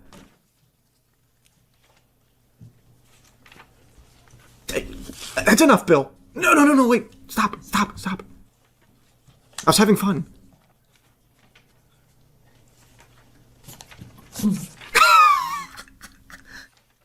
You wouldn't believe the story behind this one. Mr. President, we have about 5 minutes remaining in the majority's first hour, so I just want to ask you some questions related to crazy. The crimes. It's crazy. Epstein and Miss Maxwell. Unreal. Bill being nostalgic is crazy. I know, man. And his lawyer is like, okay, this, come on. That's enough. Those were the days, off face, yeah. Can I get a copy of that? Like, the way he starts pointing at it actually makes me feel like he's asking for, can I check out some more of these? Okay. He's having so much fun. I think this is the happiest Bill Clinton has looked since he got the fucking Blowjoptimus Prime from Monica Lewinsky. This guy is glistening. He is like radiant with glee going through these Epstein files. And I've seen some weird defense of this where people are claiming that the reason he's acting that way is because he's taken aback by the comical attempt to pin bad stuff on him with the Epstein files here. So he's not taking it seriously because they've done such a poor job. It's actually a galaxy brain chess maneuver from Bill Clinton here to show that he's not guilty. It's like, what the fuck are you talking about? This makes him look significantly more guilty, at least to me it does. And I imagine this probably is pretty poorly put together. I imagine they haphazardly threw this committee together without any real teeth or any real drive for justice, probably just as a way of trying to, appease the public, showing that there is movement on this front, since most sane, sensible people aren't dropping this. But what Bill Clinton's doing here doesn't show like he's not guilty. It shows that he doesn't take this seriously as if it's a big deal, when it is. The administration keeps trying to hammer home the point that you shouldn't care about this and that it's not a big deal and we need to move on, which I think is the most unhinged shit imaginable, because this deals with the largest sex trafficking operation in this country's history. Like, the abuse, the trafficking, the potential murder, of children at the hands of Epstein and Epstein's clients, and nobody has been arrested outside of Maxwell, who again gets to just go to a fucking summer camp instead of a prison because of this administration. It's absurd. You should care about this. And then you have people like Bill Clinton here, who in front of this committee is now just giggling about it and looks like he can't wait to keep reminiscing going through these files. He's probably excited to get back in that chair to look at more photos. And even in the slightest, literal tiniest iota of a chance that Bill Clinton isn't guilty of any wrongdoing, the behavior that he's showcasing here, I think, is still completely unacceptable because of the severity of this case. This is a child sex trafficking operation that went on for so many years, implicating some of the most powerful people on the fucking planet, and nobody's taking it seriously in the government here. It's unbelievable. And Bill Clinton can't stop laughing about it. And people in the administration can't stop laughing about it. It's just crazy to me. And I don't know how anyone could watch this and defend it. Now, throughout the deposition, both Bill and Hillary maintain that they didn't do anything wrong. There was nothing sexual or anything like that ever happened. When Bill was pressed about some of the photos in the files, like him and Maxwell in a pool with an unidentified woman, he said, that was actually at a hotel, nothing sexual, nothing freaky, nothing weird. And I imagine that's where the investigation stops. I have no confidence, no faith in anyone actually pursuing real justice against the evil co-conspirators, the fucking heinous, vile monsters, the clients of Jeffrey Epstein. I don't believe anyone's actually going to seriously try and get anyone thrown in the slammer for it. I really do think this committee, this little hearing here, is just a performance. We asked Bill Clinton the hard-hitting questions, and then he said, that's a bunch of fiddlesticks. And we said, well, if Bill says so, we did all we could. Hands are tied. Because that's kind of been the whole attitude about it. That and making a mockery of it. A joke out of the Epstein files. Bill Clinton laughing about it. Administration constantly giggling about it. You know, they're slapping their knee every time Epstein's name is brought up. It's fucking scary. It's so out of control, man. But anyway, I had to yap about this Bill Clinton clip in particular. There's actually a few moments like this throughout the whole thing, but that one's the most egregious, so that was the one that I wanted to show. That's the one I think most people have probably seen by now, too, because it's so ridiculous.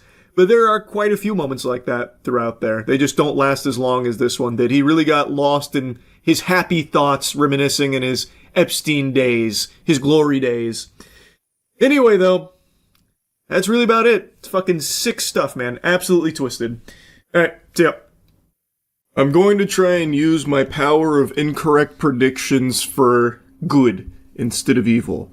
I will boldly, proudly, with my whole chest state that Bloodborne 2 will not be revealed at the Game Awards.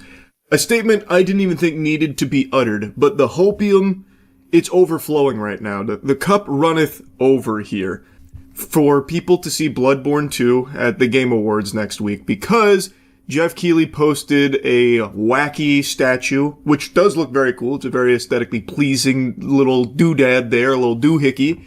And then there was a reply to it with a bunch of, like, redacted information, like it was fucking Epstein files there at the Game Awards. And this sent people into a frenzy trying to find ways to brute force Bloodborne into it to make it seem like this is confirmation it'll be Bloodborne 2. I don't buy into it at all. Would love to be wrong, though I'm gonna tell you, I'm batting with a tremendous record right now when it comes to my predictions on Bloodborne 2 not being real and probably never being real, at least not for many more moons to come. But anyway, let me show you the statue, let me show you the Game Awards riddle around it so you can start forming your own thoughts on what it could be. And then I want to tell you a little new piece of information that dropped this morning, a little tidbit that I think would be so fucking embarrassing if this actually is the reveal. But you know it'd be even more embarrassing? If people found out you didn't shower using Cheeky soap. It's the best soap in the universe. What are you waiting for? And right now is the perfect time around the holiday season, because Queso and I just got our collab soap out. We got the Naughty and Nice. So go to usecheeky.com right now and really upgrade your hygiene game. Yes, I want to talk about the Jeff Keighley cryptic tweet that a lot of people are speculating could be a reference to Half-Life 3, to Bloodborne 2, and all that. So it's this right here. I already talked about it when it got posted. It's that right there, but the Game Awards replied with this. The blank are silent, blank bleeds, new blank stir. And that right there has been a bomb in the Bloodborne hopium community. It's a very cool statue, by the way. Very cool. They do this every year. Not really to this degree. There's never been a year where I thought, maybe it could be Bloodborne until now. And even then, I still don't really think that. I just think if someone's going to go this hard for, like, teasing an announcement, it's either gotta be something people have been begging for a long time, or a delusional company that's about to just beclown themselves in front of the entire Game Awards and God. Like, imagine this is all just an announcement for some, like, fucking shovelware gacha game or something. It's definitely not going to be Elder Scrolls. If you want to know what I think it is, and I don't think anyone's going to be, like, necessarily pleased, I think it's Saros. So, if you look at Saros, and this is a game that's got, like, a lot of meat behind it, and it looks like a cool game. I think it's this. They've already teased this game before. The style of that statue is kind of similar. I think it's probably going to be Saros. And I also don't know how this would have, like, applied to Bloodborne, other than the reach of, like, New Blood Stir or something, Moon Bleeds or whatever. I just do not think it's Bloodborne 2. But do you really think they would do all this marketing for a game that's already announced? Seems like a waste. Brother, it's the video game industry. Of course they would. They do all kinds of nonsensical shit. The hunters are silent. It could be. I'm kidding, it won't be. I'm still very confident this is not Bloodborne. I don't even think the style really looks all that Bloodborne-esque. This would be a crazy departure from the aesthetic of Bloodborne. It literally has to be Duskbloods. See, Duskbloods I could definitely see. Since we don't know a ton about it, it is FromSoft, so they'd probably go hog wild for it. I could definitely see it being Duskbloods. Diablo 4, maybe. That would be the most deflating shit. That'd be worse than a gacha game announcement. If they're just announcing a new patch. All we know for sure is that it's not God of War, Elder Scrolls 6, or Diablo. All those have been debunked. Unless it's a red herring. Just like when they said they weren't going to show us a Silent Hill trailer at the PlayStation Now like 6 months ago, and then they did at the end. As a bait and switch. Diablo 4 Season 11 goes live on December 11th, 8:30 PST, right after the Game Awards. Take that as you will. God, that is going to be the most foolish fucking thing if this actually is Diablo 4. So now, what if I told you that there is quite a bit of meat behind the theory that this statue is related to the Lords of the Fallen? For those that don't remember, Lords of the Fallen, well, the original Lords of the Fallen was one of the worst Souls-like games for its time. That shit blew major ass. I even replayed that a few years back when I was going through like my Souls marathon, and I just couldn't finish it. It was too goddamn awful. They reignited that franchise 2 years ago with The Lords of the Fallen, and when this puppy released, let me tell you, it came to an overwhelming cacophony of meh. The reception was that the game was okay, it was mid. I played it on release, and it was clunky with a lot of problems, but it had some interesting ideas. Over the course of the last couple of years, they've released like 70 or something updates to it to try and put lipstick on that pig, and as I understand it, it is much better now than it was when it came out. So hats off to them for putting in the effort to make it better. I haven't gone through and tested it myself, but I'll trust people's words that it is in a much better state now than it was when it released. But even still, I don't know how strong the Lords of the Fallen community is to be salivating to such a degree that they would commit to this, like, big marketing push, this, like, cryptic thing, all to reveal more Lords of the Fallen content on its way. I feel like if that is the case, and I'll show you the evidence here, the audience will be silent. Like, even fans of Lords of the Fallen are saying, like, this would be pretty underwhelming if it's you guys doing this. Because, like, again, even though the game's in a better state now, it's not exactly something that people have been dreaming about, fucking soiling their britches hoping for, and getting, like, this really big, like, mystery ahead of the Game Awards where some big things do get revealed. It would feel very, like, if it is Lords of the Fallen 2. Anyway, though, they posted this tweet, "Something stirs within, ready to rupture," and people were quick to notice that something stirs within so soon after the Game Awards thing. Well, that's a little odd considering stirs is there as well. And the aesthetic of the statue does match the aesthetic in Lords of the Fallen. Also, the way Jeff Keighley initially tweeted, "Regal inspiring thickness," is very similar to how Lords of the Fallen tweeted, "Executions, tentacles, rotting corpses," all things also present on that statue. There is also mention on their Twitter of blood and bleeding. They like to use the word bleed a lot. So there are some things that seem to suggest this could be Lords of the Fallen related. But nothing concrete, nothing confirmed, but that right now seems to be the leading theory. And if that is the case, wow, what a letdown that will be. Like, I hope Lords of the Fallen 2 will be great and a huge improvement on the first one. But man, to get, like, everyone's hopes up that this could be something that we've been waiting for a long time, only to have it be Lords of the Fallen 2, would be such a shame. I feel like there'd be very few people that would find that satisfying if that's the reveal. I don't think there's gonna be fucking people pumping their fist, "Oh, yeah!" or anything like that. But we'll see. Again, it's not confirmed to be Lords of the Fallen 2. This could still very well be something else, something big. But I don't think it's going to be any of, like, the crazy pie-in-the-sky ones. I don't think it's going to be Bloodborne 2. I think there's a fucking 0% chance of that. I think I'll probably hit a growth spurt before that game ever comes out. I don't think this is Half-Life 3 related at all. And I don't think this is Elder Scrolls related either. So, anyway, I just wanted to talk about this a bit. That's it. So, yeah. Can't resist the urge to talk about this. It's diabolical and just an abomination to what they deem justice here. It's a story out of San Francisco about an 80-year-old woman who was driving 70 in a residential area. She was zooming, reaching ridiculous speeds, like she was trying to travel back in time or something in the DeLorean, going 70 miles per hour, crashes into a bus stop, killing an entire family of 4 who were on their way to the zoo. And she's not going to prison for this. Her defense? I don't know what happened. Car just took off. And I guess that was enough. We learned the victims, Diego and Matilda, were celebrating their wedding anniversary and were headed to the San Francisco Zoo with their 2 young children before they were killed.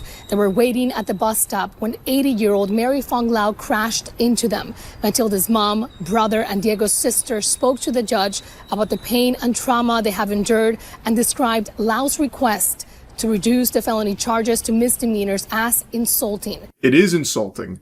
It's despicable. The gall to even put forth this notion of reducing these charges to misdemeanors, that's unthinkable.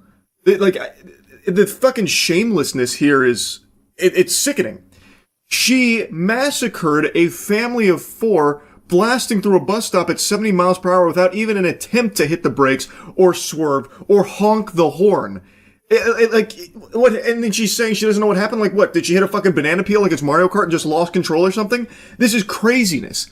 And the news segment I'm showing you is a little older. The most recent update, even though the judge did deny that request, ultimately what happened is she's getting a few years probation and is banned from driving. She's not going to prison or anything. And also, on top of that, she's also being accused of hiding millions in real estate assets because she's also facing a wrongful death lawsuit from the family.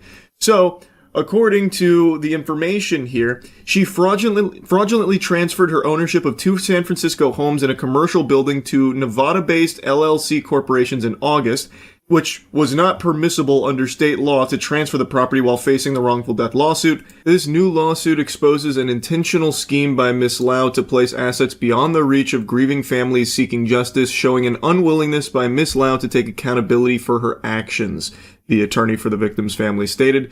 Lau's attorney, Seth, said his client reorganized her property holdings because she was advised to do so after meeting with legal, financial, medical, and mental health consultants after the crash. Yeah, I'm sure that's what it is. Listen, Miss Lau, I know this is a very traumatic period for you. You're the real victim here in all of this, and I think it's important for the healing process for you to hide all of your multi-million-dollar assets right now. It's going to make you feel a lot better, trust me. It's horseradish. This is just very clear baloney here. She is trying to hide those assets so that way they cannot get them. She is very wealthy. She is very wealthy.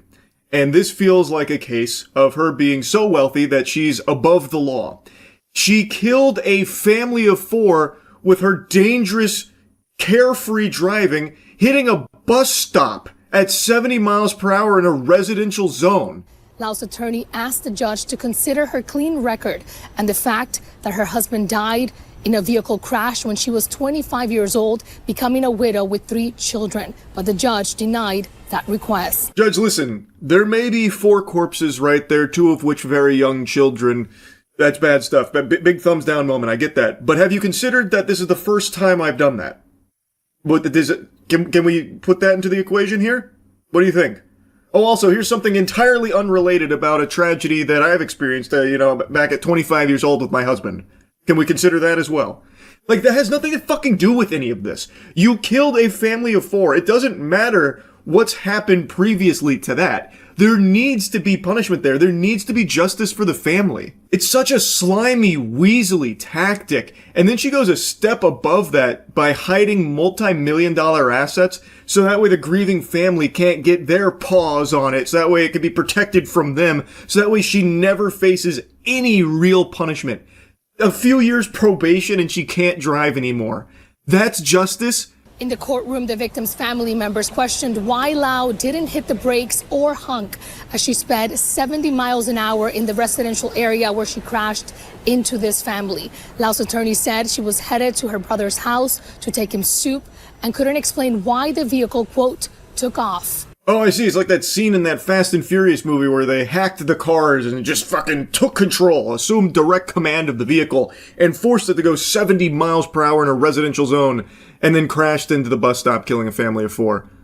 This is actually her defense, by the way. She doesn't know how it happened. Oh, geez. Well, if she doesn't know how it happened, what are we supposed to do about it? How are we supposed to know what really went on here? You know, maybe it wasn't even her fault. Maybe this was like in Mario 64, that speedrunning phenomenon where a potential cosmic ray flipped a bit and caused that, one-time glitch to occur. Maybe that's what happened to her vehicle with the sun phenomenon, forcing it to go 70 miles per hour out of nowhere. If she doesn't know what happened, then what are we supposed to do about it? This is such a strong defense. We're powerless here. The real justice is making sure, she gets 3 years probation and the grieving family gets nothing. That if I was putting myself in that place, I would never take this case to trial. I don't think a jury's going to respond to an explanation that I don't know what happened, so I killed 4 people. Huh. It almost sounds silly when you put it that way. The defense of, I don't know what happened, now 4 people are dead. Can I go home now? It's almost like that's fucking stupid. And yet, it's worked. I guess she had enough money where anything would work, so now she just gets off with the tiniest slap on the wrist imaginable. The Superior Court judge in the case indicated Lau will likely get probation and no prison time after factoring in her age, remorse, and lack of criminal history. The judge said she would likely serve 2 to 3 years probation and be banned from driving. James, the attorney of the victim's relatives, said they were appalled at this development in the crash where a single family, including 2 children ages 2 and under, were killed, saying, a no-contest plea avoids the moral accountability that this case demands. Yeah, I agree. That is avoiding the accountability this case demands. Also, factor in her hiding assets worth millions of dollars for the sole purpose of trying to protect them from a family that is suing her for the wrongful death of an entire family of 4 that she has killed. It's actual craziness to me. It's actual craziness to me.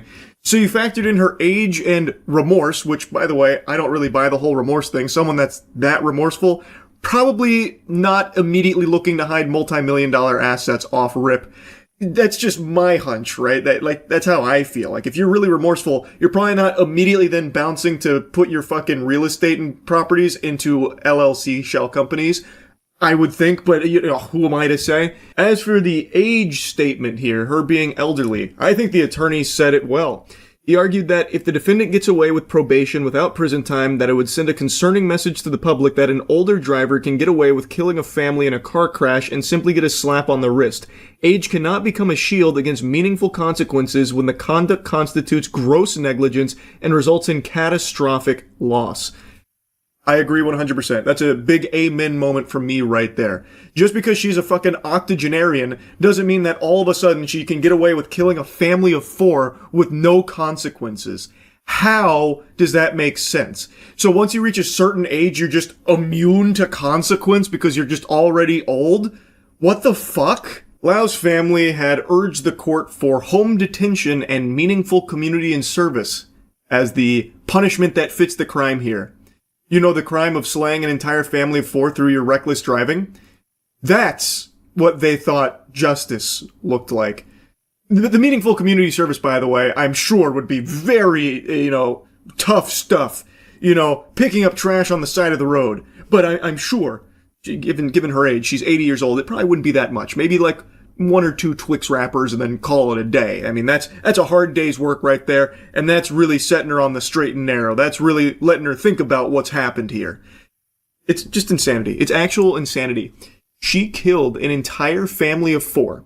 She has no real defense of it. It was reckless driving, going 70 miles per hour in a residential zone, hitting a bus stop with not even an attempt to brake or avoid it, or even honk, which says to me that she was truly not paying any attention at all. She was extremely zoned out, maybe on her phone, maybe preoccupied with something else, I don't know. But it is reckless driving, and it led to the death of an entire family.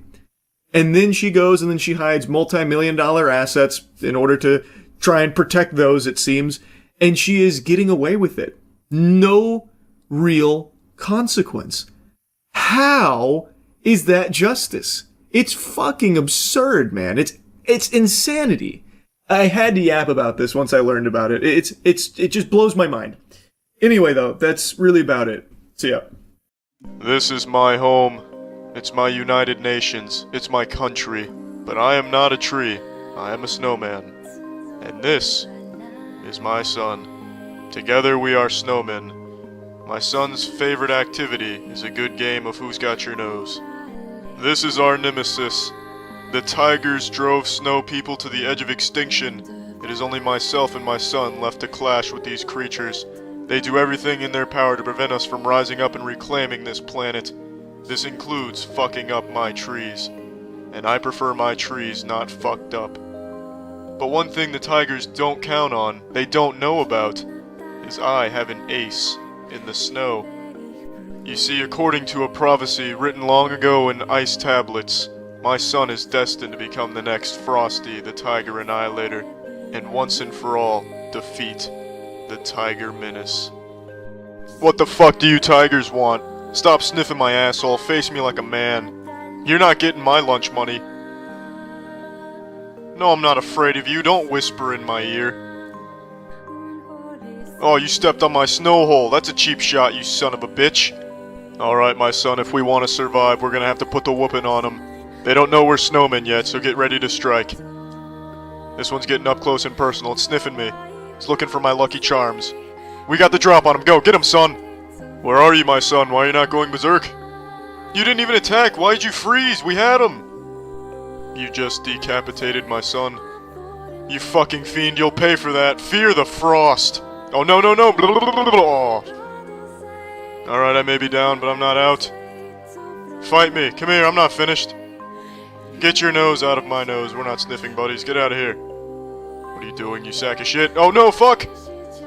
They've resorted to cannibalism. This is like a twisted episode of the Magic School Bus, damn it. The tigers may have been triumphant in this small battle, but believe me, nothing can stop the return of the snow people. Why do babies come into this world crying? A question that's plagued inquisitive minds for generations. But I have the answer.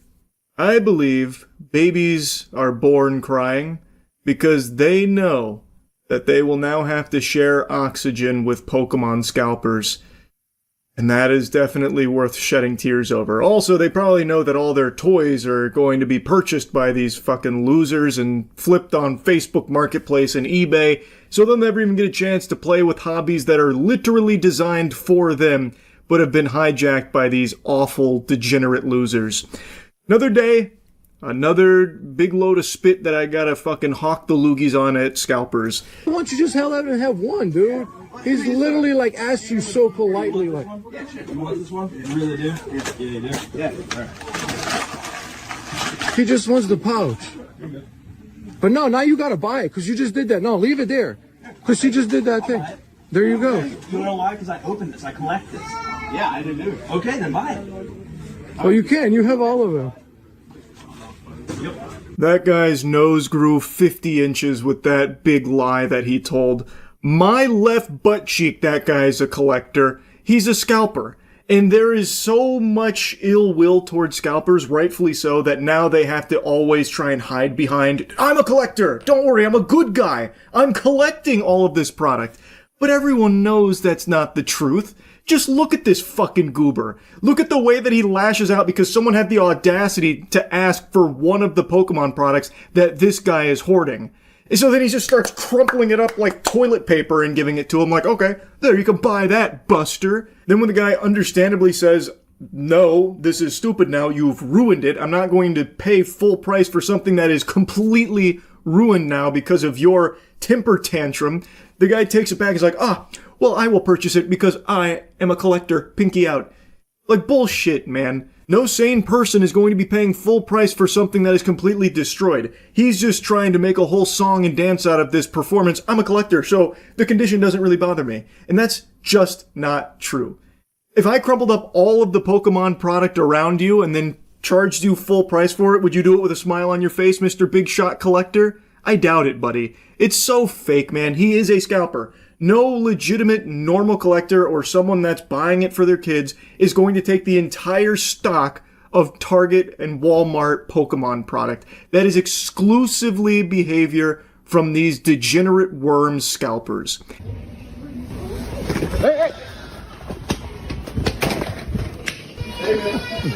Scalper, no scalping. Scalper, no scalping.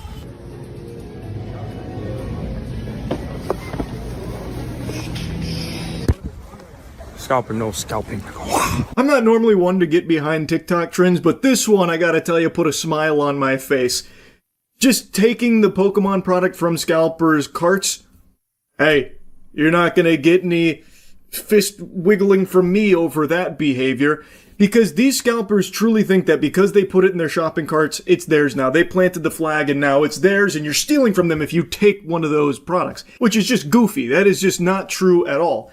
In fact, you can make a much stronger argument that these assholes are actually stealing from the rest of the community that wants to get product either for their kids, for themselves. Unfortunately, that's more uncommon than saber-toothed tigers. That shit is fucking extinct right now because the only people that get their hands on Pokemon product from like Walmart and Target are these scalpers because they literally camp out and wait overnight for it on every restock and every drop. These unemployable, loveless losers literally wait hours overnight just to be the first in the door to get their hands on a couple of boxes of Pokemon product to ensure that nobody that actually wants to engage with the hobby can get it. It is just these scalpers, but even still, I got no issue with someone going in there and taking a box of Pokemon product right out from their grubby, greedy little paws there in their shopping carts because there should be buy limits in place, and I'm pretty sure there are in most places, but they circumvent that and wipe their ass with the rules because scalpers just do anything they can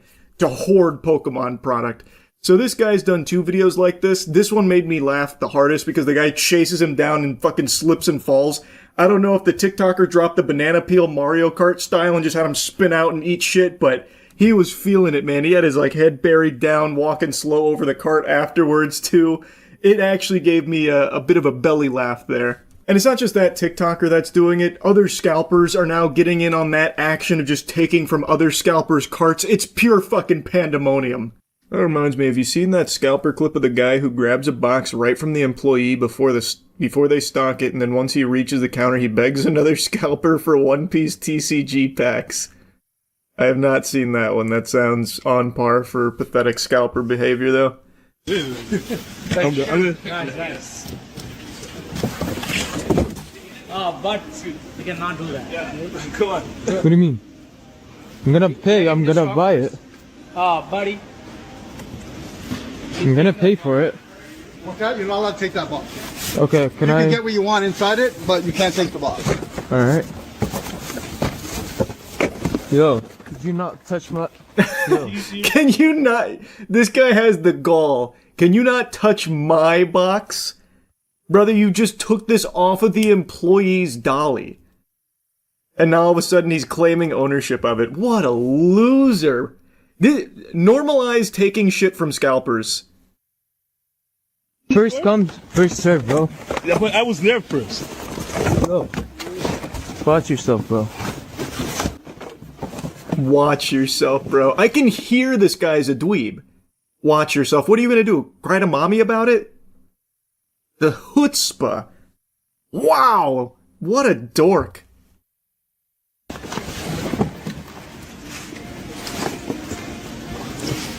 You'll make the purchase here. I do the purchase.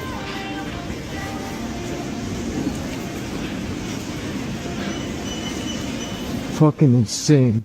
Guy already got everything. So insane! Bro, you gon'... Oh, wow. Ooh, you... It's so crazy how many scalpers are just unapologetically doing this shit, man. Ugh. I haven't seen one in the wild yet, but I imagine it's because I go to Walmart in the afternoon. These fucking vultures are there in the morning. The second restock happens. But to just go from like the restock over here to just another scalper with a whole cart full of product. Some packs of One Piece? I only got 6 here, man. No way. Sorry. Can I get one ETB? No, I need them all. Oh, just one. 2, 4, there's 4. Seriously? Man. Ooh, it's so cringe. Ah, it's so pathetic. His day is ruined. How can you be so mean? I know he wouldn't share his product with the other scalper, dude. What? No honor among thieves? What kind of madness? He's violating scalper code. I like how this guy says, I need them all. I only have 6. I miss being able to actually participate in my hobby. Haven't gotten a single card in months. Yeah, I mean, it sucks, bro. Blame these losers. I heard the more Pokemon you scalp, the worse your hairline gets. Was this craze still from the COVID era? TCGs blew up during COVID, but no. You can't blame this on, like, the COVID hysteria around cards. This is truly just the state of, like, everything. It's not just cards. There's scalpers for literally everything. Fucking Nidos, Burger King collabs, McDonald's collabs, Popeyes collabs, everything. That one was extraordinarily stinky. I could actually smell the fumes coming from the cameraman scalper here. Just listening to him speak was painful. He's in like a perpetual fugue state as he's bouncing around trying to grab Pokemon product to scalp. And then he runs into a bigger scalper. As Qui-Gon Jinn said, there's always a bigger fish. And then he starts groveling, begging for some One Piece cards. And then that fucking twerp is like, I only got 6. I can't part with any of these. I only got a measly 6. And then the rest of his card is littered with Pokemon. So you know no normal family is actually going to be able to get their hands on it because it's been cleaned out already first thing in the morning from these assholes. And of course, it's not slowing down. Some places are enforcing limits, others aren't. There needs to be limits in place. They need to stand by them. I promise you, the inventory will still move. You will still have Pokemon products flying off the shelves, even with a limit in place. You can just see the mile-long lines that are building every place that does have limits, so you can at least do the bare minimum of ensuring these scumbags can't just make off with the entirety of the inventory themselves. At least you can spread it out, and maybe there's a slim chance that an actual collector or family gets their hands on some. Limits should be normal when it comes to these products because it's just completely fucking out of control from all these scalpers that are sweeping like a plague. Anyway, just needed to clown on them again. That's really about it. See ya. What's up, everybody? It's Critical. I'm playing Orion Dino Horde for the PC. Let's do this shit. I didn't buy this game. I just saw it in my Steam library as I was fondling myself. It said 3 days left, so I'm assuming it's free for 3 days. Yahoo! So, let's give it a shot. Alright, so there is no hard matches available. I really want to play a fucking hard match so I get my feet wet, but I'll just go here since I'm welcome here. Everyone's welcome here. I don't know the controls, I don't know anything about this game. Let's begin. Now that I'm 15 years older after having waited there, let's try Playable Dinosaurs. That seems like a jolly good time. Daddy's got a lot of options. Do I want to be a Ramphorus and Caucus? A Dine? 9? How about tickle my rectum? Let's be a Stegosaurus. Growing up, I used to like Stegosauruses a lot. Just look at this fucking majestic. This is a beautiful creature. Is this my attack right here? What is this? Am I telling a pedestrian to go ahead? Am I giving him the right of way? Oh, fuck! What the fuck? Little volcanic eruption under my feet. Alright. Watch out, Earth. There's a new sheriff on duty. Double whammy. Give it to me. Yes. Take it. Yeah. Where is Godzilla? I'm trying to call him, but he's not yielding the call. Come on, please. You don't leave me hanging, baby. Come on. Daddy's looking... Oh, T-Rex. Alright, let's follow him. He shall lead us to victory.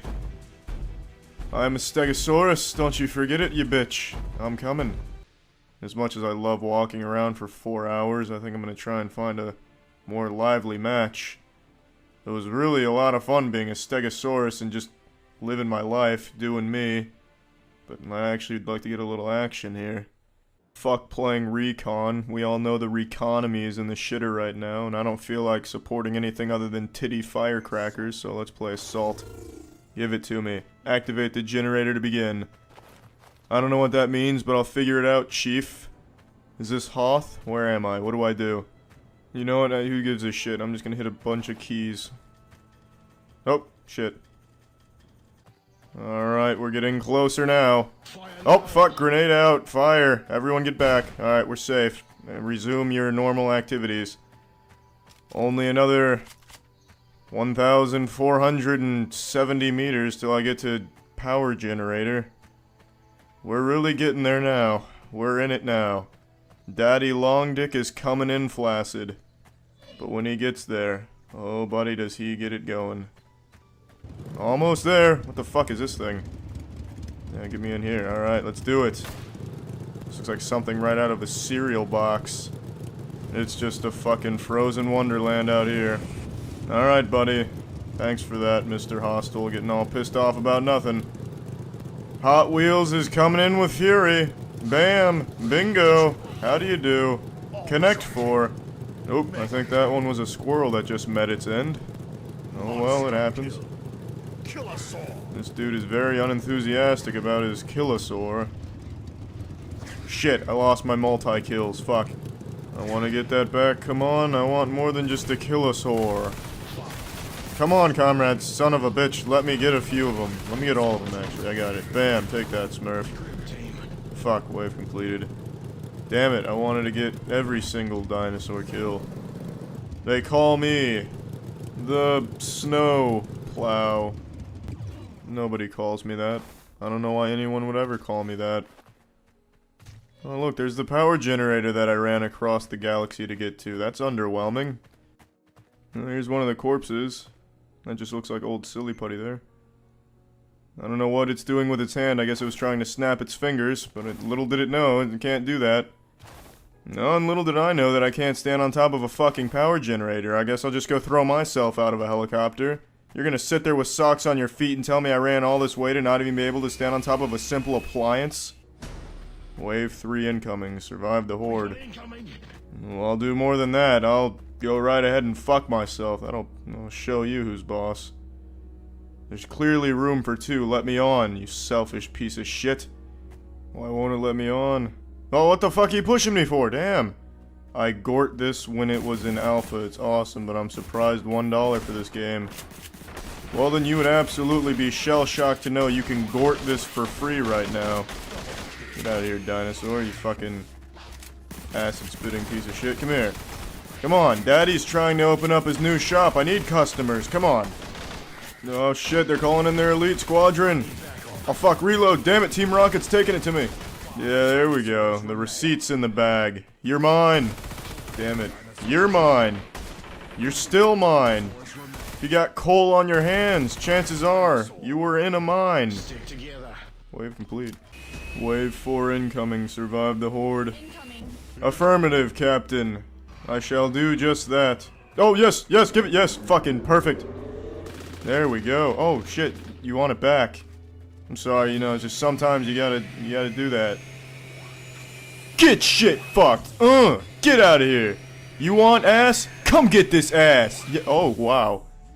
Welcome to the cosmos, dinosaur. Please keep a journey of your travels. Oh, this dinosaur doesn't even see me prowling. I feel bad. Oh, I'm sorry, man. Monster, I bought it. Buy your own. Oh, I'm sorry. I think you meant caveman. I'm caveman. And believe me, friend, I would buy this if I knew how. I simply just am not familiar with this game. But here, you know what? You can take it back. It's a real swell ride, pal. Enjoy it. And I would enjoy remembering why Caveman as a name sounds so damn familiar. It's either from a book or a movie. I just gotta it's from Holes. That's what it is. That Holes. I should have remembered it right away, but you know what? I got it. It was Holes. Perfect. Get over here, dinosaur. Where are you going? Where the fuck do you think you're going? That dinosaur gave me the work. I'll catch him on the come up. Where is he? Where is he? Oh, alright. Objective, secure the outpost. Did we complete the wave? I guess so. Alright, this is thrilling. Alright, I'm done playing this. Well, that's the end of this video. Remember to rate the video, comment the video, and subscribe if you want to see videos similar to this one. See ya. In the world of video games, there's a single word that'll make most elite gamers erect, or even in some cases prematurely ejaculate. That word is Valve. To some, Valve is just a video game company that's responsible for some fucking bangers, great games, and a really good platform called Steam. But to others, Valve is a fucking church. It's a holy sanctuary, a metaphysical entity that gives their life meaning. They view Gabe Newell, co-founder of Steam, as the goddamn savior, and that Steam was his gift to the plebeian gamers, where he put our mouths against his supple titties and demanded we suckle, and thus we do, Steam being the most popular platform to play games on. There is competitors such as Epic Games Store and Origin, but for the most part, people are choosing to use Steam. And Valve launched that in 2003, and since then, it's just become the gold standard. But Valve's known for more than just Steam. They're known for really good games as well. They don't really develop shit anymore, but what they have developed have always been fucking hits that are timeless. Half-Life, Half-Life 2, Counter-Strike, and all forms of Counter-Strike, Dota, the list goes on and on, Left 4 Dead, Portal, all of these games that everyone loved universally, massive successes. But there's one game in their entire catalog that absolutely flopped and ate some of the fattest shit I've seen in a long time, and it's their most recent game, Artifact. So let's dive into the history of Valve's biggest and most shameful stinker, Artifact. So the game was a multiplayer card game that was a little different from most card games out at the time. Instead of one central board where the card game's being played, there's three, and each guarded by a tower, borrowing some elements from MOBA Dota 2. By combining elements from the MOBA and the elements from something like Hearthstone, they were hoping that they could carve out a unique identity for the card game that players would absolutely froth at the mouth for. Because MOBAs are so wildly popular, as is Hearthstone, and Hearthstone is an incredibly lucrative game because you buy card packs to fill your deck, and you can get a whole bunch of duplicates, end up spending $1,000 and never get a single rare that you were looking for. That's a really profitable business plan for a video game, so it makes sense why Valve thought if they combined the most addictive gameplay from MOBAs with the most lucrative type of game, card game, that it would be a huge cash cow for them. And Valve has a track record of all of their multiplayer games having a long-lasting and really high-level community, such as games like Team Fortress 2. Team Fortress 2 is over a decade old and it still has a decent-sized community with its own economy. Every multiplayer game Valve has published has had these long-lasting communities, every single one, and they've all been very profitable for Valve with the hats in Team Fortress 2, the skins in Counter-Strike. These have all just been really successful ventures, so if you could have the same thing with a card game like this, it could have been massive for them, and I believe that was the goal. However, the game just wasn't fun. And it certainly didn't help that it came at a time where people were really getting tired of being abused for their wallets by video game companies. This game was pretty much dead on arrival. This was basically a fucking abortion of a video game announcement. At the International 2017, Valve decided it was a good idea to hype up a huge new release. You know, Valve's back in the business, baby, we're making a new game. So they show the teaser trailer at the International, expecting huge thunderous applause, people to be fainting over themselves and going wild, already throwing money on stage like panties at a One Direction concert, but instead they get boos and loud sighs of disappointment and disbelief. Look at the clip from the announcement.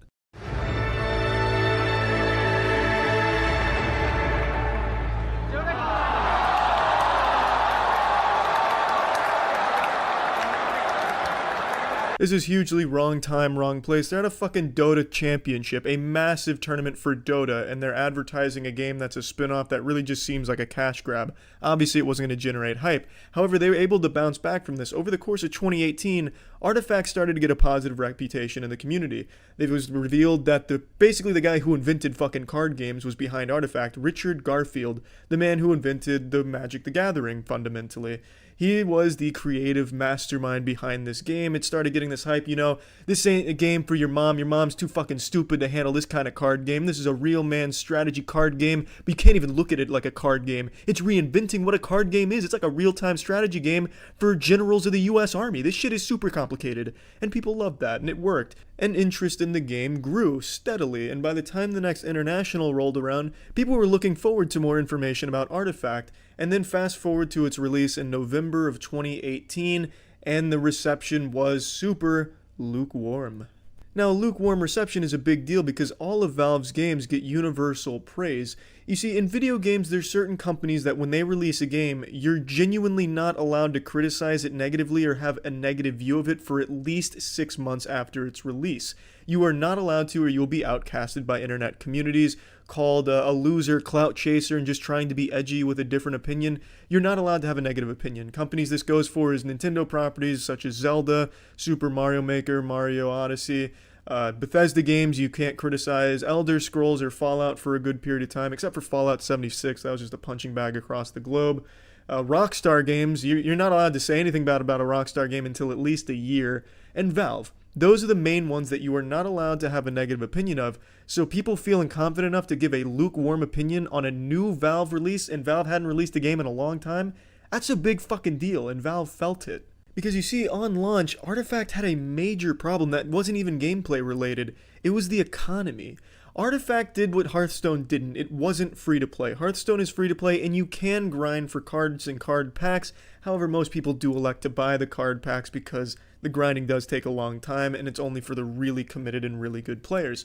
But Artifact had a $20 price tag, and the only real way you were going to be getting cards building your deck is through buying them with real money. You weren't going to be able to efficiently grind this shit out. They had a ticket system in the game that was suboptimal to say the least, and the economy was just extremely expensive for most players. It really is just a confusing model why they would think this would ever work. $20 upfront and then additional costs just to keep playing the game to get packs and stay competitive. It really makes no sense when the other card games are free to play. Now, the $20 was probably enough to make people not buy it in the first place because the launch at its absolute peak had 60,740 players. That's abominable by Valve standards and just bad in general by Steam standards. Any big budget game on Steam that launches is easily getting over 100,000 players on launch day. That's typically the norm.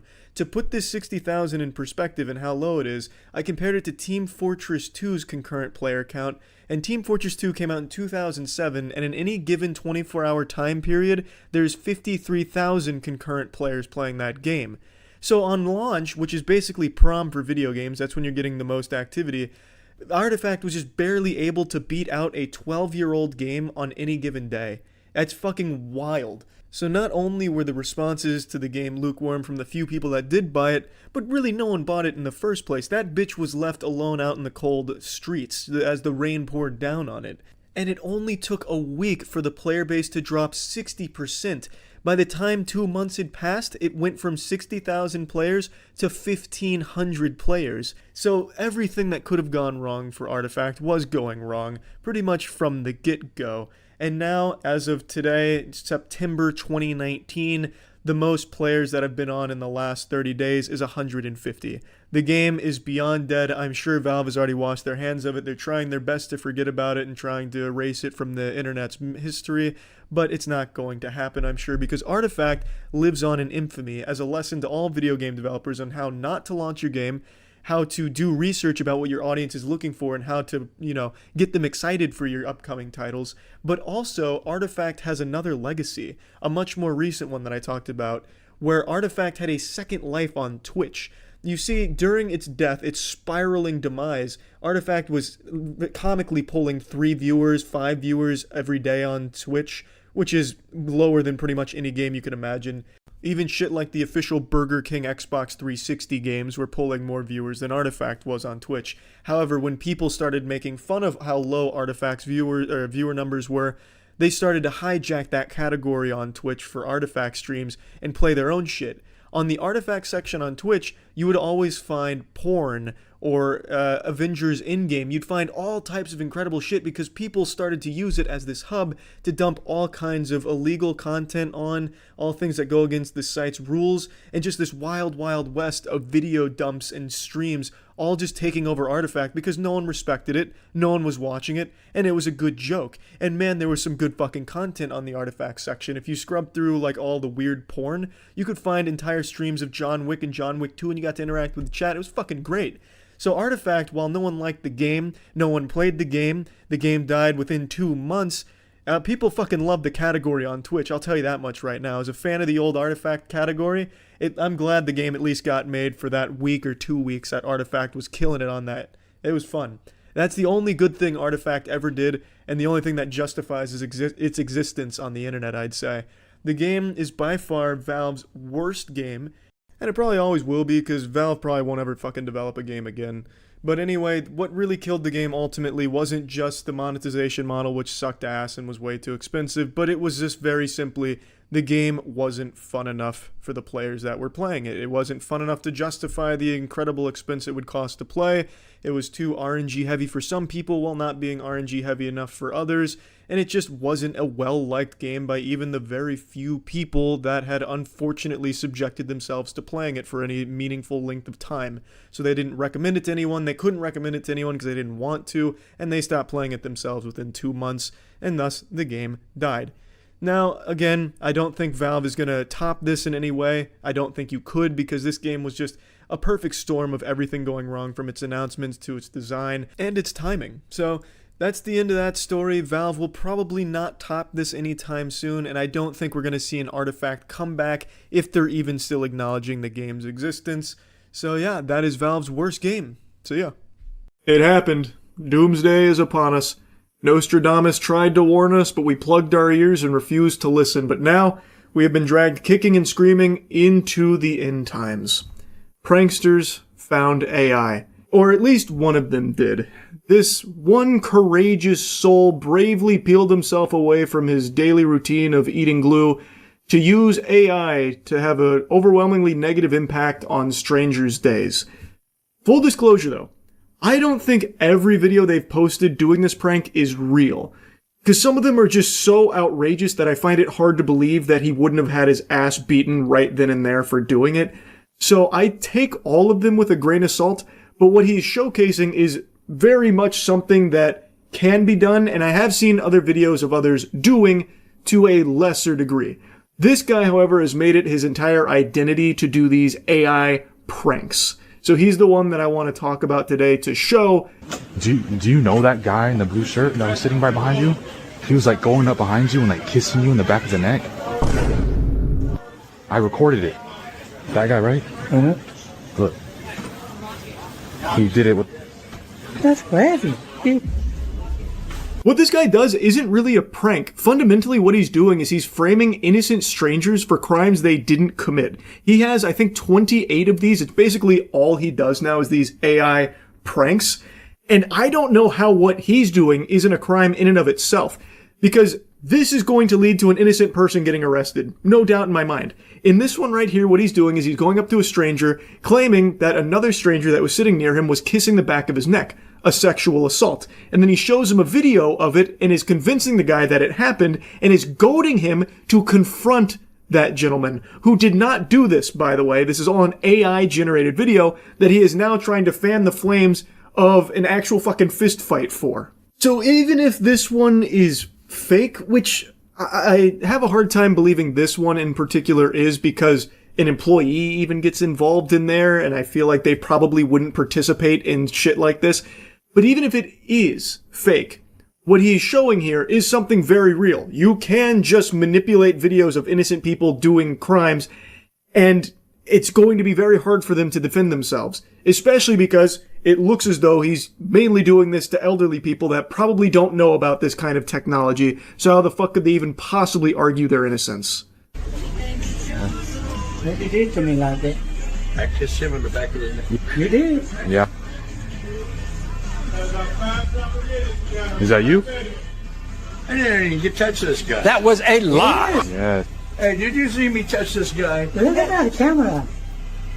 Oh my God, where'd that come from? Him. Him? No. Him? No, it didn't. Yes, sir. You did. I didn't kiss nobody in the back of the neck. That's right there. That's weird. That's weird. So they can't really argue against him because he's showing them a video of what happened and convincing everyone else that this is a real video. And eventually it's going to lead to one of these people getting arrested or getting beaten up. Like in this case right here, that guy who felt violated, who's to say he didn't just start swinging on this man after seeing this video? Again, assuming of course this is real and not with like paid actors, which I'm leaning towards it being authentic here. I think there's too many moving parts, as well as like someone who does appear to be an employee coming over. I do think he did this to just random strangers. And if that is the case, then this could have gone severely off the rails, all based on a manipulated video here that's not real. And this corny goofball has the audacity to say that these are harmless pranks and that what he's doing is, you know, basically a righteous effort as an AI social experiment to raise awareness on how AI can be dangerous. But you homunculus, everyone knows that. This is a very legitimate fear a ton of people have, where someone like you could fake a video of them committing a crime to get them in trouble. This isn't some valuable PSA. This is something people already know about and are already worried about. There's absolutely nothing educational about just framing these innocent people as criminals or like sexual degenerates or something, or trying to like have them fight each other like fucking fisticuffs, all based on AI generated videos. That doesn't do anything besides just have an overwhelmingly negative effect on these strangers. When you guys are like taking forever, he got mad and like went back there.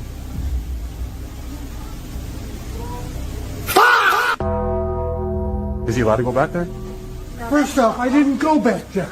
Who the fuck are you? The joke is these people panic thinking that they're about to be punished, maybe even go to jail, all based off a video they know can't be real but can't explain its existence because they don't know about AI tech. So this guy is now being framed for going into the back after getting angry or something, and all he's saying is like, I didn't do that. Who the fuck are you? Little did he know he was in the presence of the alpha goober here who likes to pretend that he's some kind of saint. But what he's actually doing, assuming these are real, which this one definitely feels real, what he's actually doing is just exploiting elderly people, treating them like props in his videos for the sake of making them the punchline of his joke of, haha, they don't know this is AI and I've made them look like criminals and they can't explain it, ha ha ha, they look so stupid. So that way he can get some Instagram clout. So I got like a couple calls saying there's like a man in here like popping, like stealing stuff out of people's pockets. Yeah. Can we see the video? Yeah. Oh my god. Yes, man. So you didn't have a wallet or anything? No, it's right here. I have no problem calling out the damn person that did it. He's in your butt. Oh shit! Oh shit!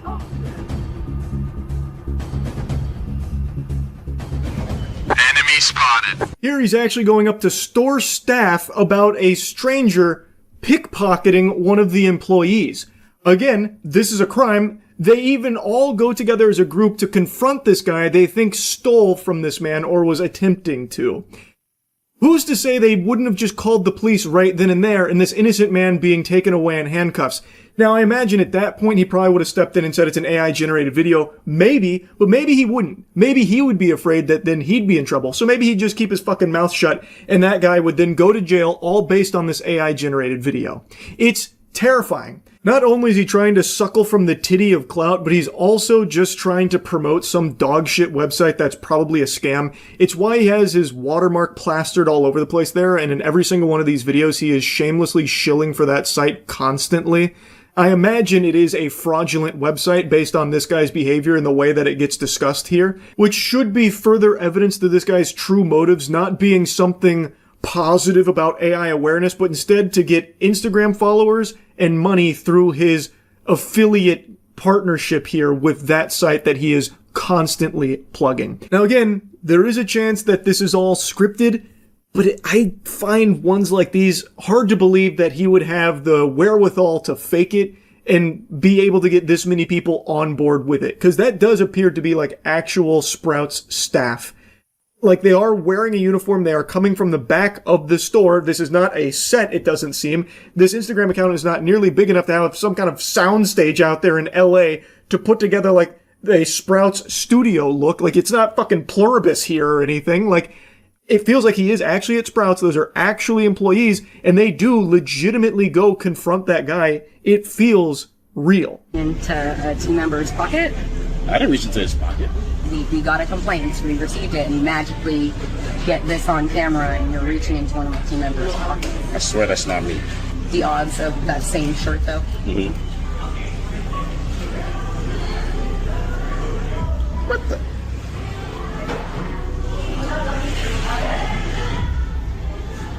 I don't know what the hell's going on. I did not go in his pocket. This is not making any sense to me.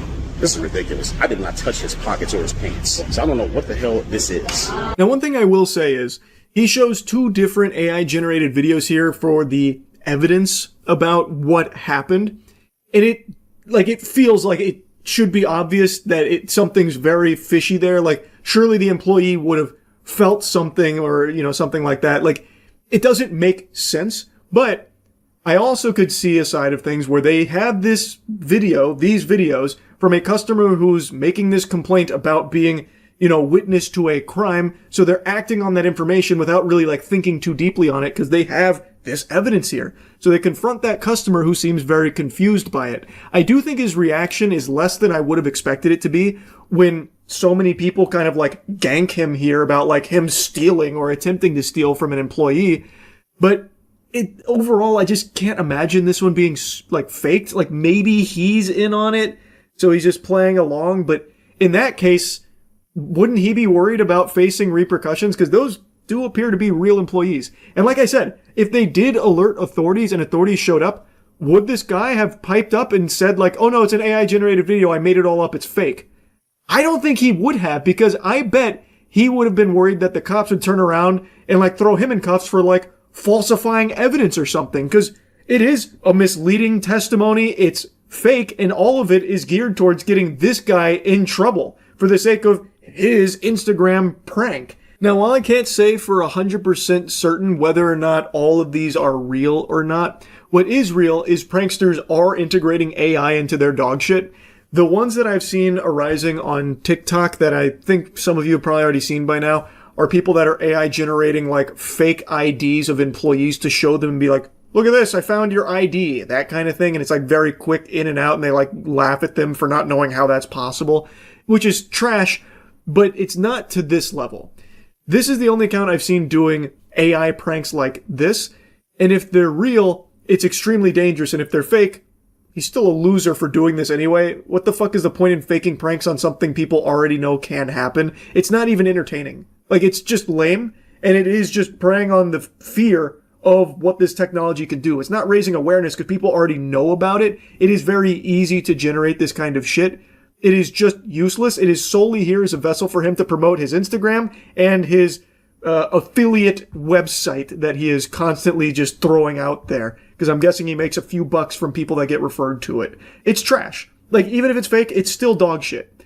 But anyway, I wanted to talk about this a little bit. That's really it. So, I've seen some bad ideas. I've had some bad ideas. I've had some really bad ideas. For example, probably one of my favorite terrible ideas that I've cooked up is where I wanted to test body armor by shooting myself in the chest while wearing it to see how much it hurts. Obviously, I recognize why that's a horrible idea, but you can't convince me it would be a horrible video.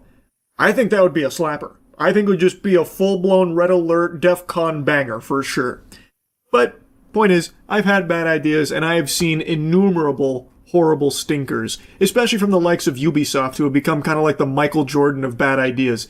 That entire office, all of their headquarters, this entire company has basically become like Willy Wonka's factory for churning out dumb dog shit brain dead ideas instead of candy. And yet, what I'm about to talk about today is not a Ubisoft original. It actually comes from Meta. They have just announced what I believe to be the stupidest possible platform ever that will likely not be used by a single living, breathing, sentient human being on this planet, at least not on purpose. Let me introduce you to Vibes, a fully AI platform designed to share and create AI short-form videos. I just learned about this from Dolan Dark, who covered it. I had no idea. It feels like they made this announcement like whispered under their breath, because I haven't seen anyone even shoot spitballs at it. No one's even giving it the time of day to insult it. That's how under the radar it has flown. They have to know that no one wants this. Like, even people that don't mind AI content, I can't imagine being excited about this. There's just people that tolerate AI slop on TikTok and YouTube Shorts because it's become inundated with it now. It's like impossible to avoid. But I don't think even those people that can stomach that are going to be all gung-ho about going to a platform that is nothing but AI videos. That is a platform I can only see being used by bots. Just bots creating and sharing videos back and forth until the fucking heat death of the universe claims all our souls. Well, Meta has announced a new feature on their app called Vibes, which is basically TikTok, except the content is entirely AI generated. As if scrolling TikTok wasn't brain-numbing enough, now you can do fully AI generated. For the longest time, I thought considering yourself a professional Redditor, like a Reddit content creator, was the most pathetic title you could ever give yourself online. But I think if there's ever a point where someone unironically refers to themselves as a vibes content creator or like a vibes influencer, that should actually be grounds for some criminal charges, because that cringe is just illegal. There would be nothing more pathetic at all. I actually couldn't think of anything. You could come out and talk about being like a scat fetishist cuck or something, and I would still think there's more dignity in that than being a vibes content creator. Anyone who even uses this platform, I think, should be shamed. It's so trash. There is no purpose to it. I cannot even picture what the person would look like that would be interested in a platform like this. Like, maybe some kind of like out of touch marketing octogenarian who thinks this is like a good way to promote a product or a brand, so they'd be like dumping endless advertisements on there. But I don't think there's anyone there that wants to consume that. Like, I don't think there is an audience for it at all. You're just putting it out to bots. Because bots will no doubt use this. It'll be nothing but bots. This is exactly what that shit would be utilized for bots to endlessly fart out just AI content. But as far as like an actual platform people would use, there is no value here. There is nothing at all to gain from it. Not even slightly. And I know, and Dolan Darkest also talks about it, that shorts and TikTok have become just completely ravaged by AI content now, just out the wazoo. Like, there's some of the most viewed videos on YouTube are just AI YouTube shorts, which aren't even really being consumed by people. It's just bots also watching it. Shorts. Some of the most viewed shorts being this nonsense where a cat's watermelon car is crushed by a female transformer. And then this one with 50 million views with two fat people sitting in the mud and a train's behind them. And that's it. And the baby gets up and starts running and there's a watermelon there for some reason. And despite it having 50 million views, it has about 30 comments, and this is what the comments say. This video is really helpful. This deserves recognition. Bunch of emojis, and then this tutorial is very impressive. I did not expect it to be this good. Yeah, you know that short was a turbo hit. Just look at the comments going ballistic for the big old man milkers running from a train with that woman and her baby joining along for the ride. They love it. This video is really helpful. This deserves recognition. I love cat. There wasn't a cat in the video, but they're just making a bold statement. They're not afraid to tell it like it is. They love cat, goddammit. What are you gonna do about it? Big whoop. You wanna fight? And then, of course, the one Dolan Darkest also mentions about the tutorial, which this is not a tutorial.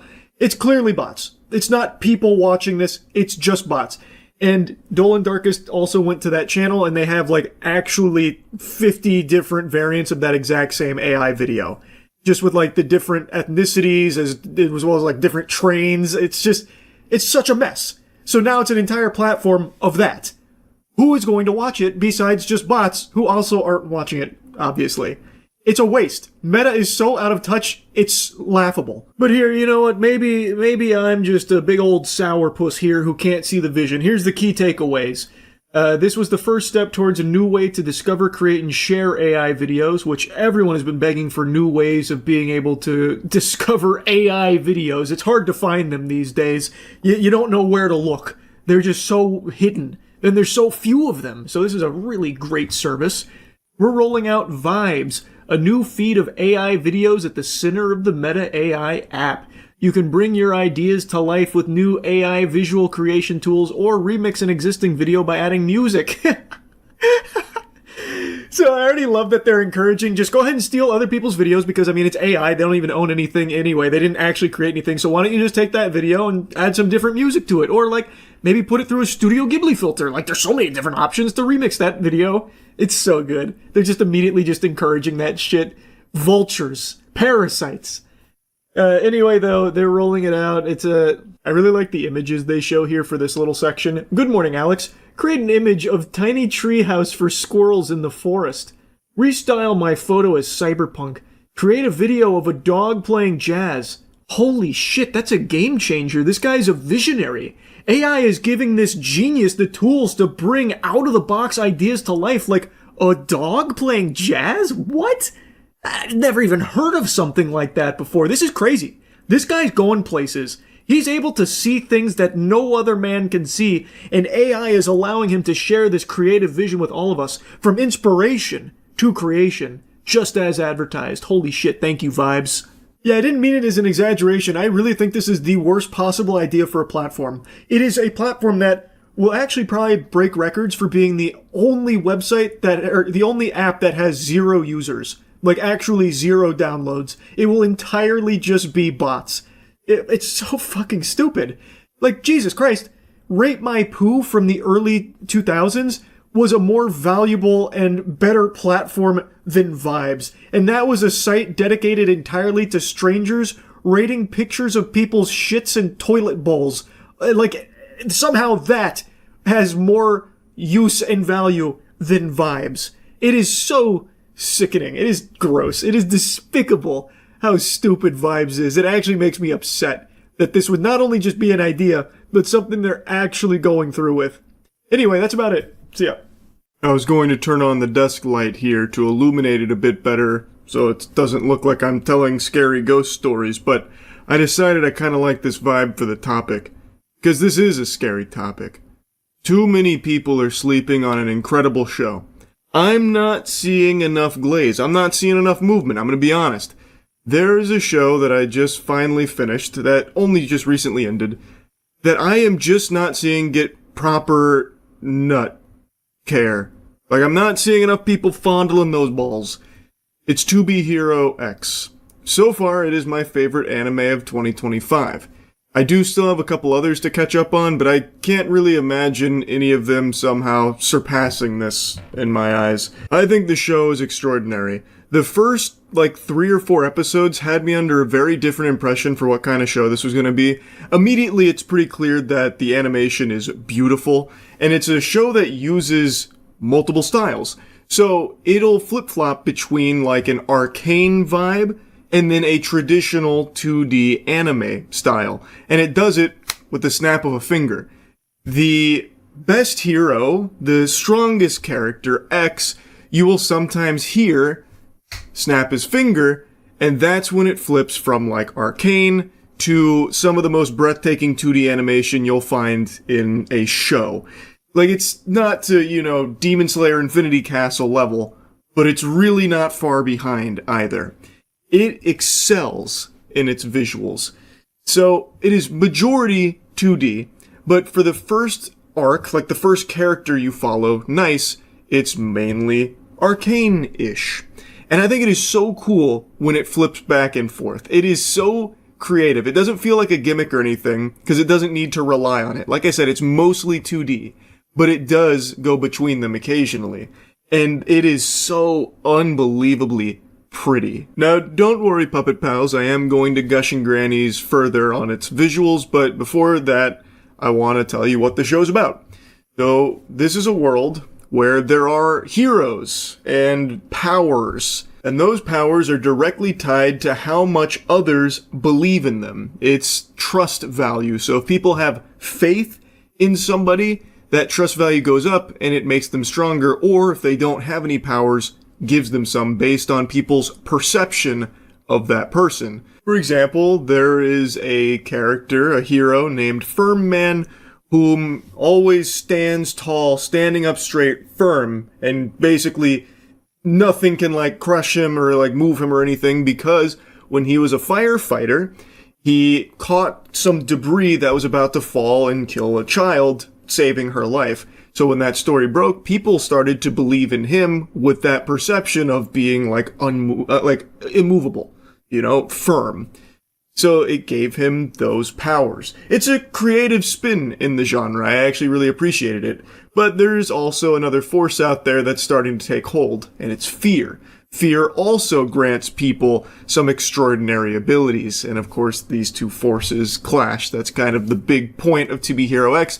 But it also has a really interesting format where instead of following one character in a story across a season, it follows multiple heroes. And when I say multiple, I'm not talking 1 or 2. I'm talking 6 or 7. So they'll dedicate 2 or 3 episodes to a hero giving you their backstory, as well as setting them up as a domino in an event that has happened. And now these dominoes are falling over, so everything starts to collide and everything plays together. And what sounds like it could be really messy and convoluted or even annoying, jumping from so many characters in so many different positions, it's not. It flows so well. In the last, 5 episodes of this season, I could not turn it off. I literally, could not pull myself away from watching it. It was so gripping. I think it is just a really, really well done story. And the first handful of episodes had me believe this show was going to be something that it's not. Because it felt very, slice of lifey, and it felt like it didn't take itself super seriously. And it was more, about, maybe comedic aspects or something like that. It's not. There's nothing, childish about it or, slice of lifey or anything. It's a really, well done, deep story that gives a lot of emotional depth to its characters, and it's not afraid to kill people off as well. It was very refreshing. It does feel very different from pretty much all other superhero anime. Now, in this world, there's also a, ranking tournament that goes on, where the strongest heroes will fight each other in order to establish their trust values, because everyone's going to watch and they'll see, who's the strongest, what's going on, and the strongest character gets crowned X. And typically, when someone gets crowned X, the strongest, they only hold that title for, a very brief period of time, because everyone else is able to catch up and surpass them in the next tournament. But the new X is someone we don't know a whole lot about, but he defeats people in an instant. With a snap of his fingers. He's just victorious at all times. And this guy aura farms like a motherfucker. He is super cool. He is such a cool character. He has very, very, very little screen time, but every time he is in an episode, he's the highlight of it. And it just gets you glued to it. I really, I cannot praise this show enough. It's not just carried by outstanding visuals. It is the complete package. But anyway, since I did mention the visuals again, I can't stress enough just how good looking this show is. I think this has the best fights of the year as well. Pretty much every single episode has a huge battle, a big fight between characters. And they do not cut any corners. Holy shit. It is so well animated and well choreographed. They are drawn out long fight sequences, just full throttle. And they are outstanding. Especially Queen vs. Boa, I think is the best example. That whole episode is basically that fight. And it is so fucking great looking. I highly encourage you to just watch that clip of Queen vs. Boa. We are talking Ufotable level animation to its action. It's so fucking good. I really think that what they've done here is something special. And I am shocked more people aren't talking about it. Another thing about this show, it has really good music. It has boner jams. I'm telling you, they use the music in some very hype moments, and it elevates it to a new level. There is one thing though about this show that I really wish they didn't do as much of. Since they are telling so many different character stories, it's more of an anthology than anything. Which, again, I actually really like the way they do it here. But there is one thing they do a lot that kind of got annoying towards the end of the show, where they will reuse the exact same scene that you've seen before, and then sprinkle in, the new spin on it from the character's perspective. So, for example, when they're about to go investigate an alien ship, this is a pivotal moment, and you'll see it from one character's perspective, when he was recruited to it, and then another. But instead of just showing you that character's perspective when they get introduced to it, they will reintroduce the entire scene to you. So they will repeat literally whole scenes sometimes because, again, they revisit it but from a different angle. But instead of just showing you that new angle, they show you the whole scene again and then add the new angle. So there was a lot of times where I was like, oh fuck, I've already seen this before, and I contemplated just fast forwarding through it because, again, it's the exact same scene with no alterations until the character comes into the fold there for it. So I think they did that a little too much. Maybe that was for budget reasons. I would think that's probably why, because obviously they've already animated that, it's already finished, so if they reuse it, well, they save some money there having to do something a little different. I think that might be the reason, but it did get kind of annoying. Overall, I highly recommend the show, obviously. I do think it is underrated right now. I think this is flying way too under the radar. This is a show that I really would expect more people to be hyping up because there are so many, notable fight sequences. At the very least, I thought this would be something that people would be sharing like a lot of clips of from some of the bigger fights. So I'm really surprised to see that's not the case.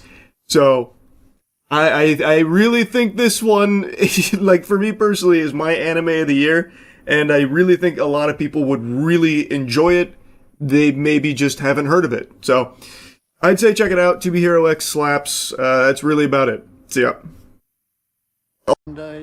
What happened? Did he get hit by a golf ball? On roofs. So it is. Yeah, it must have hurt like a We all know bitch. there's 9 golf ball after he parked his car. I like in how his for the driveway. reenactment here, they're just throwing golf balls at his house too. Oh, they've glued your head together. Hey, do you mind if I break one of your The ball windows? Came from a Okay, cool. remorseful serious safety concerns. And You know, they're talking about divided death the really peaceful lightly with like a community. Banjo-Kazooie soundtrack in the background. Blood is like a flowing I hope while they're interviewing him, he catches another mean golf ball in the chin or something. Just another rogue golf ball slams him. Your own safety. We're gonna have a professional golfer beam one at you and see if it helps. Oh my god, is that actually what they're Raw doing? reckons he's collected over the danger claim to the test and hit 100 of our own and see what the outcome is. Let's see if we can kill him this time.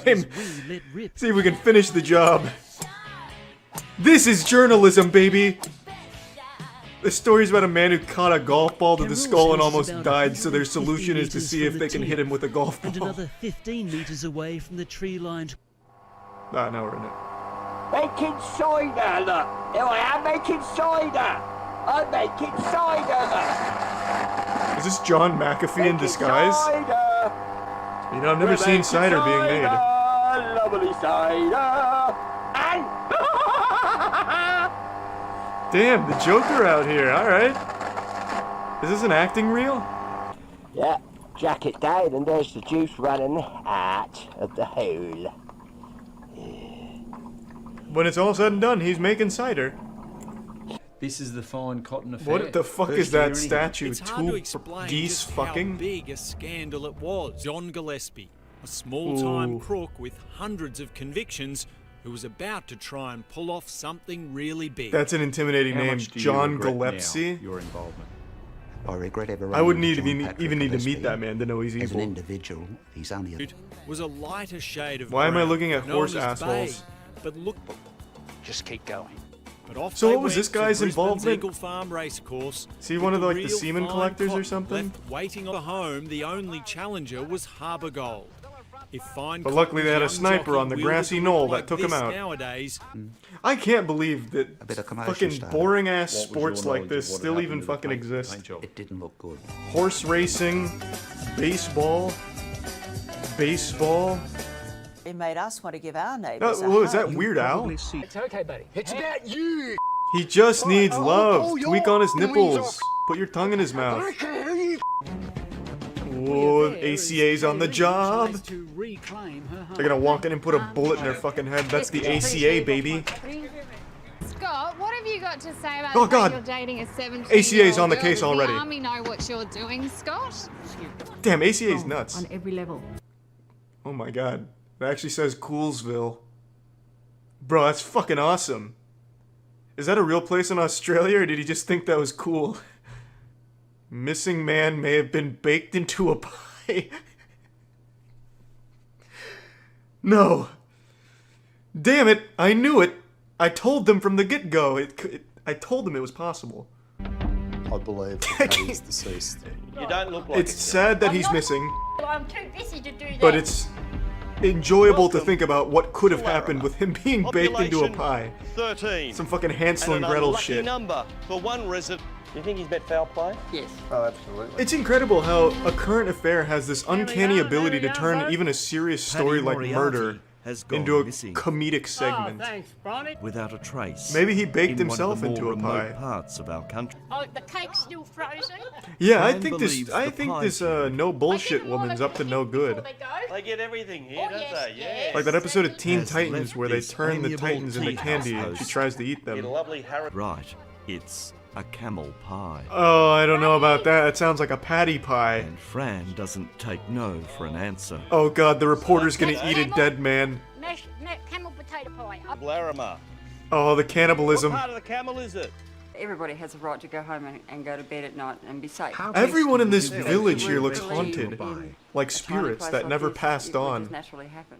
I don't trust any one of them. They're all suspects to me. My camel pie and You can make the meanest glory hole in that thing, though. Because I've got no idea of, what sense of time is, because there's no sunlight to tell me. He can't live like that. You don't have a phone? What's happening here right now? How are you going to play the new Diablo game? Keith believes there's still been a planning failure. I've never seen anything like that in Australia, and it just doesn't make sense, and I think a lot of people are at fault here. Bro, people would kill for that view. Are you kidding me? Gamers? Bro, Sunlight's the enemy. That is a great gaming dungeon. Is that Hugh Grant? Views aren't as extreme as those from a scene in the much Man, loved Notting if there's any Hill 60-year-old women in the chat, you probably just got super wet seeing him. Lunchtime muster. This just looks like a standard working environment. These prisoners have it better than Amazon workers. Holy shit. Welcome to the future of prison life in maximum security. People live like that by choice. Are you kidding me? To open this door? Yeah, so Damn, that could be like a speedrun strat if you're trying to like live life by paying as little money as possible and still being happy. Get locked up in this jail. Get fucking Netflix in your cubicle. far too fancy. Yeah, are you sure these are inmates and not summer campers? But it's actually... TV, prison shopping and banking, to checking their next Do they have Crunchyroll on there for some anime? is a prisoner's gate. The most intense surveillance of So, you can watch me watch anime? I don't give a fuck. from hundreds of Off to work until about He's in casual clothing and sunglasses. we're back for lunch. This about an inmate hour dresses better than I do. Education. He probably ordered it from his cubicle. I'm so close and exposed to other criminals. No, the most stress I ever get is when I run out of anime and have to wait a week. The perfect club sandwich. What the fuck? The presentation is everything, so make sure you push those olives down. Is this like a Gordon Ramsay kitchen? That food looked delicious. That is wild. That is the quality of living in those prisoners is higher than a lot of people. Like free people. That was nuts. If that's the future of jails, you're going to be seeing an influx of prisoners pretty soon, I imagine. Drug addict's son kept in a cage by mother. He's probably not even a drug addict. He probably just got vaccinated and she went nuts. But don't you lock your children at night? I guess we do, in a way. We all Because keep we them try secure. to keep them safe. Daphne admits That was profound. the toughest thing she's That was like ever some done. Kojima writing. I'm fragile, but I'm not that fragile. I like ice, but I don't like Is meth. it the right thing? One punch thug deported. What, Saitama got deported in Australia or something? What is this When about? Caleb Murrah to custody for a one-way ticket back to New Zealand. What is that, like a 10-minute drive? Escaping jail after this sickening coward punch on a stranger, Caleb Mariku can barely contain his joy outside court. Say hi.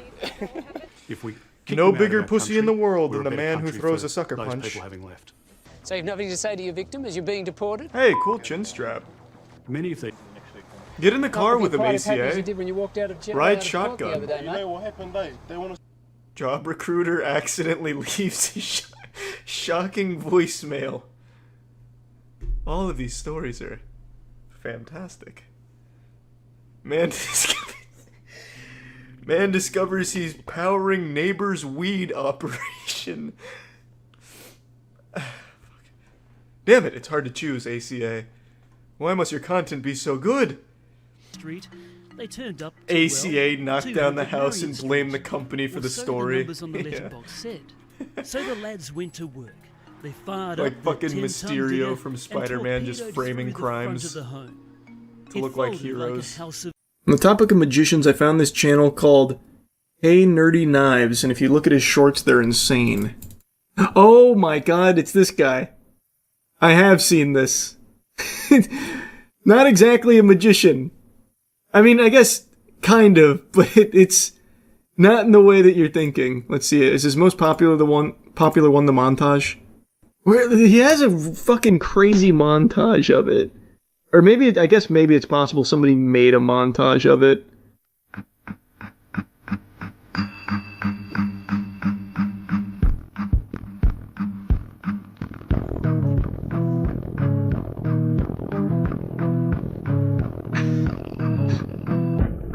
That was pretty cool.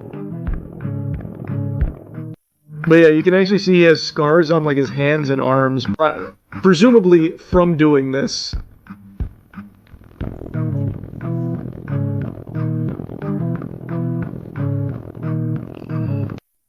As hard as fuck. It's cool. Like, actually cool. Hi, I'm Nerdy Knives, and these are my knife tricks that nobody talks about. The monk. The jock. Damn, that was cool. Decoded hands. Eunice. Crossroad. He is slick with it. Nightmare. The Widow. I'm 4 man deep in this German, and I'm whipping it round the suburban. Plot on a place gotta make you Stalactite. Alright, wait, that one was actually kind of crazy. I thought it was just gonna be in the other hand or something. That was kind of crazy. What the fuck? Wait, what? That one kind of blew my mind. Oh, it's just a different knife. It is in his other hand. Okay, it's got to be just a different knife. That'd be actually impossible.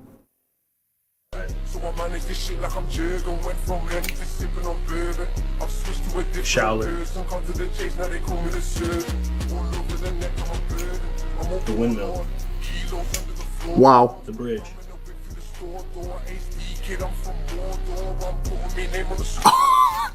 Yeah. That was also really good.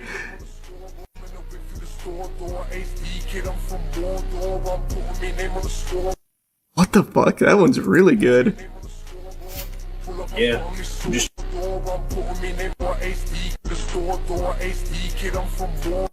when does he? I don't even see him like make any kind of move or anything with his other hand. And it's so fast. What the fuck? He's full of scars from practicing. I know, that's what I was saying. Yeah, I'm just your average nerd with a whole bunch of knife tricks. So, which one was your favorite? Wow, that bridge was crazy. Then it's not edited? No, I don't think so, right? I feel like I'd be able to tell.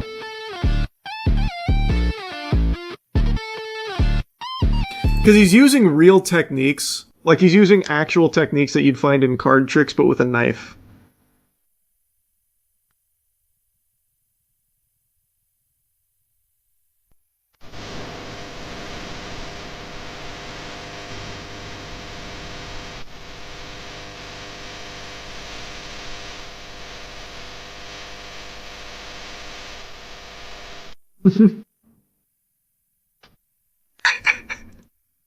Nice. Just drops the knife, pulls out a new one. You talking about for the Widow? That's what I thought too, but you would see it if he dropped it. You'd 1000% see it. But he's absolutely using two knives. There's no other way. So the knife that was here goes into his right hand.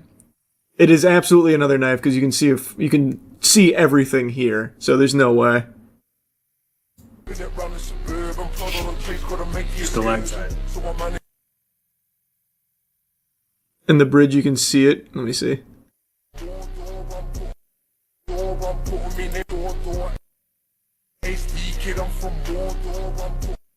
Where?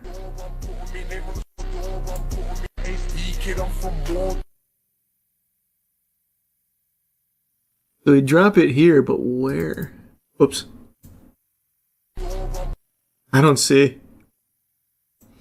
Check out the 6th video, The Void is Insane. This one. You guys made this trick so freaking viral. Now you can put it in the search bar and it has its own damn viral search. The Void knife trick. And you'll see this trick pop up. Crazy. You guys made this trick so freaking viral. Now you can put it in the search. That's very smooth. Viral. Now. See, that's why I don't think he just drops the knife for like the bridge or something. I feel like it'd be more obvious if he did, and he clearly does a good job of just bringing the same knife back because he doesn't have a second knife here. In the search bar. Okay, that one's nuts. You guys made this trick so freaking viral. Now you can put it in. You guys made this trick so freaking. You guys made this trick so. I actually don't know how he does that one either. Is it behind the backhand? That's what I was thinking. But in order to get it behind the backhand, it'd have to be like tape or a magnet or something. And in that case, he wouldn't be able to do this. Now you can put it. He wouldn't be able to throw it forward again like that. So I don't know how he would do that. So he has to just be really good at keeping pressure on it somehow, but I don't know how. Because he has his whole other hand here. So I don't know how he's keeping pressure on it back here. Glove is a part of it. Yeah, I just don't know how, though. I think what's more likely is he's got it behind these fingers. Because that's what you do for cards. You can hide cards that way. That's a very standard card technique, but he's really fucking good at doing that quickly, if that is what it is. Now you can put it in the search. I think that's probably what it is. He goes crazy on the 7th one. I may have just mastered this dark art.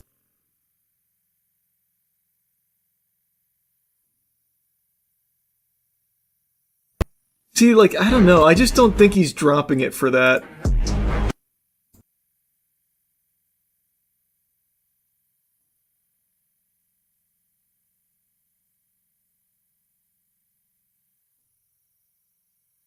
Because you would see something in his shirt. Like, I was focusing so hard on his shirt right there with that. Nothing changes and nothing moves.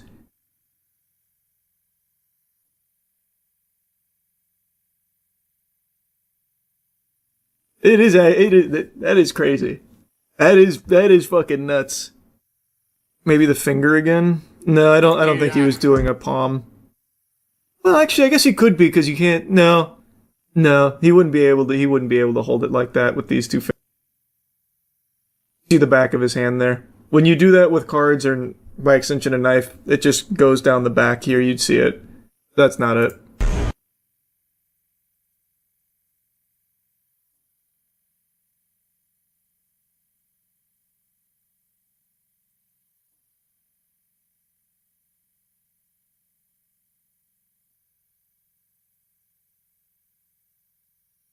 I can't say I've quite seen this kind of sleight of hand before. There's a guy in Penn and Teller who did incredible knife sleight of hand videos called Fastest Fooler in History. I call this knife the wild white knife. Do you know why? Because it's a white knife. Yeah, and it's wild because it seems to be in one place when it really into another. And it's for that I call this the... Oh, did you see the other one? Okay. He saw it. I have two. Yeah, but this one is the quiet one because it's red, yeah? Only one is wild, okay? The wild one is the white, not the red, but the white, yeah? This is the wild one. Damn. Because it's white, yeah? Which one is this? The white one. No, this is the red one. Then this is the quiet one. And if I have here the red one, which one do I have on my other hand? I guess the white one. No, this is green. Okay, and if I have here the green, which one do I have here? No, I have nothing here because it's always into my pocket. Let me close. Damn, that's also pretty fucking slick. And I'm going to get hard myself, okay? I'm going to close it. I have to tell you something. What happens is that these knives can change color, but not any color. If I want that this one change into blue, I cannot do that. If I want that this turn into yellow, neither. Because they can change color between them.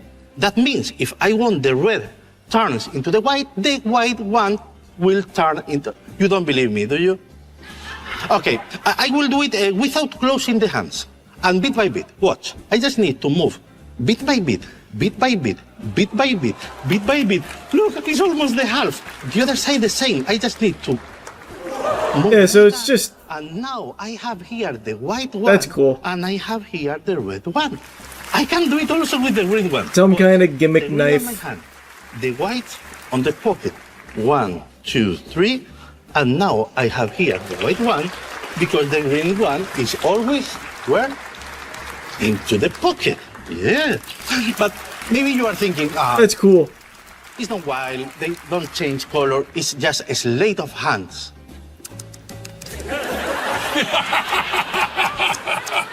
No, it's magic. It's magic. Let's do this. I'm going to take the white, the red, and the green. Yeah. And I'm going to cover them with a handkerchief. And now watch. I'm going to take one of these. This is the white one. I'm going to make some room. This is the white. Yeah? The white. Then I have... it might not be a gimmick knife because they couldn't guess it. Yeah, but that doesn't mean it won't be a gimmick knife. It's just a gimmick they haven't seen. Let's do it again. There's no other way to do it. Then I have... No, this is the green, and this is the white. Oh, and this... I don't really know how the gimmick works, but there's no other way. Well, the fact he gives it to him, though, makes it seem like maybe it's not a gimmick knife, if they get to look at it. That's cute. Yeah, if they get to look at it and they still say they don't know how it works, then maybe it's not gimmick knives. Either way, it's super different from this. This is just like actual kitchen knives he's doing the sleight of hand with. Both are cool, though. This guy, though, I'm beyond impressed with. It's really crazy, actually. Could just be video editing? No, it's definitely not. There's no way. Because like I said, he does do actual, like, legitimate sleight of hand tricks to do this.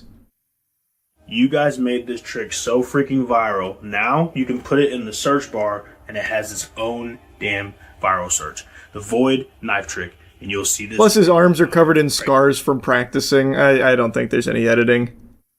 He's done live streams doing the tricks. See? Oh yeah, live every day at 7:30 p.m. So yeah, he's doing the shit live. It's definitely not edited. He's just really good at it. 8th video's insane, this one. I just want to say I appreciate you guys for liking my knife tricks. I low-key think this shit's corny as fuck sometimes, and I want to quit. But the lives I'm affecting, you guys like it, and I just posted the video and did 10,000 views on here, and it's 100,000 views on Instagram and growing, and it's one of my most viral videos. So you guys encourage me to keep going.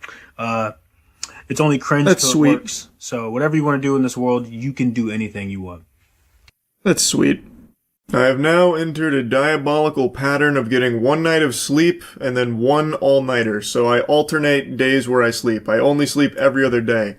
I'm a goddamn cryptid when it comes to sleep. And I know you're probably tired of hearing me yap about my insomnia. The reason I'm mentioning it now is because it's 6 a.m. I've obviously been up all night again. But the reason why I keep bringing it up is because it's kind of like Voldemort's name, where you gotta take away its power. So this is me calling out my insomnia, hoping that, you know, if enough time passes, I'll start to make some headway being able to sleep normally again. I'm also trying a bunch of, like, medication now. Not working, huh? It doesn't seem to be panning out all that well. I just spit everywhere.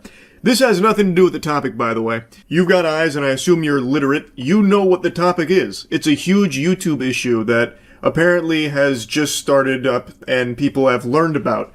According to a bunch of YouTubers, there's been an abnormal drop in views on all of their channels, allegedly a site-wide decline in views, seemingly out of nowhere, and they've been doing a lot of exploring in the data, and they believe they've found the culprit. A YouTuber named Josh Strife Hayes just posted a video explaining all of it and showing all of the data, which is apparently corroborated by a ton of other channels experiencing very similar circumstances. And I'll go ahead and address the obvious explanation that people are absolutely going to be like Poindextering, pushing up their glasses. Well, actually, this is the reason. They fell off.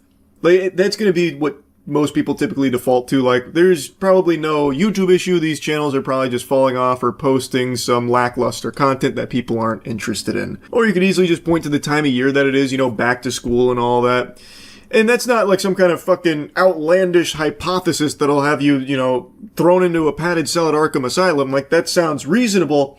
But if you look at the data here, it's not really supported, because nothing changed in like the type of content and all of that until one day in particular, across the board on every channel, August 10th.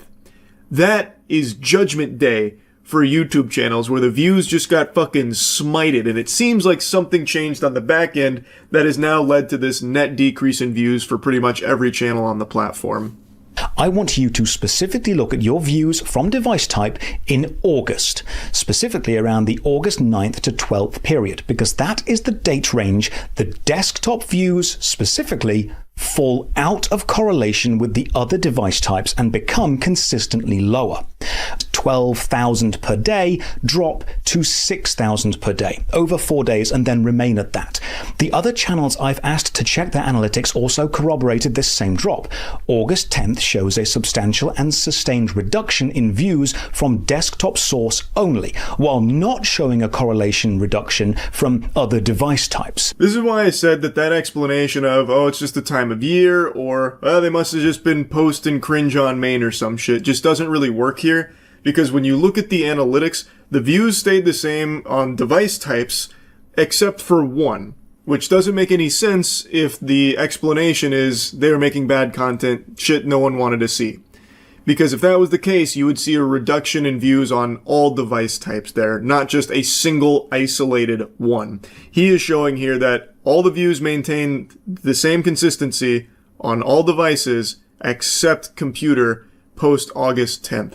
So unmasking the Scooby-Doo villain here of less views, we get something pretty fishy where it seems like they must have changed something on the back end when it comes to computer desktop views specifically. Computer views on post August 10th take a drastic decline and they stay that way. They don't go back into the same pattern, the same correlation that they previously were.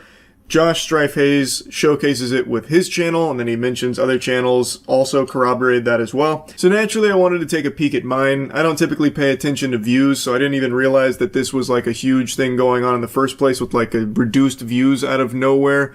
I set up the process exactly how he described, and I got very, very similar results to what he showcased. Let's take a peek under the hood here. I did exactly what Josh said, 90 days device type views, and everything follows the same correlation that it usually does. And then August 10th, the next day, bang, bingo, bango, bongo, the computer desktop views get banished to the shadow realm and it's all cattywampus. It goes tits up. But I thought, I never really look at this in the first place, so maybe this is just something where it kind of ebbs and flows, like maybe some stinkers get farted out from me and people don't want to see that, you know, it is what it is. So I decided to go to the last 365 days, and no, it seems like the trend is pretty consistent. Like, these usually do kind of stay in like the same general ranges together until you can see the tail here. August 10th, and now all of a sudden everything's changed. It's a whole new ball game. I don't think that this is a natural thing that just happened where every single channel, every single viewer on YouTube just decided to sell their computers and just watch YouTube exclusively on tablets or TVs. I'd be very surprised to hear about this mass exodus from PCs. Like, you know what? Time to hang up the RGB. I'm getting myself a fucking Kindle and I'm only gonna fucking read books and I'll watch YouTube on it. I don't think that's what's happening here. This really seems like there is some kind of internal change at YouTube that has caused this. I don't think there's been an official word from YouTube on this at all. Like, maybe it goes deeper than this, and maybe it has to do with, like, how bad the platforms become with the inshitifying of, like, the recommended section. Maybe they're changing how they, like, even feed viewers videos in the first place. Though, if that was the case, then you would still see a reduction in views on all device types, not just a single one. So that wouldn't really explain that. I don't know. It is very odd. It definitely smells of some horseradish. Now I can use specific videos I've released to show this switch again. If your channel is focused on shorts, follow this specific video by video comparison to see the correlation switch for yourself. And I can use videos from both restricted mode and normal mode to show that restricted mode probably has nothing to do with this. The last video before this August 10th switch happens. And my next video, Was It Good? Neverwinter Nights, Hordes of the Underdark, released on August 21st.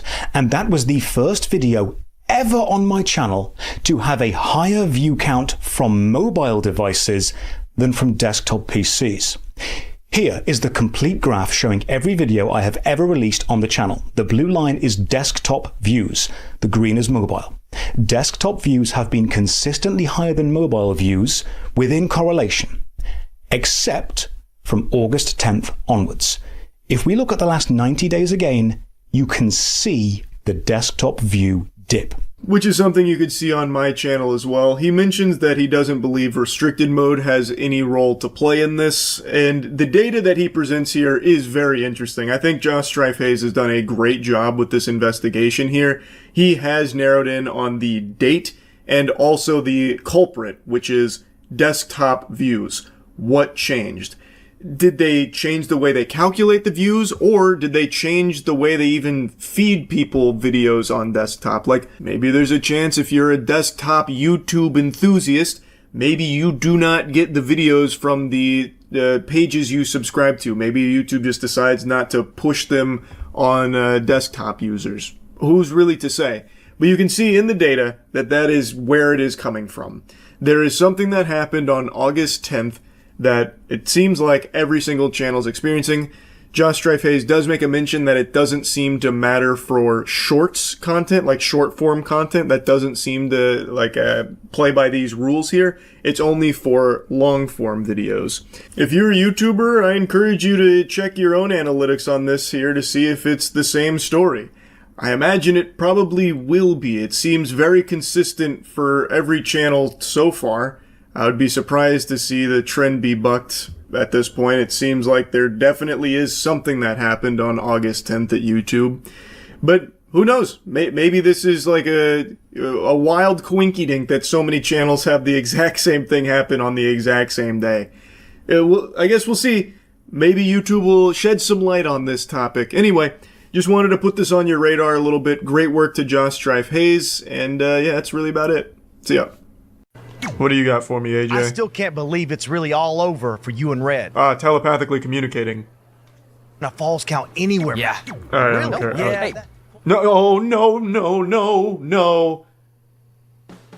That's rough. That's rough. They fooled me into actually playing the game. I spoke to Trey and AJ before this match and take this! Good start. Can I do a cool move? Oh, that's what I was looking for. Oh god, he's gonna teabag me. Alright, fine, you can have that side of the crowd, but I'll get this side. Hold on, how do I... Hold on a second, I'll energize these guys. Look at these two giving it their all. There's absolutely... Why am I not allowed out there? Do they have like a restraining order on me or something? There we go. No, I killed the ref! Ah, god damn it. God damn it, he's eating me. What's AJ Styles gonna do now? I just let him win. He's clearly bigger and tougher than us. Wow. With all the damage done. They call me the people's cum shot. Yeah. I think I broke my own arm. But another pin. That was a bad call. That was a 3-pin. That was a 3. This ref is corrupt. He started late. You motherfucker. Come over here. There we go. I hope you got a concussion, you piece of shit. Do it again! You did it again, you fucking idiot! Come on again, one more time. The crowd loves it. You motherfucker! Oh, I faked him out. The Goldberg spear! By God! Oh, that's not the spear. More punishment to the core. No, that's the end of that. That's the end of that for sure. The crowd loves it. Pin him, ref. Give me that 3 count. That's easy. That's it. Whoa! This ref is out of his mind. This man is still dead. It's a post-mortem break. He's not conscious. Near fall, and this whole body hurts after a move like that. I had no idea what that was. I have to do all of that all over again. Whoo, baby. All right. I spoke to Trey and AJ. Fuck this ref. Both men admitted. Finish him. Oh, yeah. How's my scrotum feel? Oh, easy. Taking it to the midsection. Yeah, oh, the midsection. Is that what the head's called? Oh, this is going to be a big one. Oh, yeah, you see the ref. His fucking face. I put the fear of God in him. And don't forget it. Pussy. Yeah. More punishment to the core. That's gotta be it. That's gotta be it. That's the one. That's the one. This man, the most resilient being in the fucking galaxy. No, no, not the crowd. They're gonna give him beer and re-energize him. God damn it. I'm trying to grapple. Please, do some kung fu or something. Why won't you fall? AJ Styles looks like he's a step behind. My God. He's really hurting. Unfamiliar showing from AJ. Finally. That's gotta be it. That's gotta be it. What the fuck? Kicks out before 3. I panicked. It was close. If I had to do that again, I would have just screamed. His goddamn torso is in the purple. He's dead. He's dead. He's done. He's done. Can he close it out? No! He feels no pain. God damn you, AJ Styles. That's gotta be it. That's gotta be all she wrote. There's nothing left. Near fall. What a battle. Please, spectators, give me your energy. I need a spirit bomb to beat this guy. Come on, baby. No! How is this possible? What is this man? Even the ref's coming over to check his pulse. I don't know what to do. It's like fighting Jesus Christ. I've tried the finisher on him twice and it hasn't finished him. The top left of the screen is win match by pinfall or submission, which I have been doing ad nauseum. I'm just gonna start dropping my asshole on him. Fuck it. Well, that sucks. Oh, it worked. Please tell me that killed him. Pin! Pin! Yes? What the fuck? He has lost his torso. It has been amputated. There is no color left. What in the shit is this? Who am I fighting? Hercules? Christ, it's like the first boss battle in God of War. Using like a forbidden necromancy spell, he can no longer feel pain. Oh my god, oh my god. I'm running back to the ring. I don't know what demon is awakened here, but it's not holy. That thing isn't human. We bit off more than we could chew on this one. Is there a weapon? Did any of the spectators bring a gun? Christ, we need like a silver bullet and a wooden stake for this. Let me check under the mat. I can't get under the mat. Oh, here we go. Kendo stick or something? Yeah. Okay. I think I'm ready. Come back here, you fiend! Did you hear? He's fighting hard to paying off. A man like that seems to have a store of energy. No! Why did the ref do that? Oh shit! No! The ref is like his fucking bodyguard. DDT! Get him with the kendo stick while he's down. Yes! Yes! Stop resisting! There it is. How much more can he take? No! I have beaten his ass with a kendo stick 20 times! Well, I didn't mean to do that, but I'll take it. This man has got 50 concussions by now, and it just doesn't matter. And whatever, I'm grabbing the stairs. Move, ref. This doesn't concern you. I need heavy weaponry for this threat. Come back here. Eat your vegetables. The holy water. Please, tell me this is enough. If nothing else, this has to be enough to neutralize the threat. Alright, ref, come count this. This has to be enough. Oh my sweet Jesus Christ, what is this abomination? What else do I need? Alright, pardon me, I'm just gonna go look for more. God, the ref is bleeding from where I hit him with the fucking kendo stick. Yeah! Please, tell me it's enough. Please. It's gotta be enough. Come on, baby! What the fuck? This... Oh my god, this creature of Satan! He's never been shy about attacking. Good god! Motherfucker, just stay down! Now his arms are fucked, his head's fucked, he doesn't even have a torso anymore. He is clinically dead!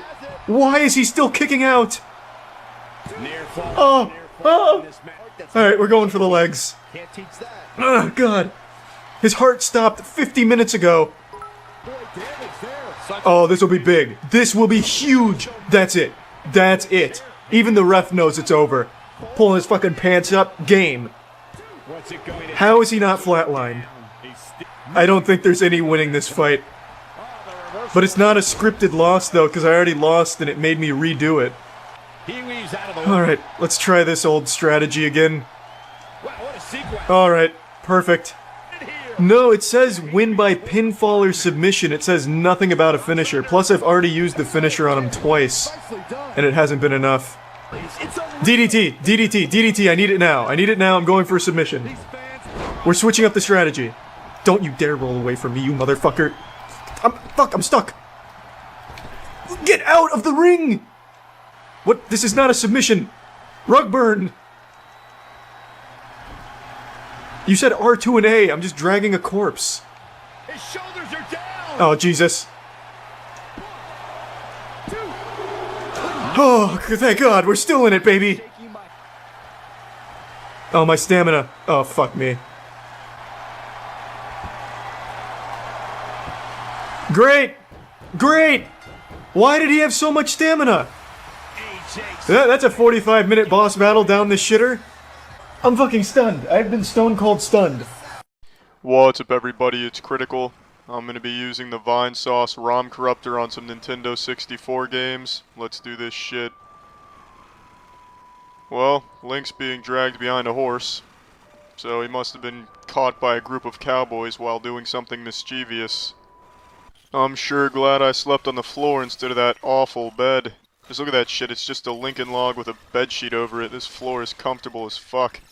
I feel excellent. Just a little morning stretch and I'll be ready for action. Where the fuck am I right now? Oh shit, there I am, I'm under the platform. Alright, so I guess Link is an undercover Kakuna. Oh fuck, this is a recipe for disaster. Saria is just gonna run over here and hurl a Pokeball at me. Well, hello there to you too, Miss Saria. I say we just demolish the ground, get rid of it entirely, who needs it? And I must say, Link has a textbook movement position here. He looks like a boomerang that's perpetually stuck in the air but can still be sentient.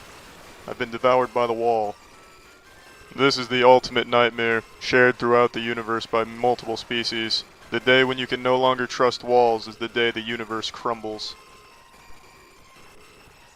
Crawling through the tunnel. Through the tunnel, I crawl. There we go, where am I? Oh. I fooled you, I didn't crawl through the tunnel. I just went through the wall, like any other normal person would do. So go ahead and put that in your science notes. And then take a pop quiz on fucking yourself. Why can't I open this chest? Damn it, why is this so difficult? Oh, there we go, I can read the sign. Just gotta get right up on it and give it a hug, so I can make out the words. Oh, read it again. Alright, let me open this fucking chest, thank you. Yeah, here we go. Incredible cinematography.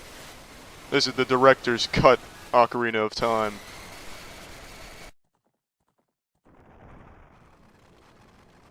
Well, that's about what I expected. If you're gonna ride a horse, you may as well be 30 feet above the horse. I wonder how high I can make Link go. If I can just keep adding to the value, and if it'll keep increasing his altitude. Let's see. That's a little higher, but it's not high enough, damn it. I'm not stopping until you're in space, you son of a bitch. I guess I sent him too high, he's not on the screen. Step aside, Commander Shitty. Invisible. Alright, well, not invisible, I guess. I don't know how the fuck he saw me, I am invisible. I mean, he could see me, but he couldn't stop me, but I don't know how the fuck he saw me. Because I'm not even on the fucking screen, he must have, like, infrared goggles or some type of really advanced shit. Either way, he is a qualified guardian of the forest. Oh, there I am. Just taking a little extreme lounge in the sky. Just a little snooze. Saria, please help me. I don't know what the fuck you're saying to me, Saria. Speak English, not hieroglyphics. Just please give me some assistance here. I look like a fucking floating bowling ball with a malfunctioning television for a face. Damn it, Saria, at least give me a blowjob or something to compensate for this. And stop flying through my face, Navi, damn it. You're making a difficult situation. You stole my face, you sack of shit. Finished the pirate ship I was building for the aquarium. There. That ship reminds me of the time I went diving for pirate treasure. I'm having a little trouble understanding you, Grandpa Lou. You must be going through a tunnel. The reception's a little fuzzy. Oh, what the fuck is this? Is this one of those songs that's supposed to make it rain? There's Grandpa Lou transmitting a message to the aliens, telling them it's time to invade. What a sick fuck. Well, I guess that's the end of his story about the pirate ship. And what a riveting tale it was. I guess Tommy's trying to fly away here. He's not really getting off the ground, though. Well, I gained 2 cookies, but I guess 2 cookies was too much for the game to handle. Fucking crashed.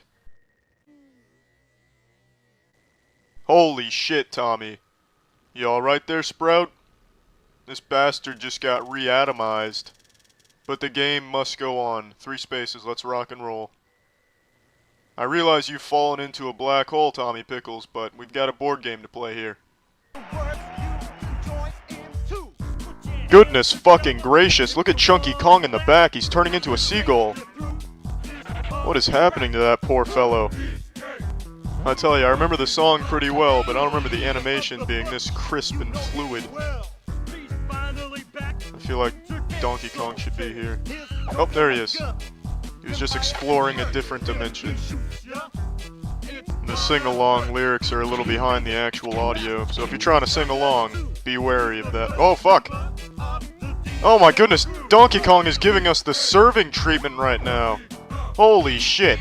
I feel like Donkey Kong just shaved my ass cheeks with those moves. Might just slide out of my fucking chair here now. Oh, here we go, now we're talking. Some river dancing action.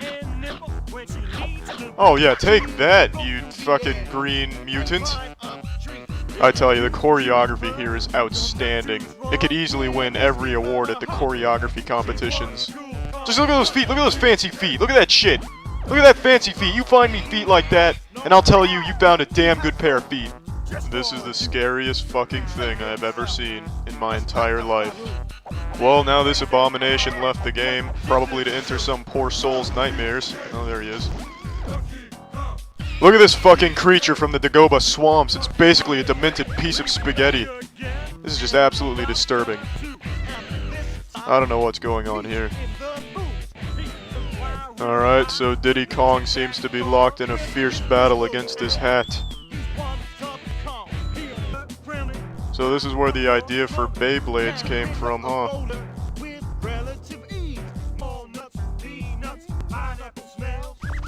Yeah, this is pretty much what it looks like when I go to a club.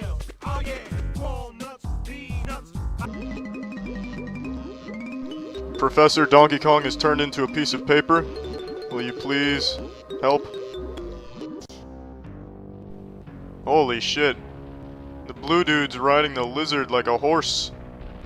That is impressive teamwork.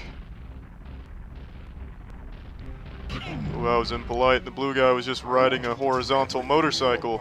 To keep Donkey Kong distracted. Steal that hoard of golden bananas and treasure so much. They seem like a trustworthy group of gentlemen. They seem loyal, charismatic. I'd trust them to save the world. Especially that pink guy. His energy is really impressive. He seems very passionate about his job. I hope for your sake you're right this time. No. Yeah, somebody give Donkey Kong a smooch. That's what he's looking for.